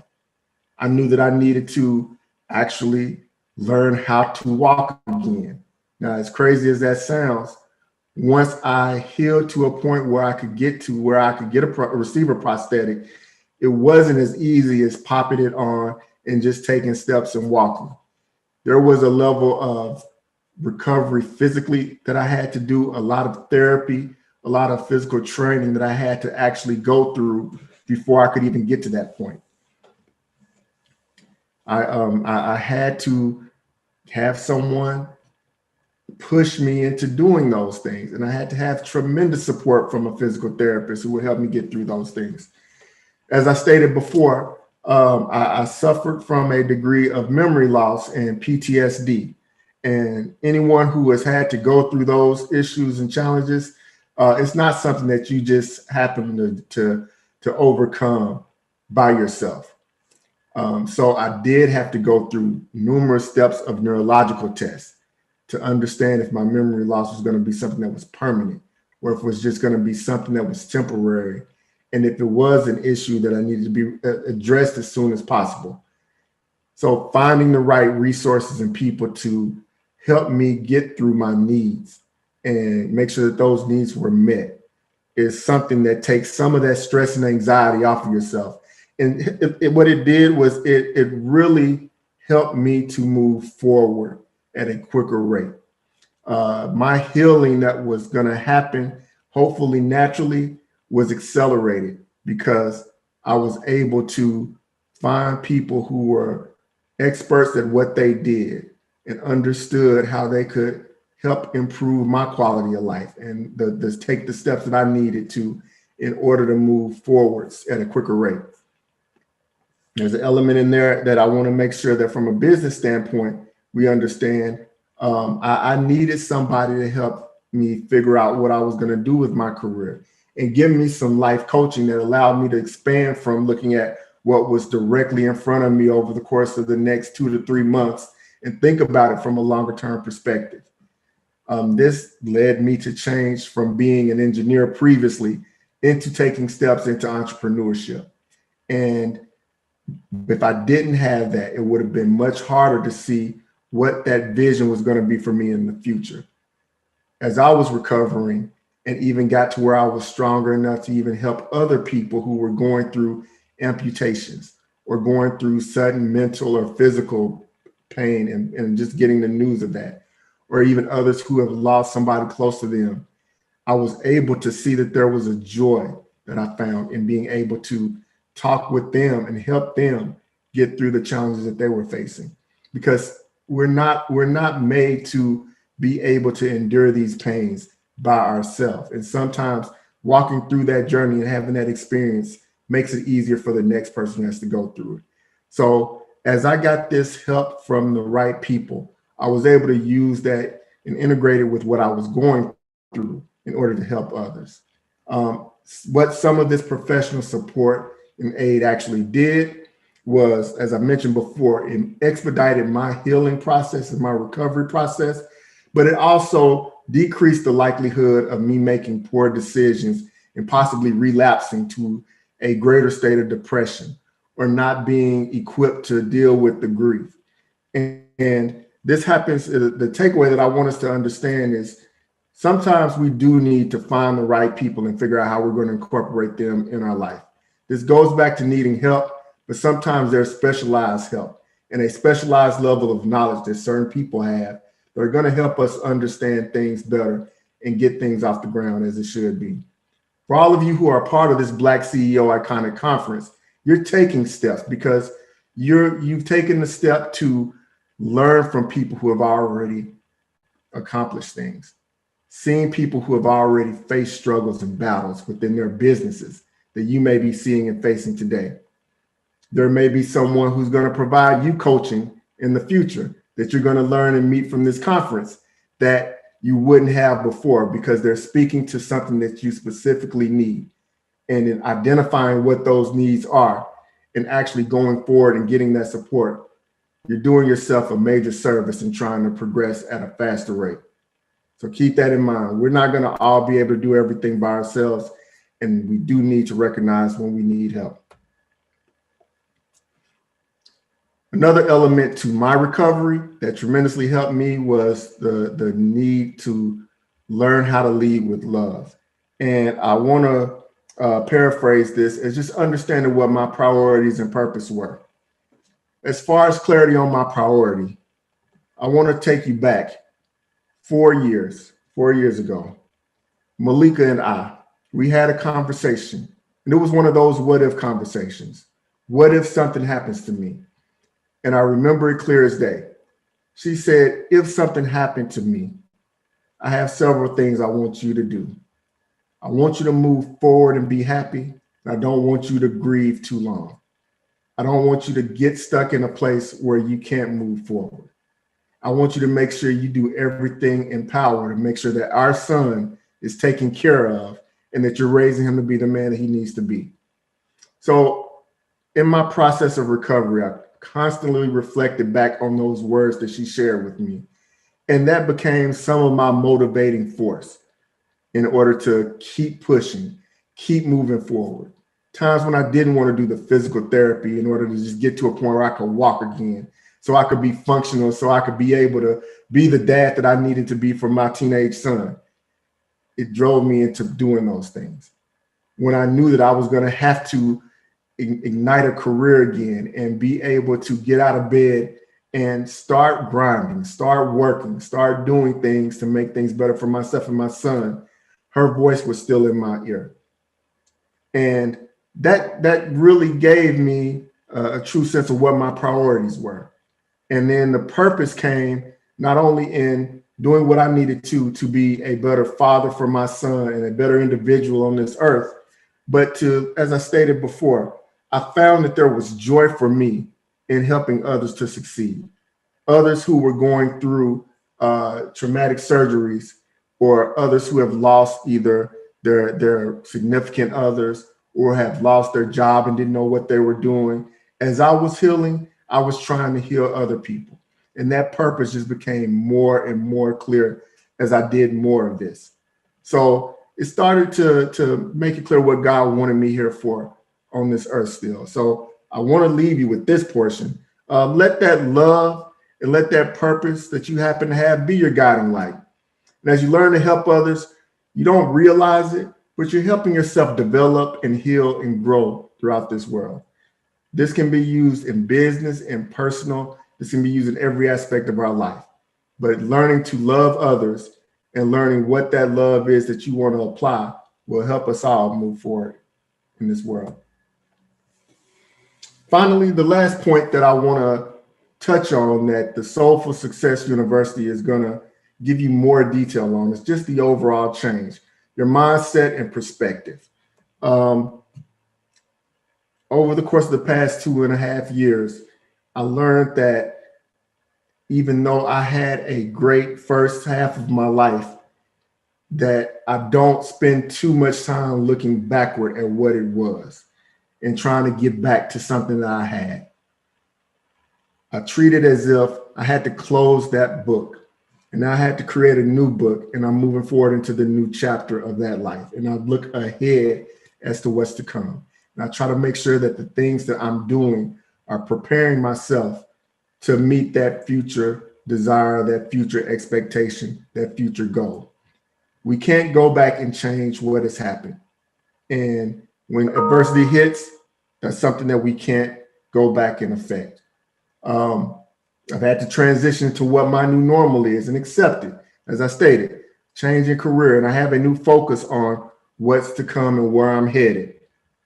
And then in the process of going through this journey, I found that there's a level of self-discovery where I found my authentic self.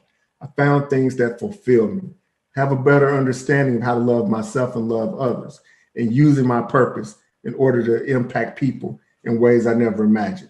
And what I see now is that that positive attitude that comes along with it, even though it was a major, tremendous setback, actually leads to progress and results are achieved. And as you start achieving more of your goals and your results, that attitude is only going to increase, and you're going to want to touch and help more people in a positive light in this world. So keep this in mind. In challenging times, you must have the strength and the integrity to be honest, not only with yourself, but others, on where you are currently and where you're trying to go in the future. With that, that's a short introduction into the Soulful Success University and some of the things that I want to share with you. My name is Tiran Jackson. I am the owner and principal of Reborn Resilient, and you can find me on the internet, on the website at rebornresilient.com. You can find me on Instagram, Facebook, LinkedIn under my name, Tiran Jackson, or under Reborn Resilient. Be on the lookout. I'm going to share more of my story in my upcoming book, My Defining Moment, and there will be more insight into the Soulful Success University going forward. Thank you all. I hope you're having a wonderful conference and have a great day.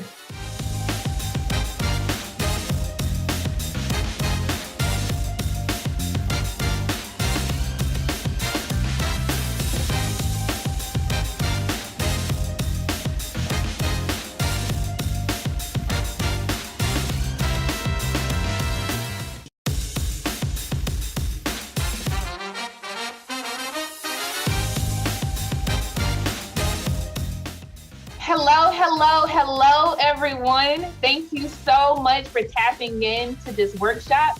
I want to applaud you first and foremost because you are the most important piece of the next 45 minutes that we're going to spend together. You are tired, you're exhausted, you're doing a million things, right? You're running all around being Superwoman and Superman, but you chose to show up for yourself, right? You chose to prioritize self-edification. and self-investment, right? So that you can better run your businesses. So I want to applaud you for that.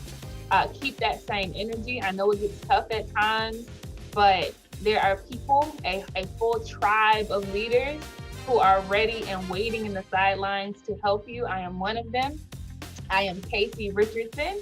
I am a founder, a published author, and a coach and consultant.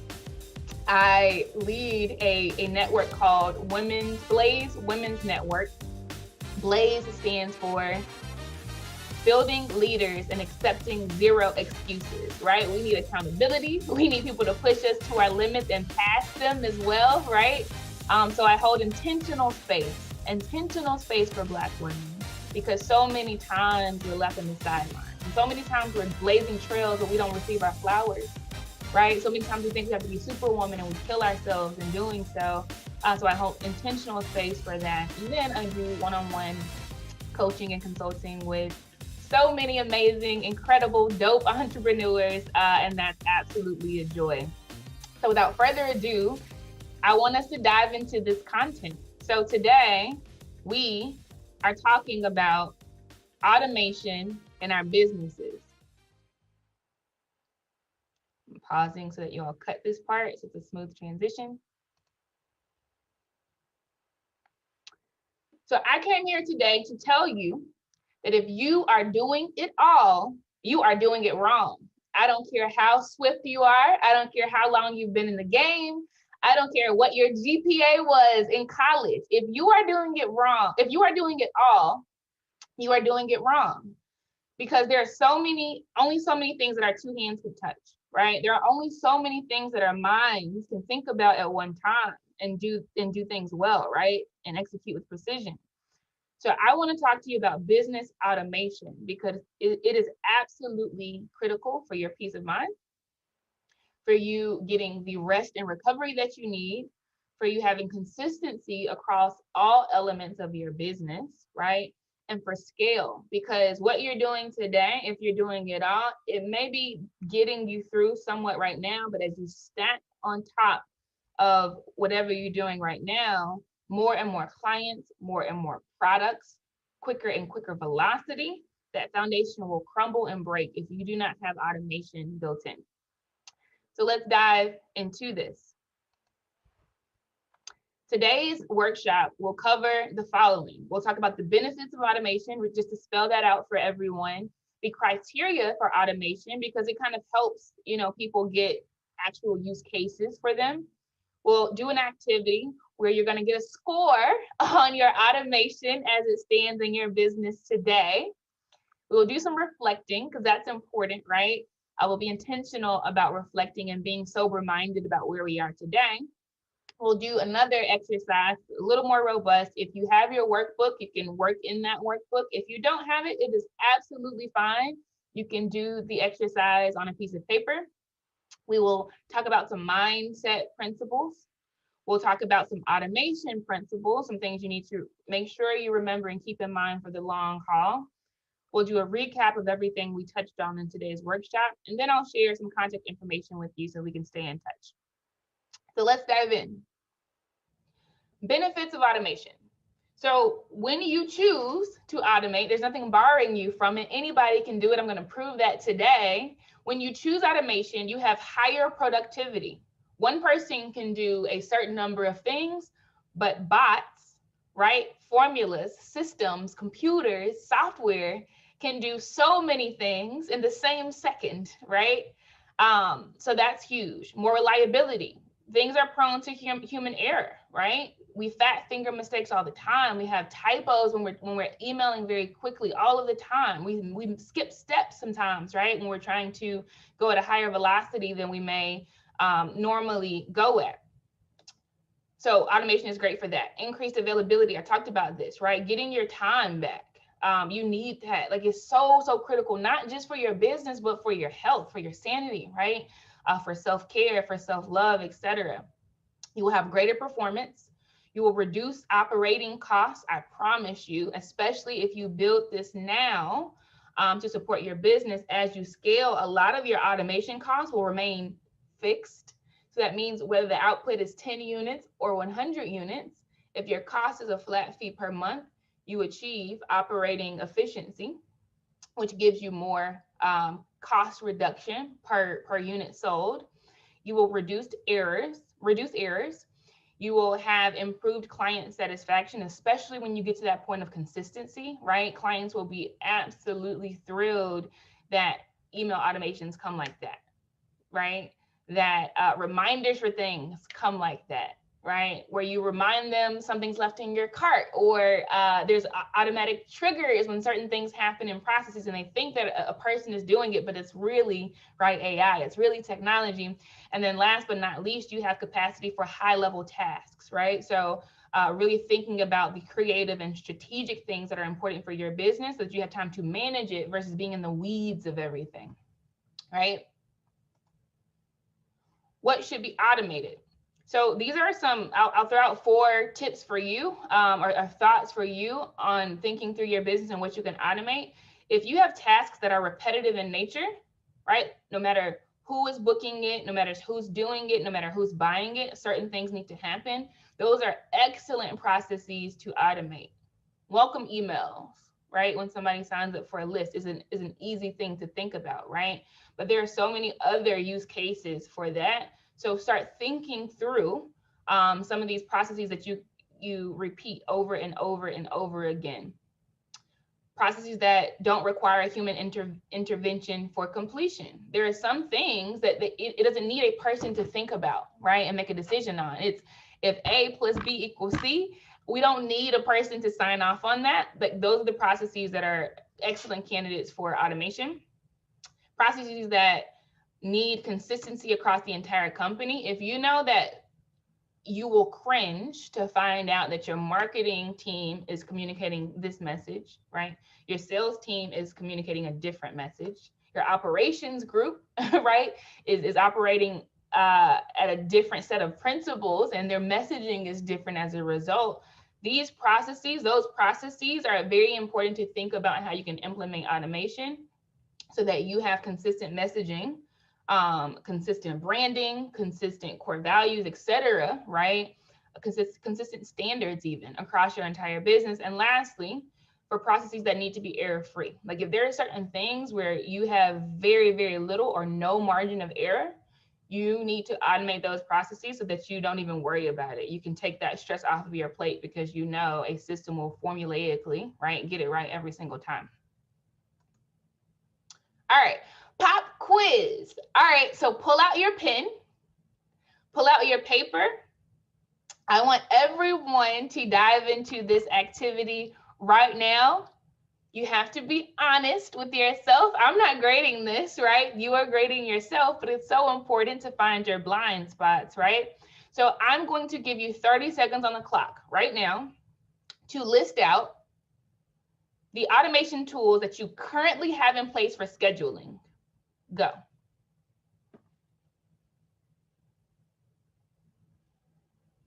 Think, think, think. If you have more than one, that's absolutely fine. Put it on the list. Just scheduling.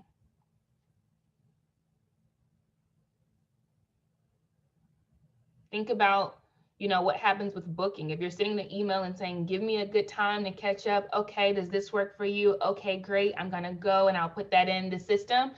That's not automation. All right, timer is up. Next, I want you to think and write down about the email marketing tools that you currently have in place. Go.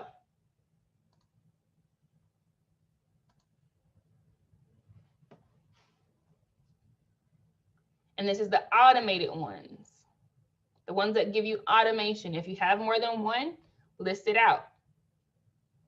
15 seconds on the clock. 10, 5. All right, time is up. Nice job. Stay with me here. Customer relationship management system. So we call these CRM tools where that is automated. Start listing now. For those who are thinking about what that is or wondering what that is, These are systems that allow you to have notes about your clients, when your last, touch base with them was, when the next one is scheduled for, what their address is, what their phone number is, right? It could hold notes for you so you know how to market to them more effectively. Those are CRM tools. 5 seconds on the clock. 2, 1. All right, time is up. Now, social media posting. 30 seconds on the clock. You know how this goes. 30 seconds, write down all of the automation tools that you have for social media posting. 25 seconds on the clock. If you are currently drafting your stuff up, pulling it into Instagram, for instance, hitting send yourself, that is not automation. That is a person doing it, right? List the tools that you are using to automate social media posting. 3 seconds on the clock, and we're out of time on that one. All right, tracking and to-do lists. 30 seconds on the clock, go. If you have tools that currently automate the way that you track tasks and have to-do lists, list those out.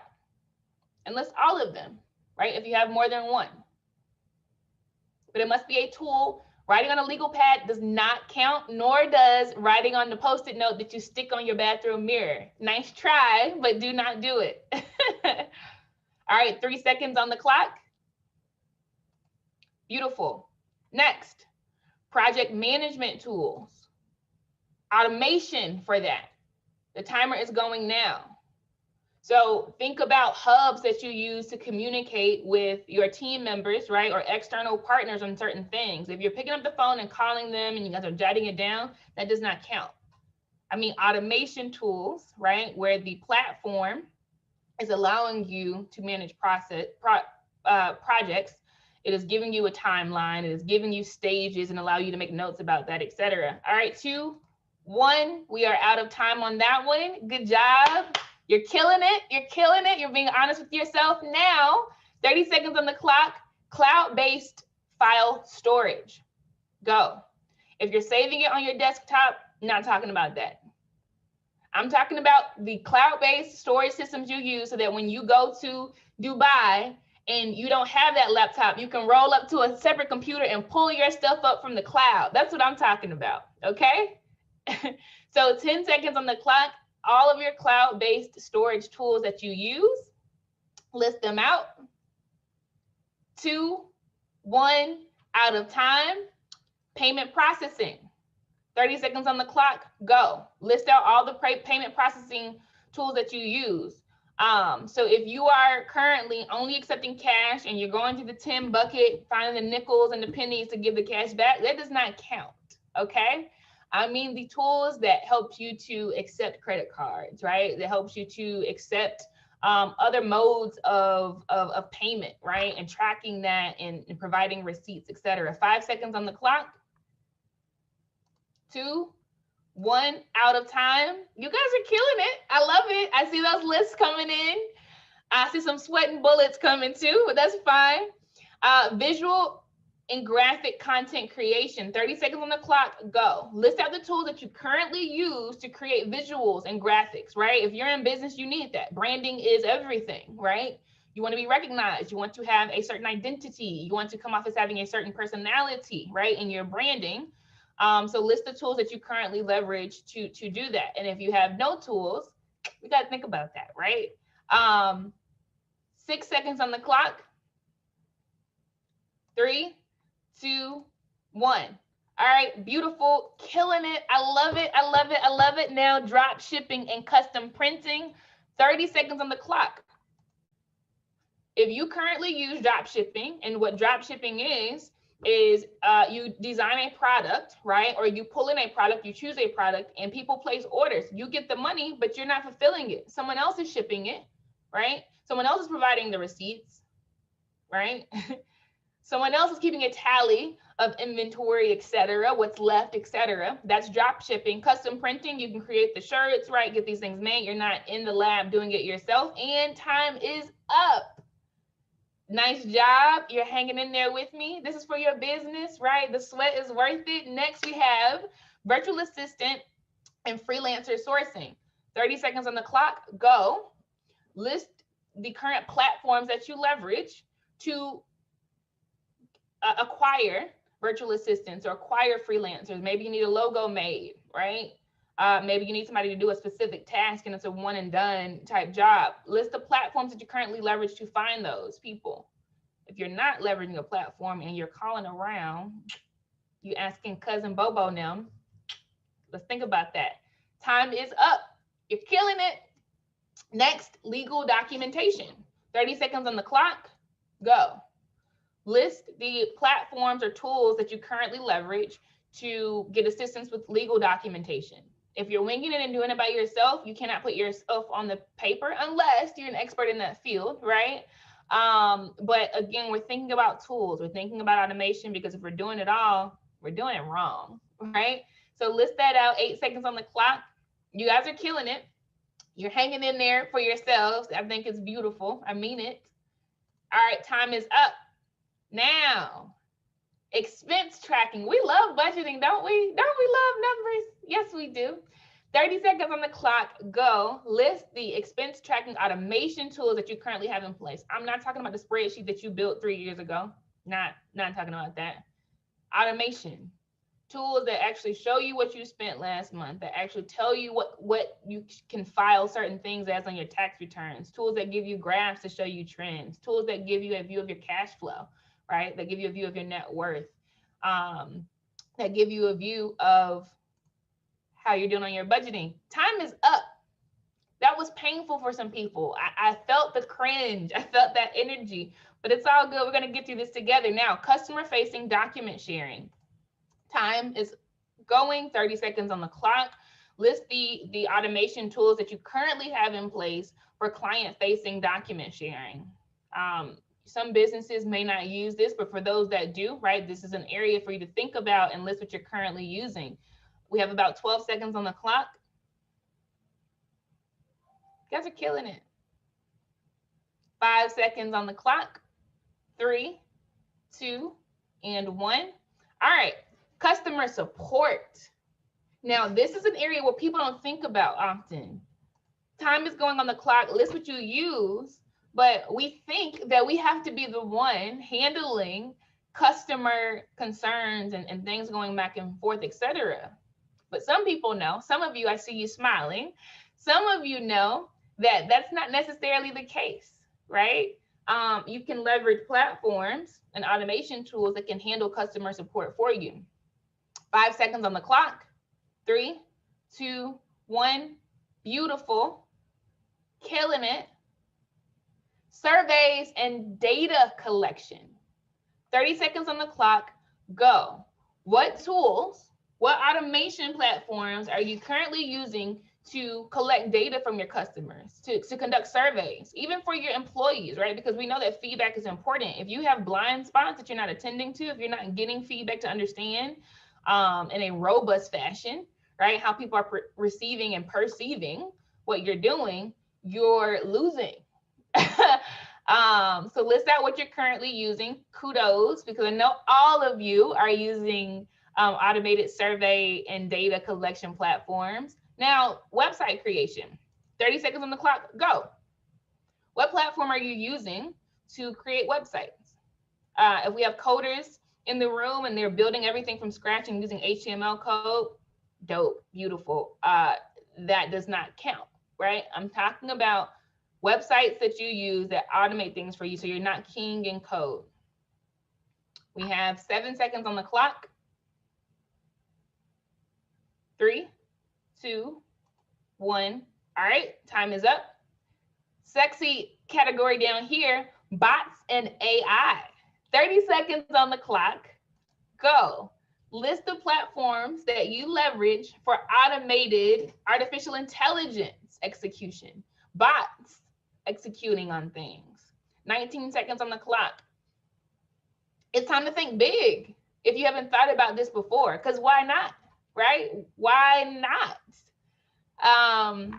8 seconds on the clock. Think about that. Write it down if you have this category. If you have an automation tool in this category, kudos to you if you do. And we're moving on. All right.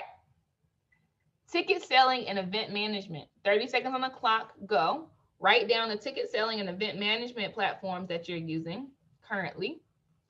So if you're selling raffle tickets in the church parking lot, right, during the homecoming potluck event, that does not count. I'm talking about automated platforms where people can purchase without you touching it, right?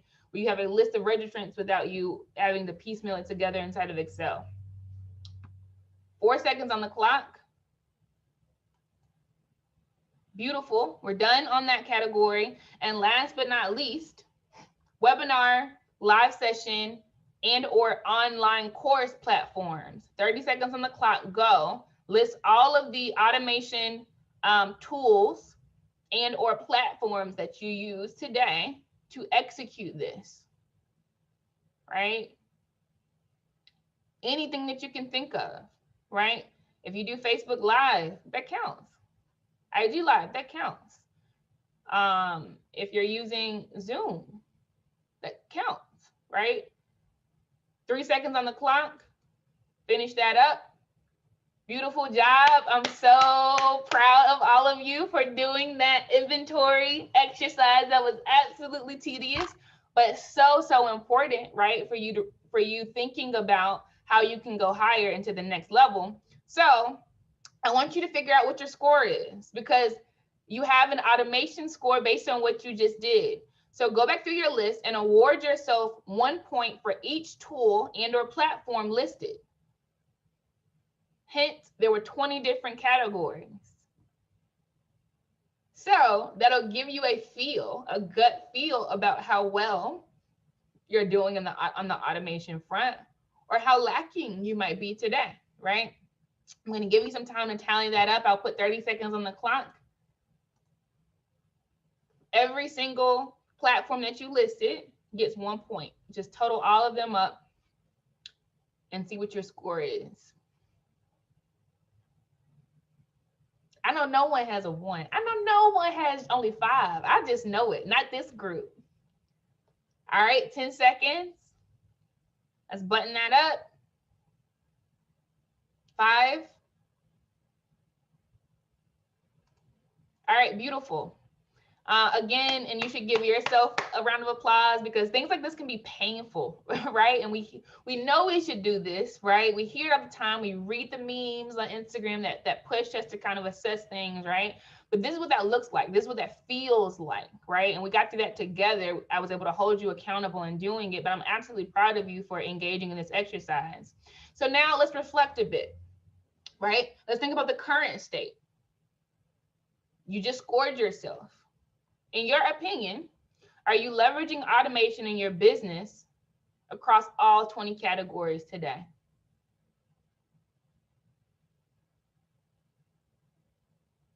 Future state. Can you be more intentional about automation implementation going forward? So the beauty of being an entrepreneur, the CEO, the founder, etc., is that you don't have to go through protocols to make changes or recommend changes, right? You can be as flexible and as agile as you would like to be. So if you can be more intentional about automation implementation going forward, I need you to circle those categories on your list, right? There are 20 different ones. Circle those categories so that you can be thoughtful going forward about beefing that up some. And then budgeting, this is critical. This is oftentimes skipped in decision making, and it should always be there. Does automation implementation fit into your budget today? You have to be sober-minded about that. And if not, how can you make room for it? I talked about scale earlier, and I'm gonna pound on that one more time, because when you build the foundation in a way that's sustainable, your business can grow and grow and grow without crumbling at the bottom. So if you are building your business where you are the customer service person, you are the marketing person, you are the product development person, you are the operations person, you are the CEO, right? And you stack more and more on top of that, that foundation is not sustainable, period. I don't care how dope you are, right? It's not sustainable. But if you build your business and at the foundation, You have automated processes, platforms where you can stack and stack and stack, grow and grow and grow. And that AI technology won't go out on you, that software won't go out on you. You have built a sustainable business, right? And so it is important to think about, if there are constraints on your budget, how you can maneuver things around, how you can change your sales target so that you can get extra income, etc., right? How you can get grants even, right? To give yourself that added resource, right? That added capability via automation, so that you are built to last for the long haul. All right, great job reflecting on that, making your circles. I'll give you a few more seconds to button that up. If you don't know the answer to the budgeting question, that means you have some homework to do, right? Google and see how much different services might be, and look at your budget, see if you have room for it. Now, I'm not gonna leave you high and dry. You said, what services, Casey? I'm gonna help you out in every single category. Yay! I feel it, I feel it, I feel it. So now it's time to pull out your workbooks. Again, if you don't have your workbook, it is absolutely fine. Get another piece of paper, because I just know that first piece of paper is full of all the automation tools you already use, because you're absolutely dope. And if it's not full of that, you're still dope, because you've written circles and you've written notes and you've asked yourself questions and you've challenged yourself to be more intentional about automation implementation. So let's pull out a blank piece of paper now, or leverage the workbook that you have, right? And we're going to do an activity. So for each section I'm going to give you, I mentioned that there are 20 different categories, right? There's a 4-part question to each. For every tool that I give you, ask yourself, do you use this tool today? Might you have use for it in the future? Does the tool fit into your budget today? And what is your target start date for you? So if you say, yes, I'm going to use this, I like it, I'm going to implement this, put a date on it. Put a date on it. Okay?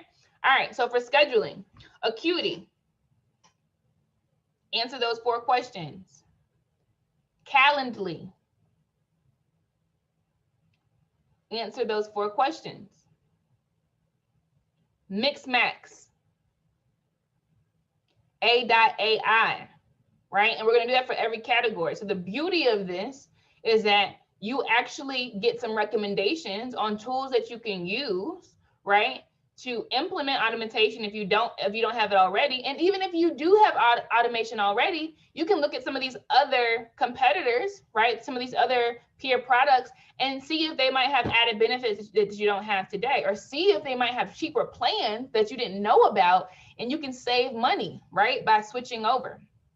Email marketing, these are the tools, some of the tools that are out there for that. MailChimp, Active Campaign, ConvertKit, Mixmax, which is a Gmail plugin, HubSpot, and Drip. I'm going to give you a few seconds to answer those 4 questions across each of those platforms. Yes, each of those platforms, because each platform has its constraints.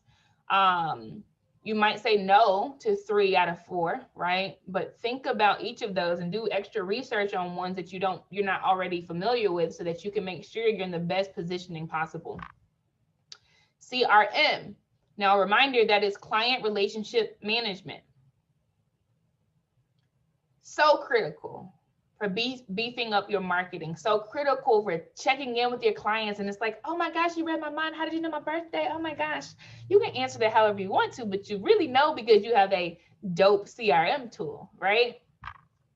So Zoho CRM is a tool. Fresh Sales, Copper is a tool. Insightly, Less Annoying CRM, Nimble, Keep is another one. Keep is pretty popular. All right, so we got that. Beautiful. Social media posts. So these are some of the tools that you could use, and answer those 4 questions, right? Planoly, Zoho Social, Hootsuite, Sprout Social, Buffer, Loomly. These are some of the tools that you can use for social media posting, and it's automated, right? You can literally schedule when these posts and not worry about it again. You don't even have to touch it, right? All you have to do is sit back and watch the lights come in and respond to comments that people are making, but you get back hours of your time, literal hours of your time, right? So answer those 4 questions. Do you use the tool today? Might you have use for it in the future? Does the tool fit your budget today? What is your target start date for use? Because if you answered no in all of these areas and you see that there's an opportunity to implement automation in that category, you need to be saying yes to one of these, right? Or at least finding a different one that serves your need, right? But this is free game, right? Like this is gonna save you so much time. There's no reason not to use something like this, right? All right, so tracking and to-do lists, right? Todoist, TickTick, Microsoft To Do, Things, OmniFocus, Habitica, Google Tasks. These are great for tracking.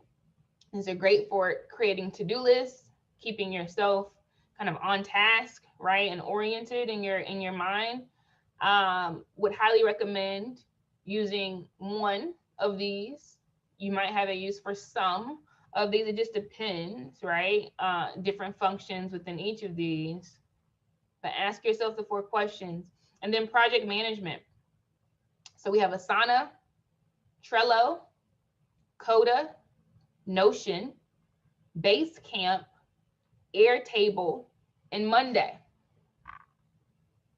Great for collaborative projects. You can kind of see people's progress updated real time. You can see, everyone will be able to see the same end date. It won't be something that gets translated differently, right? Once it gets to the 10th person, we know how that game goes. In elementary school, we start whispering in someone's ear, and by the time it got back, it's something completely different. Use a project management tool so that everyone's on the same page. They have the same information, and at times when things need to shift, right? Everyone is updated at the same time. It's very valuable. Cloud file storage, OneDrive, Google Drive, Dropbox, Box, and iCloud are some of the platforms that can be used. Again, answer those 4 questions. You need to be walking away with something from this, right? More edified than you were before you came. So be very intentional about this and take this seriously. Payment processing, PayPal, Stripe, Square, Shopify, Etsy, Affirm, Acuity Scheduling. These are tools you can use to accept payments, right? And it automates those things for you. It receives the money, it sends the receipt. If the card doesn't work, it schedules itself to do a retry in the next 24 hours, right? It sends you a notification if a subscription payment fails, right? So that you can do some follow-up and see what's going on there, like do some customer reach outs, right? Huge. And they have hardware too, so you can on the go be able to swipe people's card as well. Visual content creation. Write these down. Canva, Adobe Spark, Unsplash, Icons 8, Drawkit, Remove BG, Headliner. Ask yourself the 4 questions. There might be some other ones out there. If you have some on your list already that's not listed here, beautiful. So long as you are using some automation tools, right? Especially for graphics and visual content, because you want your color schemes to be consistent. You want the personality of your brand to be consistent, right? Excuse me. So get a tool so that you have that consistency without thinking about it too much. Dropbox or drop shipping and printing, Spocket, AliExpress, Printful, Suppliers Data, Sellwho, Blurb. These are great platforms to use, especially if you don't have time to manage inventory. You don't have space to store inventory, right? But you still want to sell consumer goods. And they could be computers even, right? Like AliExpress gives you a myriad of things to sell. You just choose your niche and they handle the shipping, right? They handle the sourcing from suppliers all over the world, right? They pass on the payment to you via one of these payment processing tools that we talked about in the last slide. But it takes a lot of the work out of that whole end-to-end process for you. Printful does the same thing. You can create custom printed shirts for instance, right? But they do the shipping. They send you the money, right? They do the packaging, the labeling, etc. Virtual assistant and freelancer sourcing. Major key right here. Because if you are doing it all, you are doing it wrong. So go ahead and take you $5 and find a freelancer to build a logo for you, right? Some logo options on Fiverr, right? That's one of the options here. Upwork, you can find freelancers, contractors, virtual assistants there. Envato, TaskRabbit, people per hour, 99 Designs. Answer those 4 questions about these options, right? And choose a start date for one of them. Legal documents, Up Counsel, LegalZoom. It makes it so easy to find a legal resource on demand. Like, that's so valuable. That's so valuable, and it'll save you headache, money, right? Reputational risk down the road when you have your ducks in a row on demand up front. All right. Expense tracking, QuickBooks, self-employed and online are very, very popular. I'm sure most of you, if not all of you, have heard of that tool. Very robust. There's also FreshBooks, Expensify, Wally, Concur, Clarity Money, and Mint. I will just throw out there that Mint is really, really good for managing your personal expenses as well. I think having a view of kind of where you're on a personal front as well as the business front is important, because both of them, right, give you peace of mind, gives you precision, gives you important planning, financial planning. So answer those 4 questions about these tools. Customer-facing document sharing. There are many out there. I just have a few down here. If you use something different, that's great. You got a point for that, right? But listed here is DocSend, Quiller, PandaDoc, Prezi. Answer the 4 questions on those. Customer support, right? I talked about this. What if you don't have to be the person, right, that's handling the inquiries that come in randomly, right? That's handling, just general customer support routines. There are platforms for that. Intercom, Zendesk, Discuss. Great platforms. You should definitely look into it. If you already are, amazing. You got a point or 2 for that, right? But ask yourself these questions. Do you use the tool today? Might you have use for it in the future? Does the tool fit in your budget today? What is your target start date for use? All right. Surveys and data collection. So there's Airtable, Google Forms, SurveyMonkey, Typeform, FormStack, JotForm, Quillitrix. Answer the 4 questions, right? Some of you might remember taking surveys via one of these tools. You pass that valuable information on to that company for free, and you never thought about implementing it into your own business, right? This is a light bulb moment for a lot of you. Use the tools. Most of them offer free trials. Most of them even offer free plans where you get some features for free.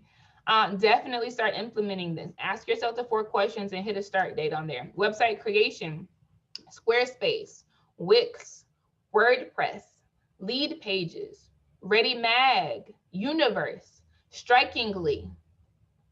All great tools for website creation. You can try to build it yourself from scratch if you have that gift. You could go out and pay a person a few $1,000s to create a website. You could, right? It depends on what you want. But there are some tools out there that automates this whole creation process for you for a fraction of the cost. So I would say lean into that. Bots and AI, Q&A Maker, Landbot, HubSpot, Chat Fuel, FlowXO. And I do not need you to just say, wow, who knew? I need you to answer the 4 questions, put paper to pen, and put a start date. If you have some light bulbs that have gone off in your head about how you can implement and integrate these into your business. The final stretch here on this activity, ticket selling and event management, Eventbrite, Sparkso, Cvent, paperless post, Splash, Tito. If you've never used an event management service before, check these out. It will make your life a whole lot simpler. Webinar and live sessions and or online courses. Webinar Jam, Twitch, Thinkific, Teachable, Podia, Mighty Networks, Kajabi. Great tools to use to offer webinars, live sessions, and online courses. Great tools. And again, you achieve scale because whether 2 people are in the room or 200, what if that price is fixed here, right? But you get the income per registrant. Let's build it in there. All right, beautiful job. Hand clap again on finishing this assignment and putting your target dates out there. We have the rest of 2021. Let's get it. Let's go. So I want you to make a vow that you will commit to results, not activity. Gone are the days where you're working all day on these monotonous tasks, these small tasks that take you all of your day, right? And you think you're productive because you've been doing something all day. Nope. Commit to results, not activity. This is a key mindset shift, okay? But vow to me that you will do this. If it's not getting you to an output, increasing the revenue, giving you time back, increasing the customer, right? We're not committed to it. All right, I heard you, I feel you, beautiful. Now, we're gonna reclaim our time, fam. Don't waste time on busy work. Let the tools do the work for you, period. So as much as you can, automate, period. So that we have time to spend with our families and the people that we love the most, so we can be present at the dinner table, right? So we can be present on the phone, in the phone conversation we're having with our family, and we have more creative juices flowing to bolster our businesses even more. I know y'all with me. I know you got it. All right. So quick tips I want to share you around automation. Make sure that the platforms you choose provide consistency, right? I think we get that out. I don't have to give examples on that, but make sure it's reliable enough to provide consistency. Make sure that you approach this in a step-by-step fashion. I do not need you tomorrow to start 13 different platforms. That makes no sense. Take a step back, look at what's most critical, look at where you can start, and then over time, right? Maybe once a week, once every 2 weeks, once a month, depending on the intricacy of the different tools, implement more and more in a step-by-step fashion. Flexibility, you want flexibility, right? You want a platform that is going to be able to handle the business growth that you will achieve, right? If it's going to break next month, if you triple your income and you triple your velocity, that might not be the best tool to use, right? So think about flexibility when you're choosing. Simplicity is important. Make it simple for the customer, right? And make it simple for you. And then lastly, training. Too many people skip out on this piece. You need to learn how to use the tool well, right? So once a month, hop in on, their blog page and read a few blogs for a few hours, right?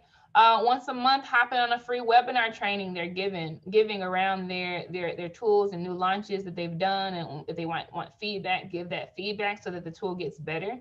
But those are the 5 main things that I would recommend to you to keep in mind as you automate your systems. So takeaways, because we've gone through a lot and you've done a lot. I'm so proud of you. I'm still clapping my hands for you. You guys are amazing. So we learned the benefits of automation. We learned criteria for automation, right? How we know when a process needs to be automated. We did the automation scorecard assessment. We looked at over 100 automation tools that are recommended to check out or implement into your business. That's huge. You have all that information you're walking away with.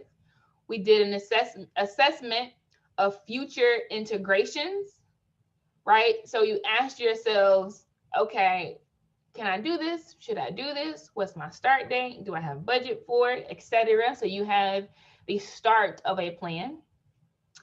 And we've talked about some principles to live and lead by, right? Mindset principles that we want to keep in mind, kind of our rubric for judging whether a system is worth using or not, etc.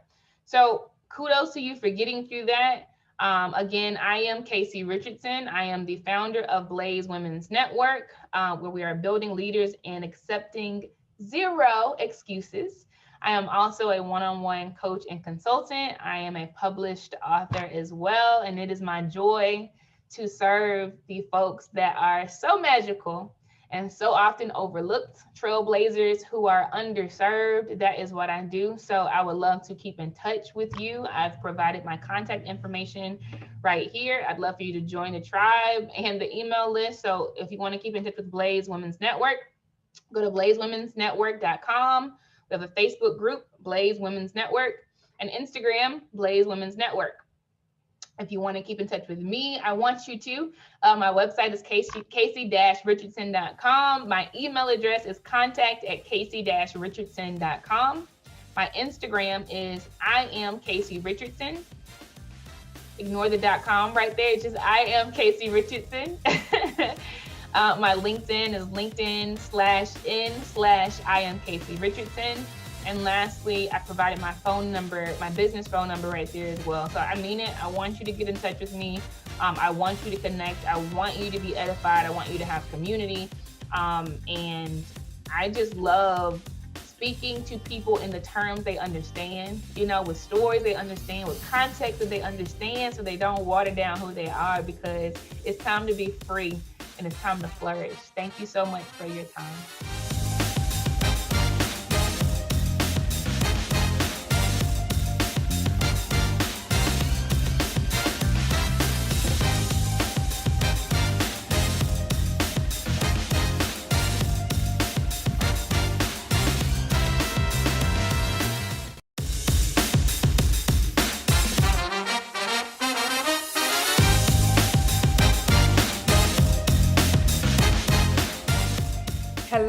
Hello, everyone. Good day. My name is Obiama Martin, and I am so elated and excited to have this time to share with you. And so the message, the title, if I have to give this a title on today, I want to talk about the amazing you and how the amazing you just need to breathe, right? Now, let me tell you a little bit about myself, because I want to give you some context before I give you the content. That's really important as we kind of get started in this conversation. And so I started out not where I am today, being amazing. I own that today, amazing you. I own that. And it is, I feel, my responsibility to make sure that everybody understands how amazing he and she is, because we are, right? And we are because we were born amazing, right? And so my name is Obiama Martin. That's why I'm saying amazing and not amazing, right? I am amazing and you are amazing as well. But again, I didn't start out that way, you guys. The truth is, I didn't believe that about myself. And when you come into this journey of entrepreneurship, being a small business owner, being a mompreneur, a dadpreneur, whatever hats you wear, an executive, whatever hats you wear, you don't always start out with the confidence that you need to really launch strong, to start strong. And so let me just kind of tell you a little bit about where I started, right? And so I started, you guys, in a place where I was honestly very broken, depressed, suicidal even, and I was a business owner. I was a small business owner, entrepreneur, married, making 7 figures, okay? And so the reason why I need to tell you that is because I'm not necessarily a person that you kind of come in contact with and that you would necessarily be able to even believe anything about me, because I definitely don't look like where I started from, and I definitely don't look like what I've been through, right? And so what I want to say to you on today is that your past does not have to dictate your future. But this is where I started at. I started at a place where I was already doing really well. I was already doing really well. I was already soaring.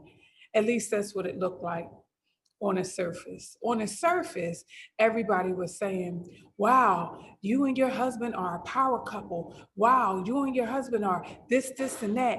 Wow, all of these amazing things are going on. And so all they saw was the surface. All they saw was the mask. And unfortunately, when we look at people, when we look at celebrities, when we look at people that we deem to be successful, what we are seeing is what they want us to see. But nobody really knows what goes on behind the curtain. And people absolutely did not even fathom what was going on behind my curtain.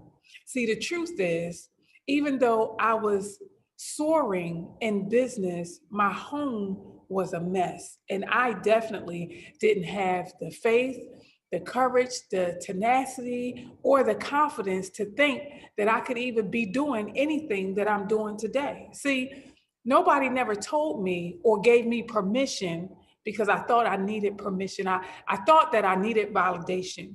And I don't know where you are in your journey, but I remember struggling in my journey. And I remember specifically in 2016 when what I knew for 18 years, the nucleus of who I thought that I was as a mom, as a wife, as an entrepreneur, as an educator, as a trainer, and all of these different hats that I was wearing. People had put me up on this pedestal, and I was wearing a mask because I was ashamed and I was embarrassed. But when people saw me, they was like, wow, you are amazing and you're this and that. But I didn't feel amazing. I didn't feel amazing. I didn't feel like what people saw and what it was that they were seeing. I didn't know who that person was. It was hard for me to identify with the person that they were seeing. People saw potential, but I didn't see potential. But I was producing, because one of the things that I've learned how to do and do well, and I'm sure you can identify this, is I know how to work through. I know how to work through. See, that was my coping strategy. And so as long as I was busy, as long as I filled my time with being productive, nobody would ever know. And I wouldn't have to deal with my ish. I wouldn't have to deal with the stuff that was going on in my house, because I just masked it with work, and everything became, oh, I'm not available because I'm working. And legit, I really was working. But what I didn't know is that work became my coping strategy. What I didn't know is staying in school and learning as well as teaching became my coping strategy. What I didn't know is how traumatized I was by life. What I didn't know was how traumatized I was by the things, the events that had happened early on in my life and different relationships. And all throughout my life, specifically through my young adulthood, starting at around age 20, kind of throughout in my 30s, where I was in business, but I struggled. I struggled in a nonprofit space. I struggled in a corporate space. I struggled in all of these different spaces because I was trying to carve out a little space for me, because it was this big pie and I just wanted a piece of the pie. I didn't necessarily want to take anybody contract. I didn't want to take anybody contract. I didn't want to take anybody clients. I really felt like, the sky is so big, and why can't we soar together? We're eagles. Why can't we soar together? That was what I believed in my heart and hearts. But other people didn't see it the way that I saw it. And so as I was coming up in business, you guys, I was really struggling because I dealt with so much competition. I dealt with so much backbiting. I dealt with so much negativity and so much cattiness, where people, and I'm not talking about just the brown people, I'm talking about all kind of people, right, that did not look like me, had more resources, than I had that were, I felt, attacking me and coming against me and trying to take my piece of the pie. And so I struggled for years. And most of the time, I just kept my head down and I kept working. What I learned to do was be consistent. That's what I know without a shadow of a doubt. I know how to be consistent. I know how to put all of my energy to the grind, and I know how to keep pushing. Because as I already said earlier, working and going in school had become my coping strategy. What I know and what I learned was that if I could just create this world around myself, I could protect myself from all of the things that I didn't want to face. And so I'm sharing this with you because I was a business owner. I am a business owner, but I was a business owner that was thriving financially.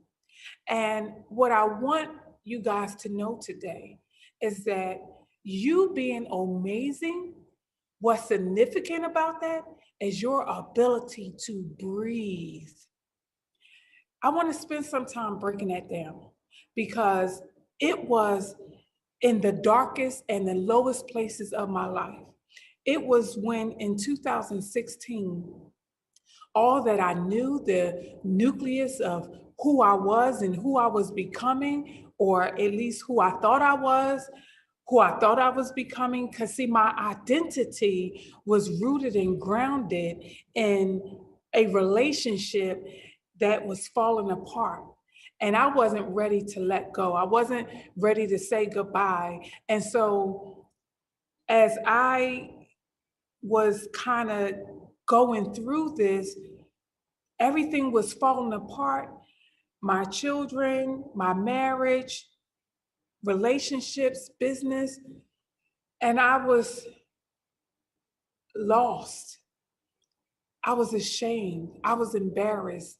And I felt like I had no one to turn to. I felt all alone. And I felt like I couldn't share my story. I felt like nobody would believe me. I felt like, why was this happening? I'm a good person. I do good by people. I do everything that I'm supposed to do. Why is this happening? And so I couldn't stay there because that was a place I like to call stuck. And I was stuck, but I couldn't stay stuck. And so 2016, September, specifically, I'll never forget it, when I lost everything. My marriage was gone, my business was gone, my contracts was gone. Everything that I felt kind of made me who I was, at least who I thought I was, because at that time I wasn't amazing. There was nothing that I thought that was amazing about me, regardless of what other people said, regardless of what other people thought. I didn't see myself as being amazing. And what I later learned is that this is the number one reason why people who are high achievers and excel end up committing suicide, end up drinking, end up smoking, end up turning to drugs, because life can be so overwhelming. We're so busy, we're grinding, we're getting up, we're eating, we're fixing the breakfast, we're making the bed, we're making sure everybody good, we're punching the clock, we're checking on our staff, right? We're doing all of this, and then we go home and we're making dinner, and it just becomes robotic. And so day in and day out, it's like you're on this wheel, you're on this wheel, you're on this wheel, and the wheel just keep turning, but you're not getting off this wheel. You're not getting off this wheel, and this wheel is taking you nowhere. And so you just kind of become robotic, and you just day in and day out, and you're doing the same thing day in and day out. You're doing the same thing day in and day out. And next thing you know, you look up and 5 years have passed, 10 years have passed. People are dying around you, and you don't even know who you are. And so I want to pause right there, because that's exactly what my life used to be. That's exactly what my life used to be. I was definitely in the rat race. I was definitely on this wheel that was turning, but I was going nowhere. And on the outside, I looked like I was thriving. On the outside, I looked like everything was well. But if I can be honest with you, that mask, that facade was too much for me to bear. And eventually, I just broke down. I didn't have a nervous breakdown, but I broke down and I decided that I was going to make an appointment to start getting some help, right? I decided, you know what? I don't know what I don't know, but I know that I need help. So let me seek out some professionals who could help me. Now, when all of these things happened, I absolutely sought wise counsel, because at the end of the day, I'm still a mom. At the end of the day, I'm a mom with 5 children, and I became single overnight, literally. I became single overnight. Even though the divorce wasn't final, the separation was there. The separation in our relationship, the separation in us doing business together, it was there. And there were so many things that I didn't know about my business that made me feel inadequate, that made me feel like I wasn't enough, that made me feel like I was incapable. But the truth was everything that I needed to succeed, everything that I needed to become amazing was already on the inside of me. Everything that I needed was already on the inside of me, but I needed to be my own rescue. I needed to show up for me. I needed to show up for me. It was difficult. It was a struggle, but I had to do the work. And so the woman that you see before you today, I'm so proud of. I'm so proud of the woman that you see today. I'm so proud of the woman that I see when I look in the mirror. I'm so proud of what I've been able to accomplish as a result of the inner work that I've done and I continue to do. So the truth is, you could be on top of the world and still be empty, broken, and bankrupt in your emotions and your relationships and your network. Your net worth in terms of the zeros could be in abundance, but you have no relationships. Your people skills are lacking. You are an introvert. You don't even like people. Or maybe you like people, but people don't like you. Whatever the case may be, what I want to tell you today, though, is this. You are here for a purpose, and there are people waiting on you to show up. There was people that were waiting for me to show up, and I didn't know my own brilliance. I didn't know how amazing I was until I started to do the work. And so, what I know to be true is that note takers are money makers. What I know to be true is what you write, you invite. What I know to be true is what is written is real. And it is because of those things that I have now grew into, evolved into what you see. And that is an amazing version of myself. I own every part of me as a business owner, as a transformational trainer, as a speaker, as an educator, as an author. I own all of those hats. As a daughter, as a sister, as a cousin, I own all of that and I embrace all of that. But again, I had to do the work. So listen, this is what I want you to do. For the purpose of taking notes, I want to give you some points. Number one, mindset is everything. You have to make sure that the tongue in your mouth is aligned with the tongue in your shoe. You have to make sure that those two tongues are going in the same direction. Why? Because when you are talking, but your walk is going this way and your talk is going this way, there is no alignment and you're not believable.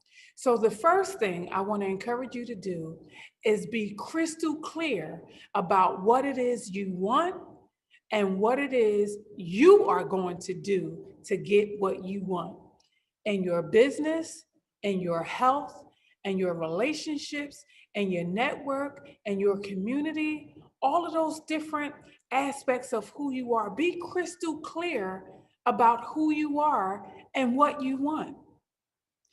That right there is part of the equation, being crystal clear about who you are and what you want. Then you have to own it. So I spent years working on my mind. I spent years in coaching because I can't give out what's not on the inside of me, because otherwise what I know to be true is that misery loves company. And so if I'm miserable, how am I going to coach you out of your misery? If I'm not thriving, how am I going to coach you and get you from that place of stuck to being bankable, to being brilliant, to being amazing, to having a life that's totally unrecognizable? Listen, you see the backdrop of where I am? This is the clubhouse where I live at. You guys, this was not my narrative. 2016, I was living in a 2-bedroom apartment, 1 bath, with me and 3 of my youngest children. Can I tell you that for a whole year, I and my 3 boys shared 1 room. We slept on air mattresses for a whole year. For a whole year. Why? Because I had to rebuild. I had to start anew. I had to find out who I was, because I literally had nothing. I had lost everything. And so I had to start from scratch, and I had to really discover who I was. But for a whole year, I struggled. And me and my boys, we slept on air mattresses on the floor in that 2-bedroom apartment. And we had to share the room because the other room, I didn't have enough money and resources for storage. So I used the other room for storage. So that was the storage area. That's kind of where all of our stuff was. And so we shared the room, and we would go into that room, and that's where we would kind of, get our clothes, and I would go in that room and get my clothes and get dressed every day. And I didn't have a living room, didn't have furniture for a year.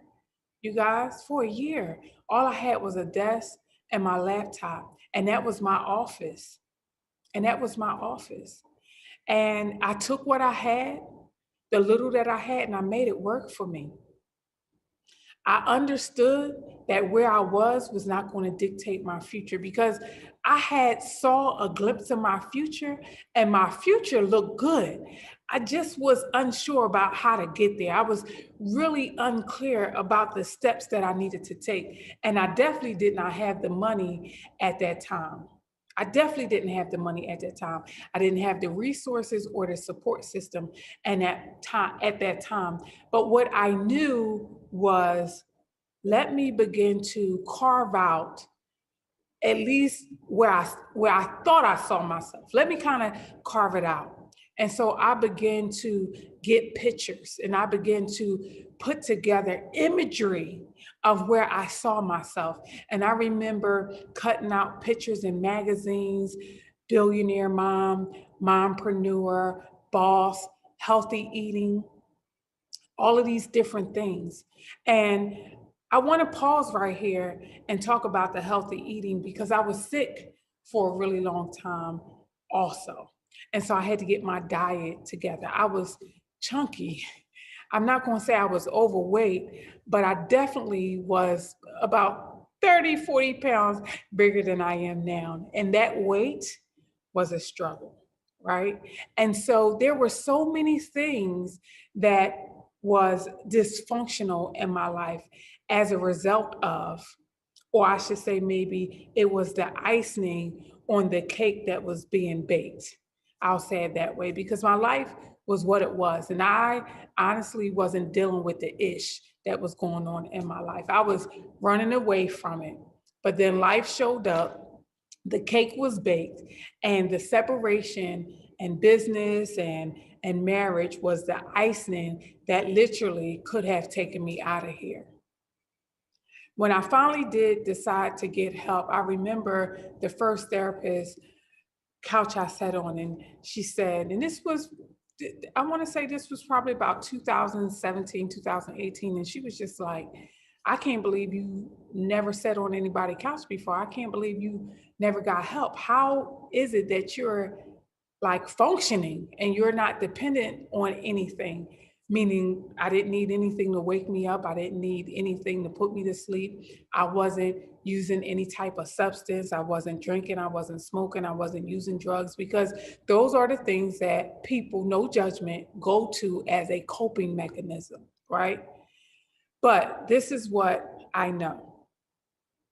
I had faith in God, and I believed that God did not bring me this far to leave me. In spite of my circumstances, in spite of my situation, I said, you know what? God, I believe your word and I believe your promises. And together, we're going to figure this out. I know you already got a master plan. But I'm not really sure about your plan, so I need help. So I started getting still. And so here are some practical things that I did that is going to really help you as you continue to elevate. Wherever you are in life, wherever you are in your relationships, wherever you are in business, you can only get better. And so as you are listening to me on today, I hope that you are able to resonate with something I said, because wherever you are in life, life is going to show up. This is what I know to be for sure and for certain. Wherever you are in life, life is going to show up. Tragedy is going to show up. Adversity is going to show up. Opposition is going to show up. But what you have to remember to do, no matter what, is just breathe. That's what you have to do. So, breathe is an acronym. And so I want you to write this down as I share it with you. So the first letter, the first word, B, believe. What do you must have to believe?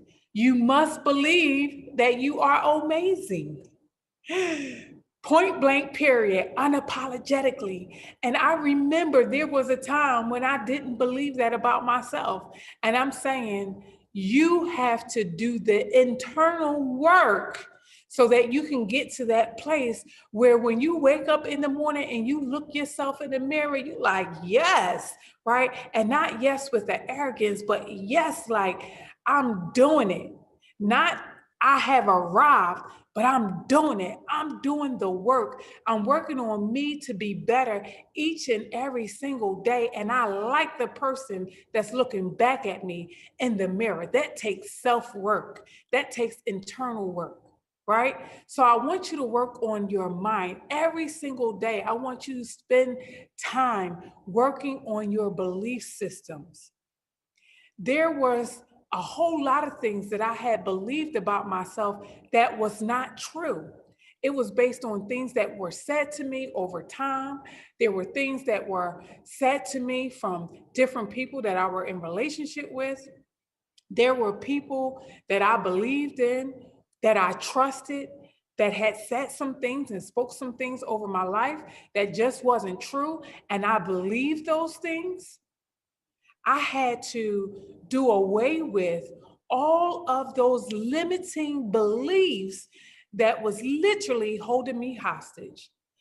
In my head, I was limited by the things that I was believing that were not true.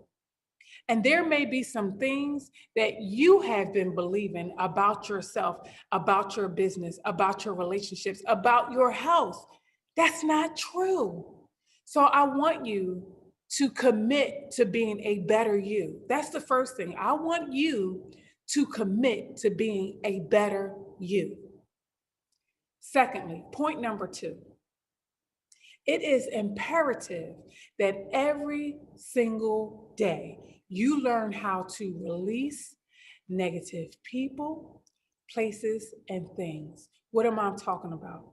I'm talking about the people that are not going where you're going. I'm talking about the people that don't get you, that don't understand you, that are only concerned about them. I'm talking about the takers in your life. Oh, my life used to be filled with takers. I can remember I was the go-to person for so long. I was what you call the GOAT for so many people. But when I needed help, there was no lifeline for me. Those people that I was helping, when I asked for help, they were not there for me. And I had to learn not to take that personally. I had to learn that I just needed a different circle of people. I had to learn that the circle that I had was not feeding me. And so I needed to find me a circle of get it people. People that were givers like me, people who were like-minded like me, people who believed in the law of reciprocation like I did. They're out there, but you have to be intentional when looking for them. You have to be intentional about your growth. See, what I know about us, what I know about you, what I know about me is that sometimes it takes a fire to make us move. It takes a fire to get us up. It takes a fire to cause us to make changes in our life. But once we do it, we become unstoppable. And so I want to encourage you today, practice daily, releasing those things, people, and places that don't serve you, that don't feed you, that are unhealthy. Delete them from your space. Delete them from your environment. Delete them from having any ability to take up space in real estate right here. Because this right here is the most important real estate that you will ever have. And when you invest in this, learn how to protect it. Guard your heart. Guard your heart, because you're going to need it. You're going to need thick skin as you continue to rise, as you continue to grow, because you're going to grow and you're going to get better. The third point, I want you to embrace the future.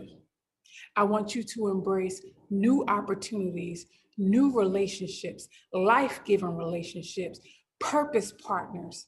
You may not even know what that is, but I want you to get still and start embracing all that is good that is coming to you, because it's coming. When you make a decision to show up for you, all that you want, you will begin to attract. It's coming to you. You just have to get rid of all of the dirty and toxic and all of the bacteria and all of the things that's muddying your water and your spirit and your mind. You just got to get some water, right? You need to get something that's clear so that it can push out all of those things that are muddy and grimy and toxic. You need a whole lot of this each and every day. Literally, you need water, and metaphorically, you need water, right? So, point number 4, accept what you can't control. Accept what you can't control. Listen, you can't control death, and you cannot change people. Accept it. The quicker you accept it, the easier everything else will become in your life. You cannot control death, and you cannot change people. The best thing that you can do is be a better version of yourself each and every day.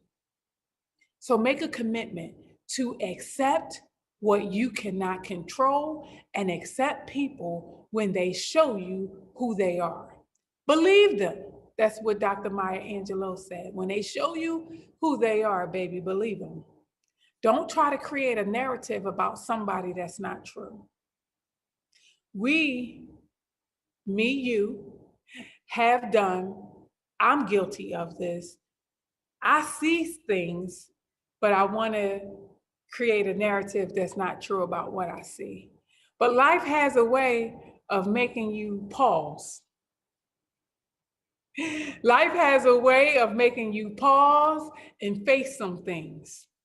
And as a business owner, as an entrepreneur, a mompreneur, wherever you are, as a professional, an executive, baby, accept what you cannot control and accept who people show you they are the first time. Believe what you see. Believe what you see. Learn how to trust. It's not going to fail you. Sharpen your discernment. Point 5, I want you to stay in action. Take action and stay in action. Take action and stay in action. Because guess what?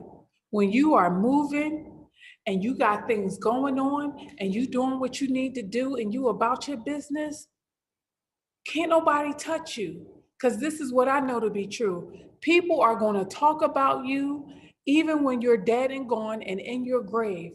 But what I know is that when you're moving, it's hard to hit a moving target. It's hard to hit a moving target. So no matter whatever is going on in your business and your life, your situation and your circumstances, stay in action. Keep moving.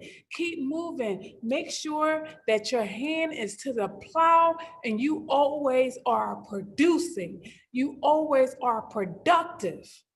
You got to make sure that you stay in action no matter what people say, no matter what people do, no matter how you feel. Listen, become a great steward over your physical temple, this body right here. This is all you got. This body, this is all you got.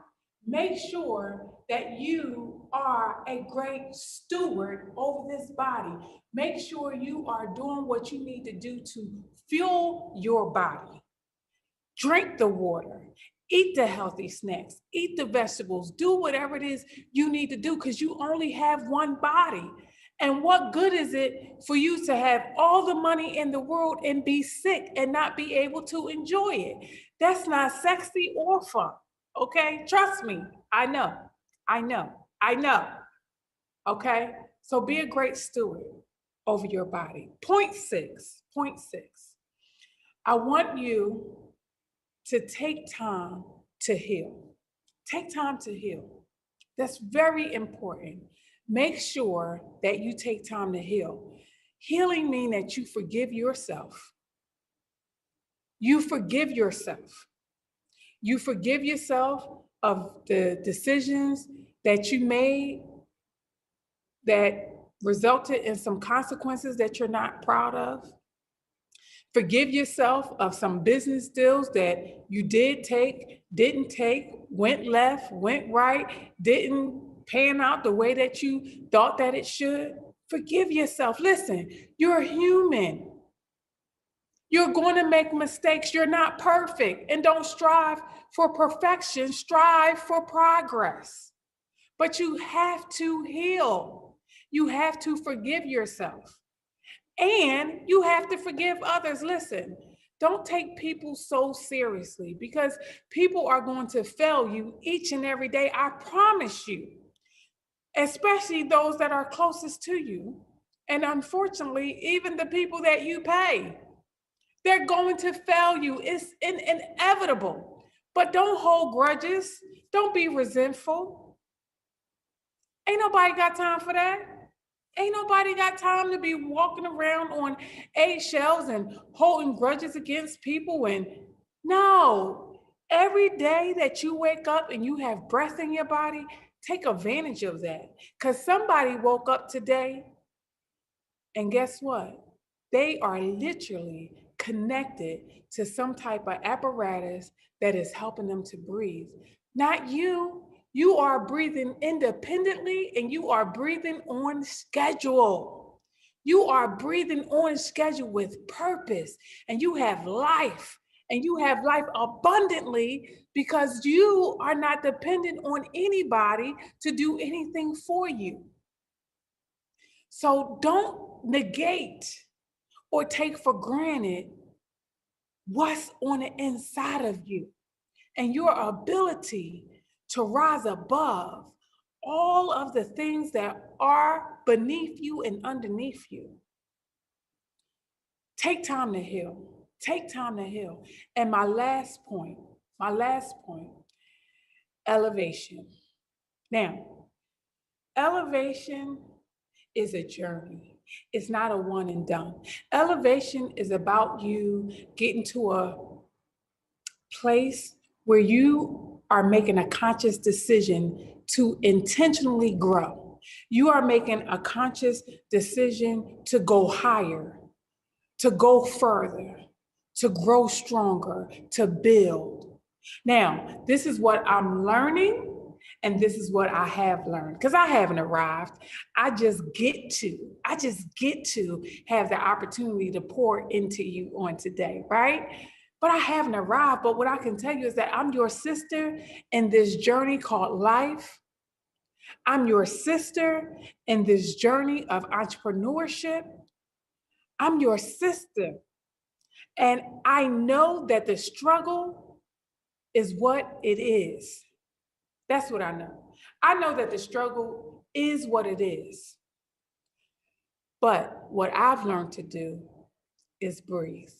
I've learned how to make sure that each and every day I am investing, I am pouring in to me. I am making sure that my mind is right. Each and every day when I wake up in the morning, I am spending time renewing my mind. Now for me, because I'm a believer, I spend time reading my word. I spend time in meditation. I spend time in prayer. That's how I start my day. And that is what got me from being stuck to equipped. I'm now at the place where I'm equipped. I'm equipped with the tools that I need to succeed in life and to breathe unapologetically. I'm confident because I know who I am and whose I am. And I can go into any arena and into any room and on any platform because I'm confident, because every single day there's a routine that I follow to make sure that my mind is right. Every single day I'm releasing negative people, places, and things. Every single day. I like to call it, for me, the delete ministry. Every single day, I am intentionally being aware of negative people, conversations, things. I am so tuned into anything that's not serving me, anything that's not healthy, anything that causes me to be sick, anything that disrupts my energy, anything that distracts or deter me from my goals and my mission. I am so tuned in, but I practice being sharpened. I practice being stronger. I practice being confident, and that starts with how I start my morning. Every single day, I am looking for new opportunities, new business strategies, new relationships, life-giving relationships, life partners, right? Purpose partners. I'm looking. And because I'm looking, I'm actively attracting the things that I want to me. I have accepted.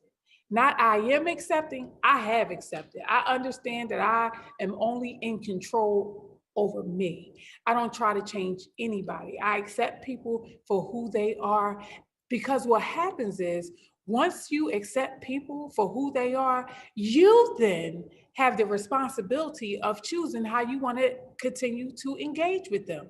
The responsibility then becomes on you. No more pointing a finger at them, woulda, shoulda, coulda. No, they showed you who they were, and you made a decision not to believe them. That was on you. Take responsibility for your ish in your part. Now, every single day, I'm writing out my list. I have everything in my phone. I have everything in my calendar, all planned out. Why? Because I'm guarding my time so I can stay in action. And then I'm healing. I'm forgiving myself. I'm forgiving people daily. I say what I need to say. I avoid what I need to avoid. I do the things that I need to do. Why? Because my energy matters, my time matters, and I am worthy of more. I'm worthy of greater. And so I do what I need to do to make sure that I'm not holding anything against anybody. I'm not holding any grudges. I'm not taking anything for granted. And I'm not allowing anybody to consume my space and my time with negativity. I refuse to do that. And then the last thing, I elevate by going higher, by doing more, by becoming stronger. I'm constantly practicing on my craft. I'm constantly practicing on the things that I know that's going to keep me higher, because this is what I know about an eagle. I know that eagles soar, and they soar above the clouds, above the storm, above the rain, above all of that. Eagles, when there's a storm, when there's a tsunami, when there's rain showers and all these different things going on, they're not destroyed by the weather. They've learned how to soar above all of the things that is going on in their environment and around them. And so I would encourage you to do the same thing. That's how you breathe, and that is how you live an amazing life, and that's how you become amazing. My name is Obiama Martin. I have absolutely enjoyed this time with you. You can reach me on all things social media. I am Obiama Martin on Facebook. I am Obiama Martin on Instagram, on Twitter, and you can visit me at my website, amazingyou.com. Listen, for listening to me, I have a gift for you. I have a special gift for you. I would love to send you my e-digital breathe journal to kind of get you started, kind of get you thinking a little bit differently. And so if that is something that you would like, please send me an email, obiama@obiamamartin.com. That's OBIOMA@OBIOMA Martin.com, to receive your free gift. Again, it has been my honor and my pleasure to have this time to speak into your future. You are amazing, and never forget it.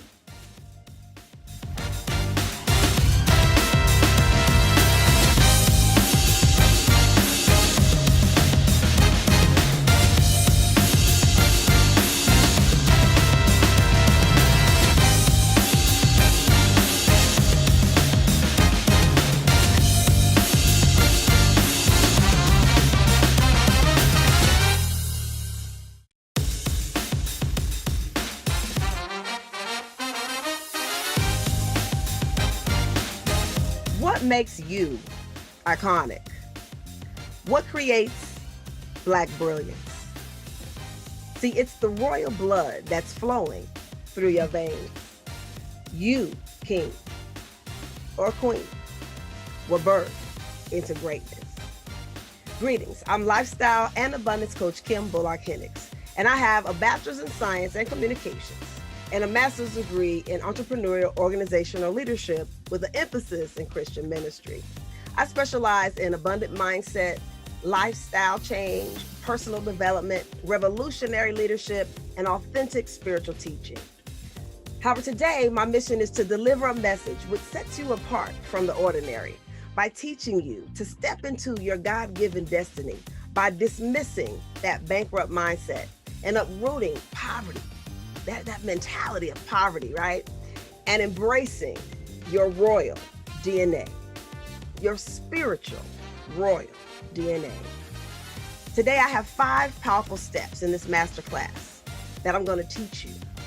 It's the art of facilitating systematic processes to enhance your work ethic, because being birthed into greatness requires a great task, and it requires a plan that we're going to execute. The first one, I want you to jot this down. You were birthed into greatness, right? As a Black CEO, we must recognize that you were set apart from the ordinary. See, in Jeremiah 1:5, it states, "Before I formed you in the womb, I knew who you were." You were set apart.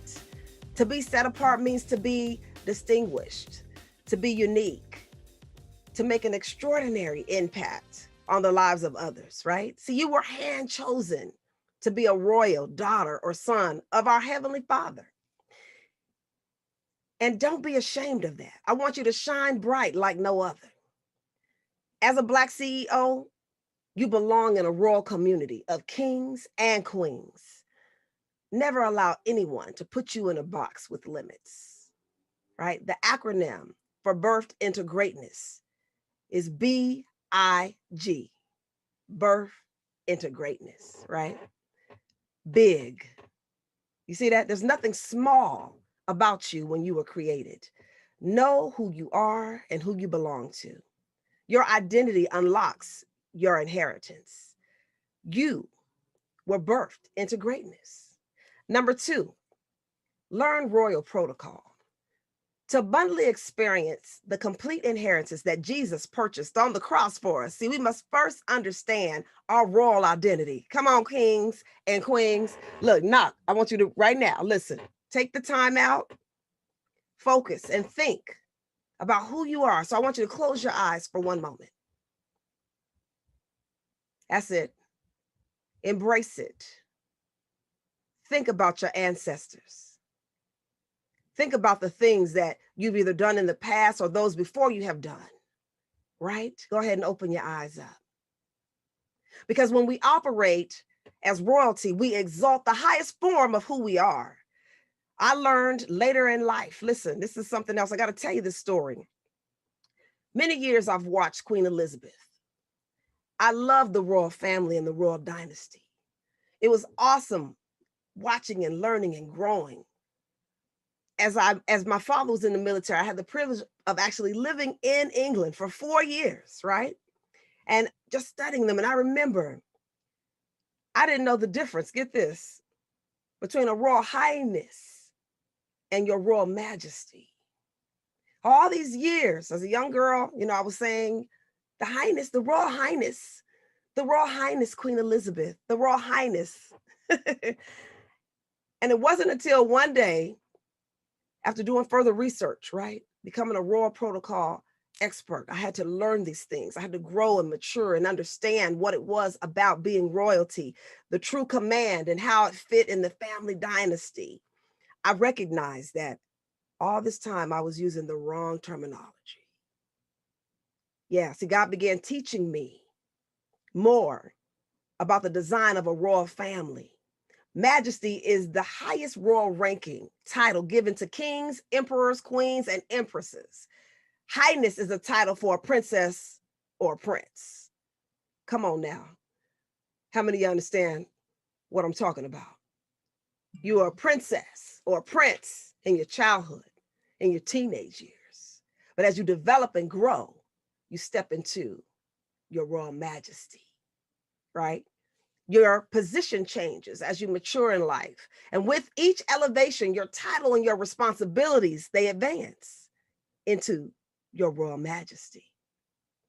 When you transform from your royal highness to a royal majesty, you are operating in a supreme power and a godly influence to fulfill your destiny. This also is a wake-up call. That lesson that I want to tell you, that story, where I was misaddressing the Queen of England all those years, but it taught me to never allow anyone to address my role incorrectly. Discovering that awakening, it helped me to spiritually identify that God has predestined each of us for a royal ranking in his heavenly dynasty.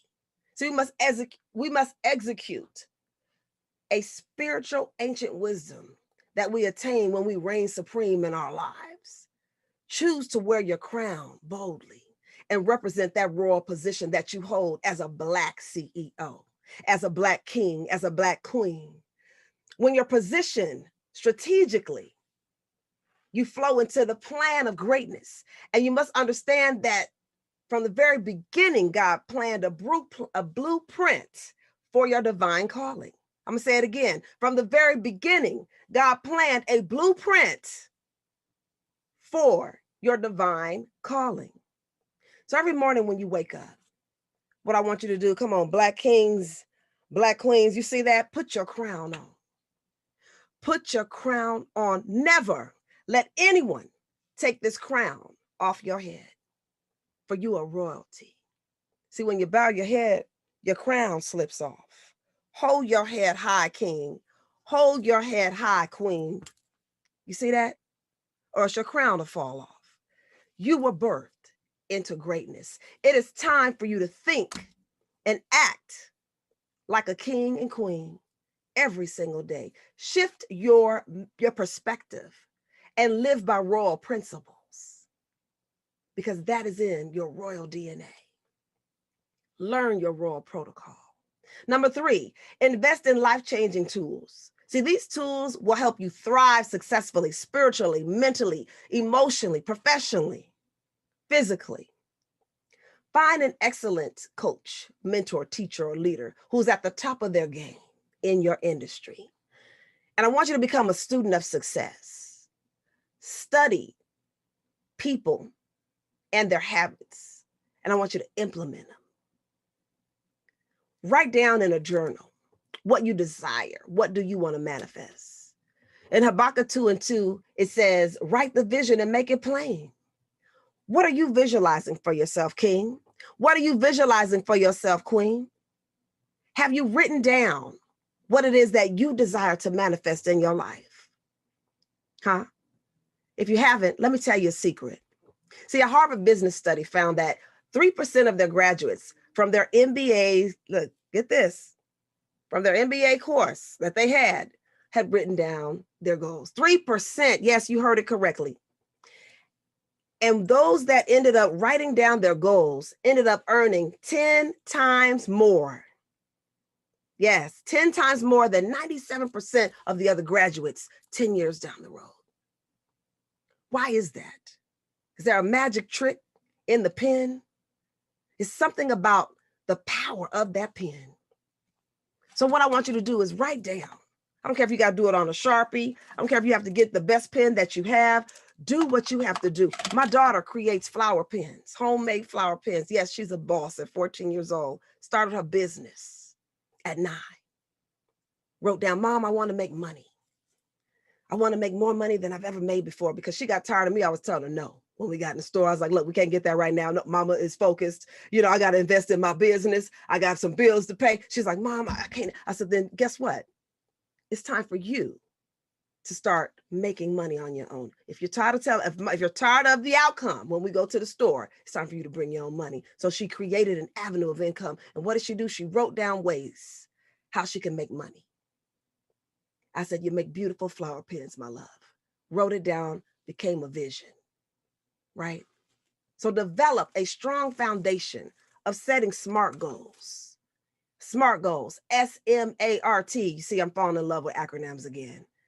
This acronym means specific, measurable, actionable, realistic, and timely. Use the power of prayer and meditation to manifest the life and the business that you deserve, right? Take a moment to reflect and observe your morning routine. Is it conducive to your plan to create a powerful day or a mediocre day, right? Number 4, prepare for maximum success. As we look over our childhood and we reflect on various people that God has placed in our lives, we learn they were simply instruments, right, to help us and guide us along the way of this path called life. So I want you to reach every single day in your toolbox. Use the blueprint, right? That blueprint that God has given us for maximum success. Jot this down. I want you to number 1 to 12 real quick. I'm going to give it to you. The blueprint for the Black CEO that wants to see massive success. Number 1, you got to understand what success requires. You got that? Understand. Number 2, self-discipline.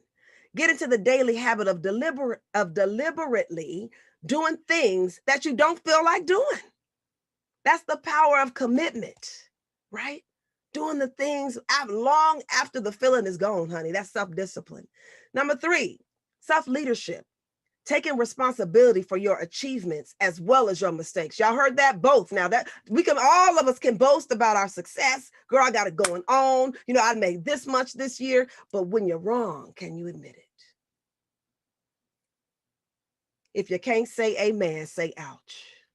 Number 4, energy. Y'all see the energy that I'm coming with today, because it requires strategic work to become successful. It's important to maintain high levels of energy and flow, to do and lead and have a healthy life, right? Make sure you're getting the amount of sleep that you need. Avoid stressful situations and toxic people. Exercise, work your body, work your mind by meditating. Have leisure activities that are fun, that'll get you to that point where you're just full of energy and you're bubbling and you're overflowing. People skills. We cannot succeed without the help of others. So it's essential that we learn how to get along with others, right? So I'm going to tell you some more secrets. For number 6, put A, B, C. A, the 2 most important words for people skills, thank you. B, the most important word is we. C, the least important word is I.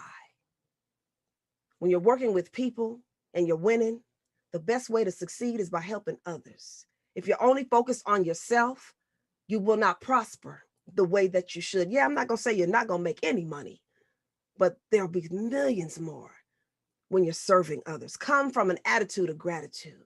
Serve others. Number 7, faith in ourselves. You got to motivate yourself. If you're not motivated within, how can you motivate someone else? You can't win if you don't love within, right? By studying mental states and attitudes and, practicing every day. What do I need to do to elevate my mind so I can become charged up with motivation? What are you putting in your mind? What are you listening to every day? What are you reading? What are you watching on TV? All of these things are pouring into, I like to call them your channels, right? Your eyes, ears, mouth. What are you pouring into your mind, your body, and your soul? Motivate yourself. Don't wait for someone else to do it. 8, a positive attitude, Always focus on what you have and not what you lack. Look for something to be grateful for. There's plenty that we can complain about, right? But find the good. Let the glass be half full and not half empty. Expect positive expectations, not worries and fears. Enjoy what you have and be enthusiastic about it, right? Smile. It's so contagious. When you see someone, they're just smiling and smiling, if you're a friendly person for the most part, you're going to smile back, right? Let's pray you do. 9, build momentum for massive success. Take one step toward your goal every day. It doesn't matter how large or small, just make the move. Procrastination is the enemy of success. Move every day toward your goal. Do something phenomenal. Accumulate the small steps that'll add up to one big one. So you can look back and say, you know what? I did that. You did that, sis. You did that, bro. 10, have courage. See, the BlackCEO entrepreneurial spirit is about taking risks. To develop the necessary courage, you got to get into the habit of stepping out of your comfort zone. Believe in the impossible, right? God said that he came that we have life and have it abundantly, not sparingly or lackingly. Believe in the impossible. Believe that all things are possible through Christ. When you believe, you'll receive. 11, follow through. Don't just make plans. You got to take action behind the plan, right? Follow through. And another thing I'm going to say, keep your word. That's a part of following through. My grandmother used to always tell me, baby, your word need to mean something. Don't write a check that you can't cash. Come on, I'm gonna keep it clean. It's the truth. Do not write no checks that's gonna bounce. Your word is your bond. Let that be, if nothing else that you hold on to in this world, let your word follow through. And 12, thoroughness. Yep, thoroughness. Develop your character as completely being possible and reliable, right? This is my thing. You have to be decisive, have determination, persistent, organization skills, and time management.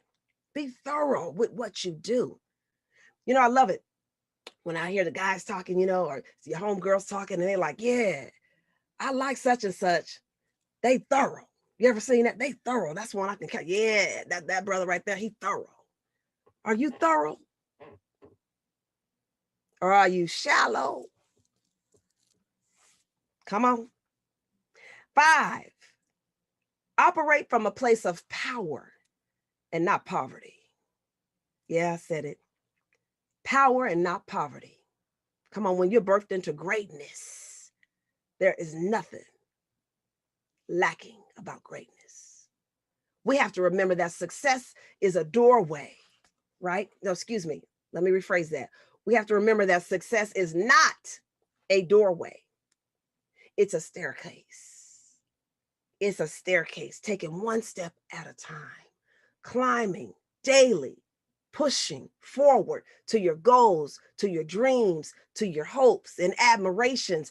Every day, make one move to your goal, to your dreams, right? Have a power mindset. Let's go over the powerful mindset first.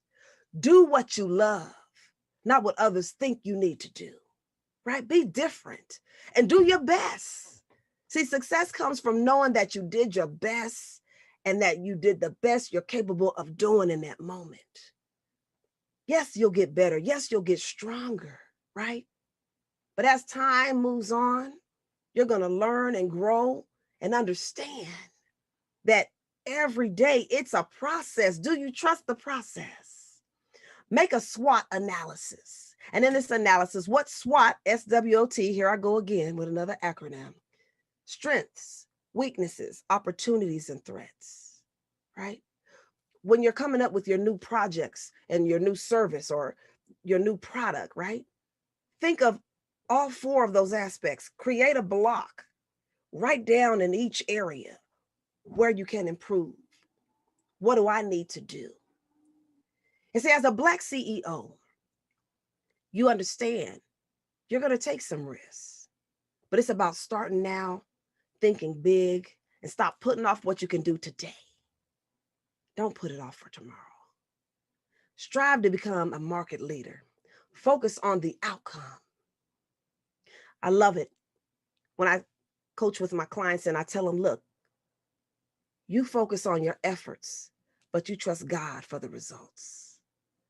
Every day, if you're doing your part, see, God can't move through a parked car. Get the stepping, as Martin Lawrence used to always say, right? Get the stepping, Gina. I need you to get the stepping, queen. Get the stepping, king.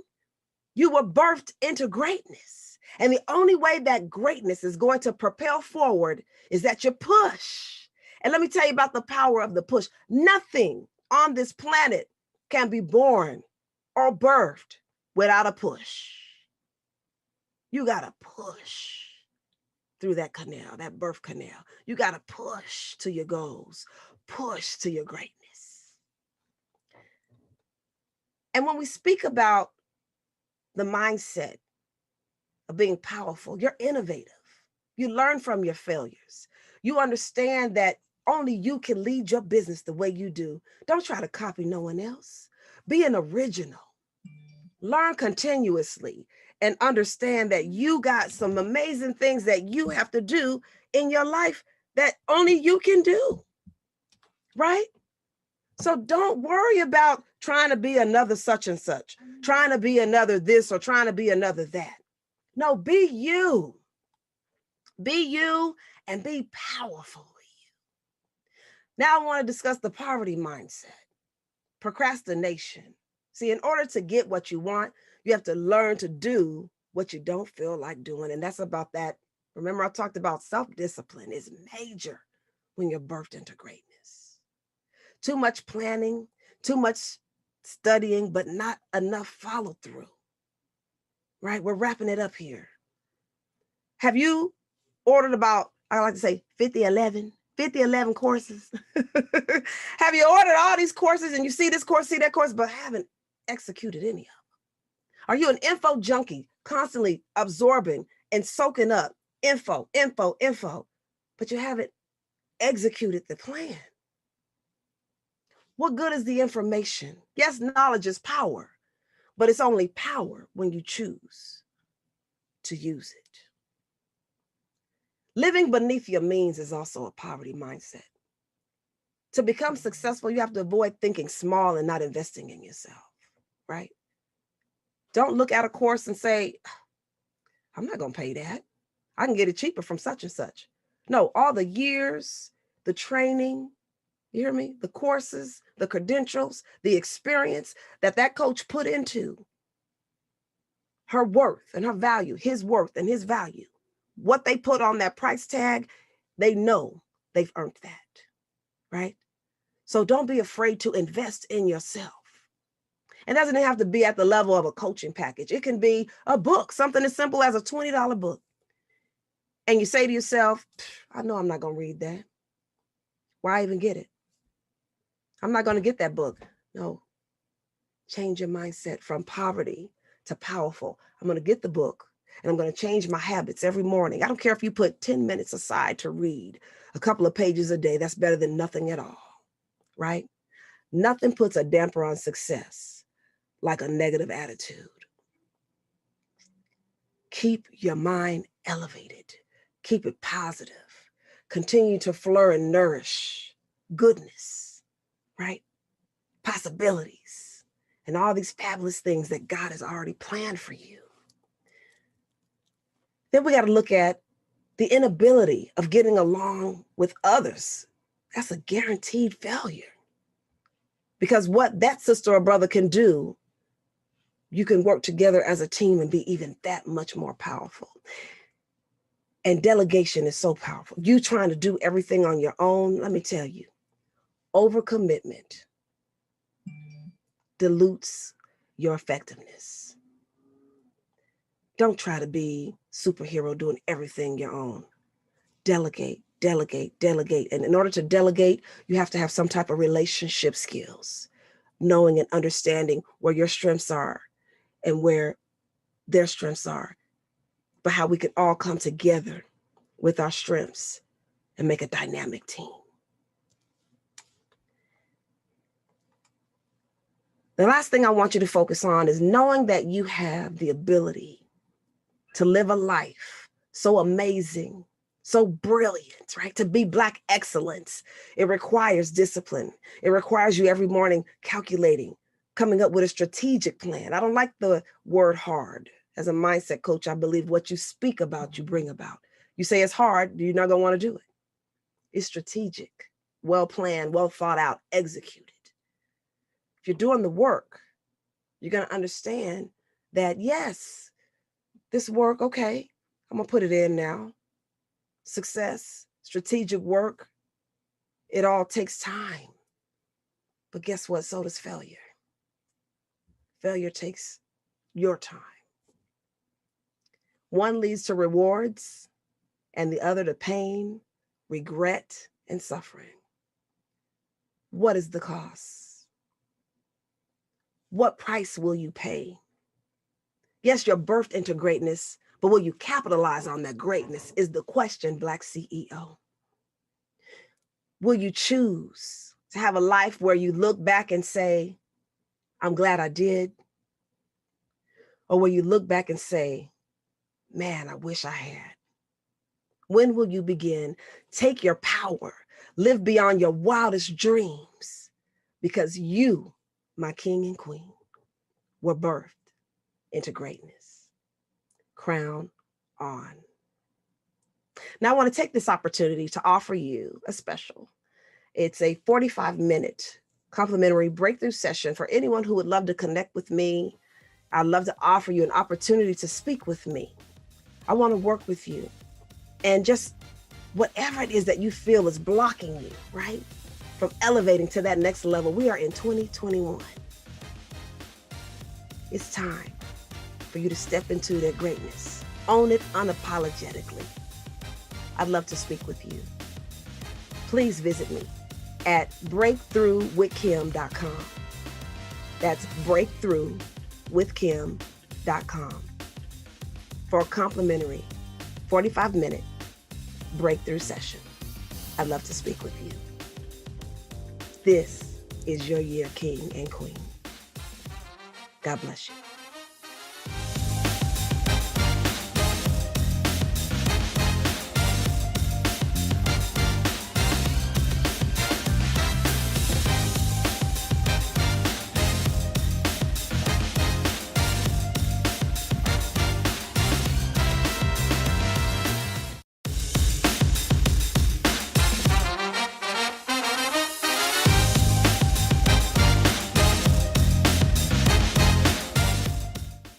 Now, how many of you out there are trying to find your purpose?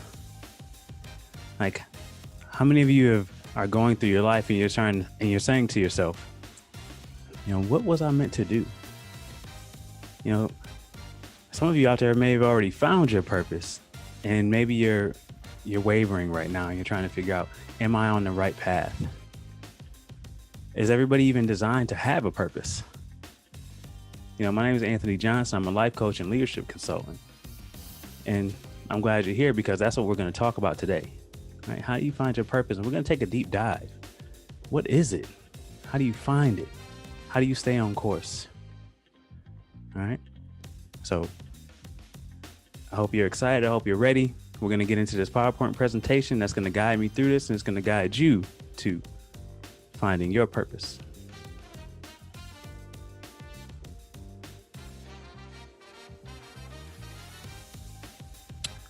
All right, here we are. That's me. All right. And as we talked about it, right, this is the BlackCEO conference, Black and Iconic. We're all looking for our purpose. We're living in it. We're trying to find it. And, we're moving forward with our lives, right? So walk with me through this journey of finding your purpose. So let's get started. Now, some of you may already be looking at this slide and you're wondering, what is the purpose of this slide? Right? And this slide has only one purpose. It's to grab your attention. All right. And when things are serving their purpose and everything is right with the world, right? Like this slide is meant to grab your attention. I imagine it has. And because of that, I feel good about that. All right. I feel good that this slide has served its purpose, one purpose in time, and that's it. All right. So now that I've got your attention, let's really get into it. Why are we here? All right, not on Earth, but why are we here? We'll get into that later. But why are we here in this workshop? All right, we're here to talk about purpose, and we're going to talk about how we're going to go through these steps. All right, so first thing we're going to talk about is, what is it? All right, like I said, we're going to take a deeper dive into this. What is purpose? Let's define it. Why is it important? Why is it necessary for me, for you, to find your purpose and live in that purpose? And now that I've found out what it is and why it's important, how am I going to find it? And once I've found it, right? Some of us have, like I said before, we found it already. And maybe it's wavering and we're trying to figure out if we're on the right path. How do we stay the course? Right? These are all questions. I don't think this is a topic that is ever going to get old. So we'll be continually discussing these things throughout the rest of our lives. So let's start by defining purpose. All right, if we're talking about the book definition of purpose, by definition, purpose is the reason for which something is created or for which something exists. Like, what was I created to do? What was I designed to do? Right. Why am I here? Like I said, many of us at some point in our lives are asking ourselves this question. What was I designed to do? Does it even matter? Does everyone have a purpose? And I would suggest that we do. I would say everybody was designed and put here for a specific reason. So why is that? Why does it matter? Why is it important for us to find our purpose? You know, I was listening to Dr. Miles Monroe, and I don't know if he was the first person to say this, but he's the first person I heard say it. That until our purpose is discovered, existence has no meaning. Right? Like until I know what I am designed to do or why I'm here, I am just existing. Right? And once we figure out why we exist, now then life becomes beautiful. Or like maybe this, and our purpose can change at different points of our lives. We can have different purposes for different areas and different sections of our lives. Like as at one point, this pile of wood was a tree. Until somebody decided to come up, somebody came along and they decided they were going to do something else with it. It was time for a new purpose and new design. But until this pile of wood became a beautiful home, it was just existing, sitting there, had no intended purpose. How many of you feel like that? How many of you have ever felt like that? That you're just going through your day, right? We wake up, we go to work. Now during this pandemic, maybe you go to your living room and you eat dinner, you watch some Netflix, have poker night, girls' night, do something with your kids, rinse, repeat, right? You're just existing, going through life, going through the motions. That's not what we want to do. All right. Once we find our purpose, we stop existing and life becomes beautiful. That's why it matters. We're not here to just exist. So, and usually when we're having this debate of purpose, right, there's always, you would hear at every college graduation, a lot of people trying to say, we talk about passion as well. Those two words are usually intertwined. They come up together, right? And people will say, is there a difference between purpose and passion? Is there a difference? Right? Should I be chasing after my passion or should I be chasing after my purpose? Right? That's the age-old question. And I think you'll hear many people also say, right, that there is a difference. And I do believe there is. But what is it? What should I be going after?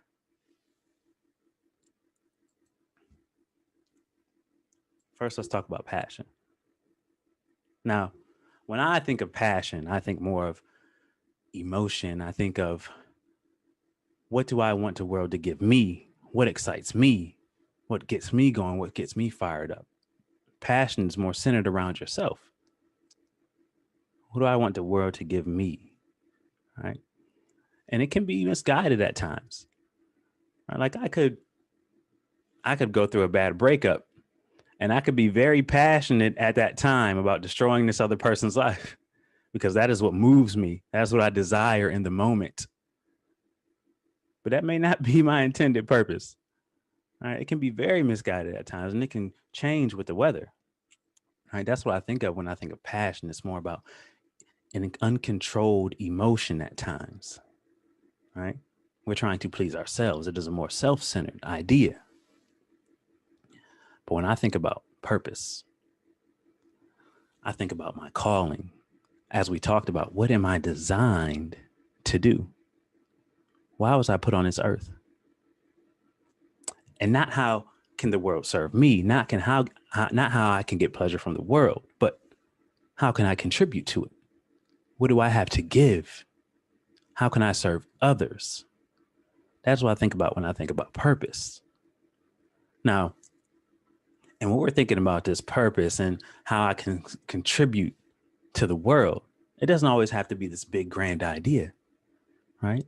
You can scale it down a little bit and you can say, well, not how can I contribute to the world, but how can I contribute to my community? How can I contribute to the organization that I belong to? How can I contribute to my family, my neighborhood? Right? It doesn't have to be this grand idea, but it's what you are going to offer and give, right? Not what you want to have for yourself. But and let's get this out of the way too, is that your passion and your purpose can also become the same thing, right? That's when we find that sweet spot. And that's when life is really beautiful, when our passion and our purpose are lined up. But they are not always the same thing. Now, you're saying, okay, well, we define passion. We know what it is. We know the difference between passion and purpose, right? We know that, why it's important. So how can I find it? Now that I know what purpose is and I know why it's important to me, how am I going to find it? And there's many steps to this, and we're going to get into that. The first thing I need you to do, though, when we're talking about your purpose is, I think you have to be yourself, right? You have to be living an authentic life. And oftentimes, sometimes, our passion is going to find us. When we are being ourselves, it's going to find us. We'll discover it. And if I am meant to dance, if dancing is in me, and I am somewhere filing papers and I am not dancing, then how am I going to find you if I'm your purpose? Right? I cannot find my purpose if I'm living my life as an imposter. Right? I have to be my authentic self. And in order to do that, we have to eliminate outside noise. Right? Like, what are people telling you? What are you telling yourself that isn't true? Right? A lot of times people are living lives that they want, that their parents want them to live, that society tells us to live, that your friends telling you should do. Eliminate the outside noise and start listening to the noise that comes from within you. What is speaking to me? Right? It doesn't matter what anybody else says to me. It doesn't matter what anybody else says I should be. Who am I?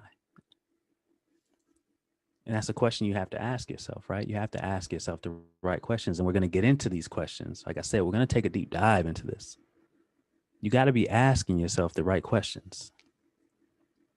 And then once you do all these things, you just have to be still. All right? When you are living your authentic life and being yourself, it will come to you. You have to be still. Sit with these questions that you're asking yourself. Right? When you're being yourself, it will come. So I said I was going to get into these questions, right? So what kind of things can I ask myself to help me find my purpose and to help me live my purpose, to make sure that I'm there?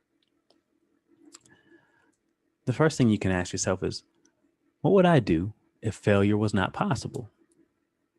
This is in line with saying, what can I do if money wasn't an issue? All right.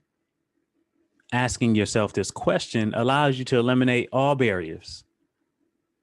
It allows you to be free in your thinking, and you can decide, like, now that I'm free in my thought and there's no barriers in the way, like, what would I do? It gives you free reign of thought. And we need this in order to find our purpose, because nothing is impossible. So now if we're having free reign of thought and we continue to ask ourselves questions, the next thing we can ask ourselves is, what do I fear for myself? I think these questions can go hand in hand, right? Because a lot of times most people's biggest fear is failure. So once we remove that, like I said, now we have this free thinking. We can identify what's in our way, right? So we have to remove those things in order to find our purpose. So now I've identified, what would I do if failure wasn't possible? What do I fear for myself? What do I fear for the world?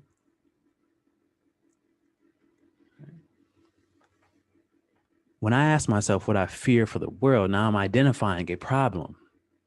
And if I'm identifying a problem, now I can be a part of the solution, right? What am I offering to the world? And also, as we stated, right, I'm saying world like it doesn't have to be big. Change that word if you'd like. What am I offering to, what do I fear for my community? What do I feel for my children? All right, maybe you grew up in low income area and you went to low income schools, and part of your fear is that kids from these areas and these neighborhoods are going to always be at a disadvantage because of the level of education they're receiving in comparison to other schools in higher income areas. You've identified a fear that you have for the school system. And now how can you, if that's something that you fear and something that you are feeling deeply, how can you contribute to that? Right? Ask yourself, what do I fear for the world?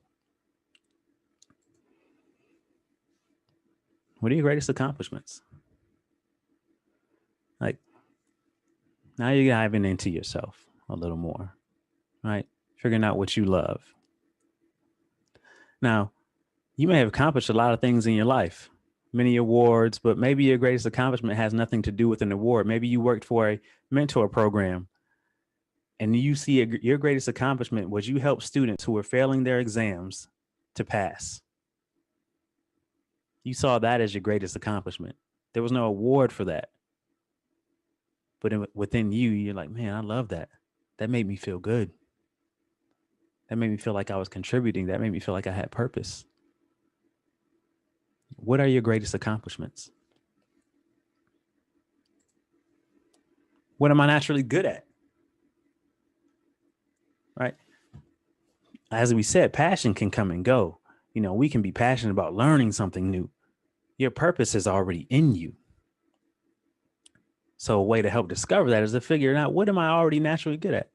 Are you naturally a good coach? Do you naturally help people become better? Are you a dancer?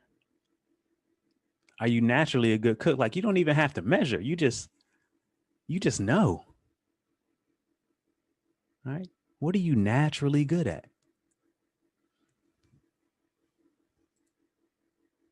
And then once I discover what I am naturally good at, how can I use this to serve other people? Right? How can I use my skill of cooking and dancing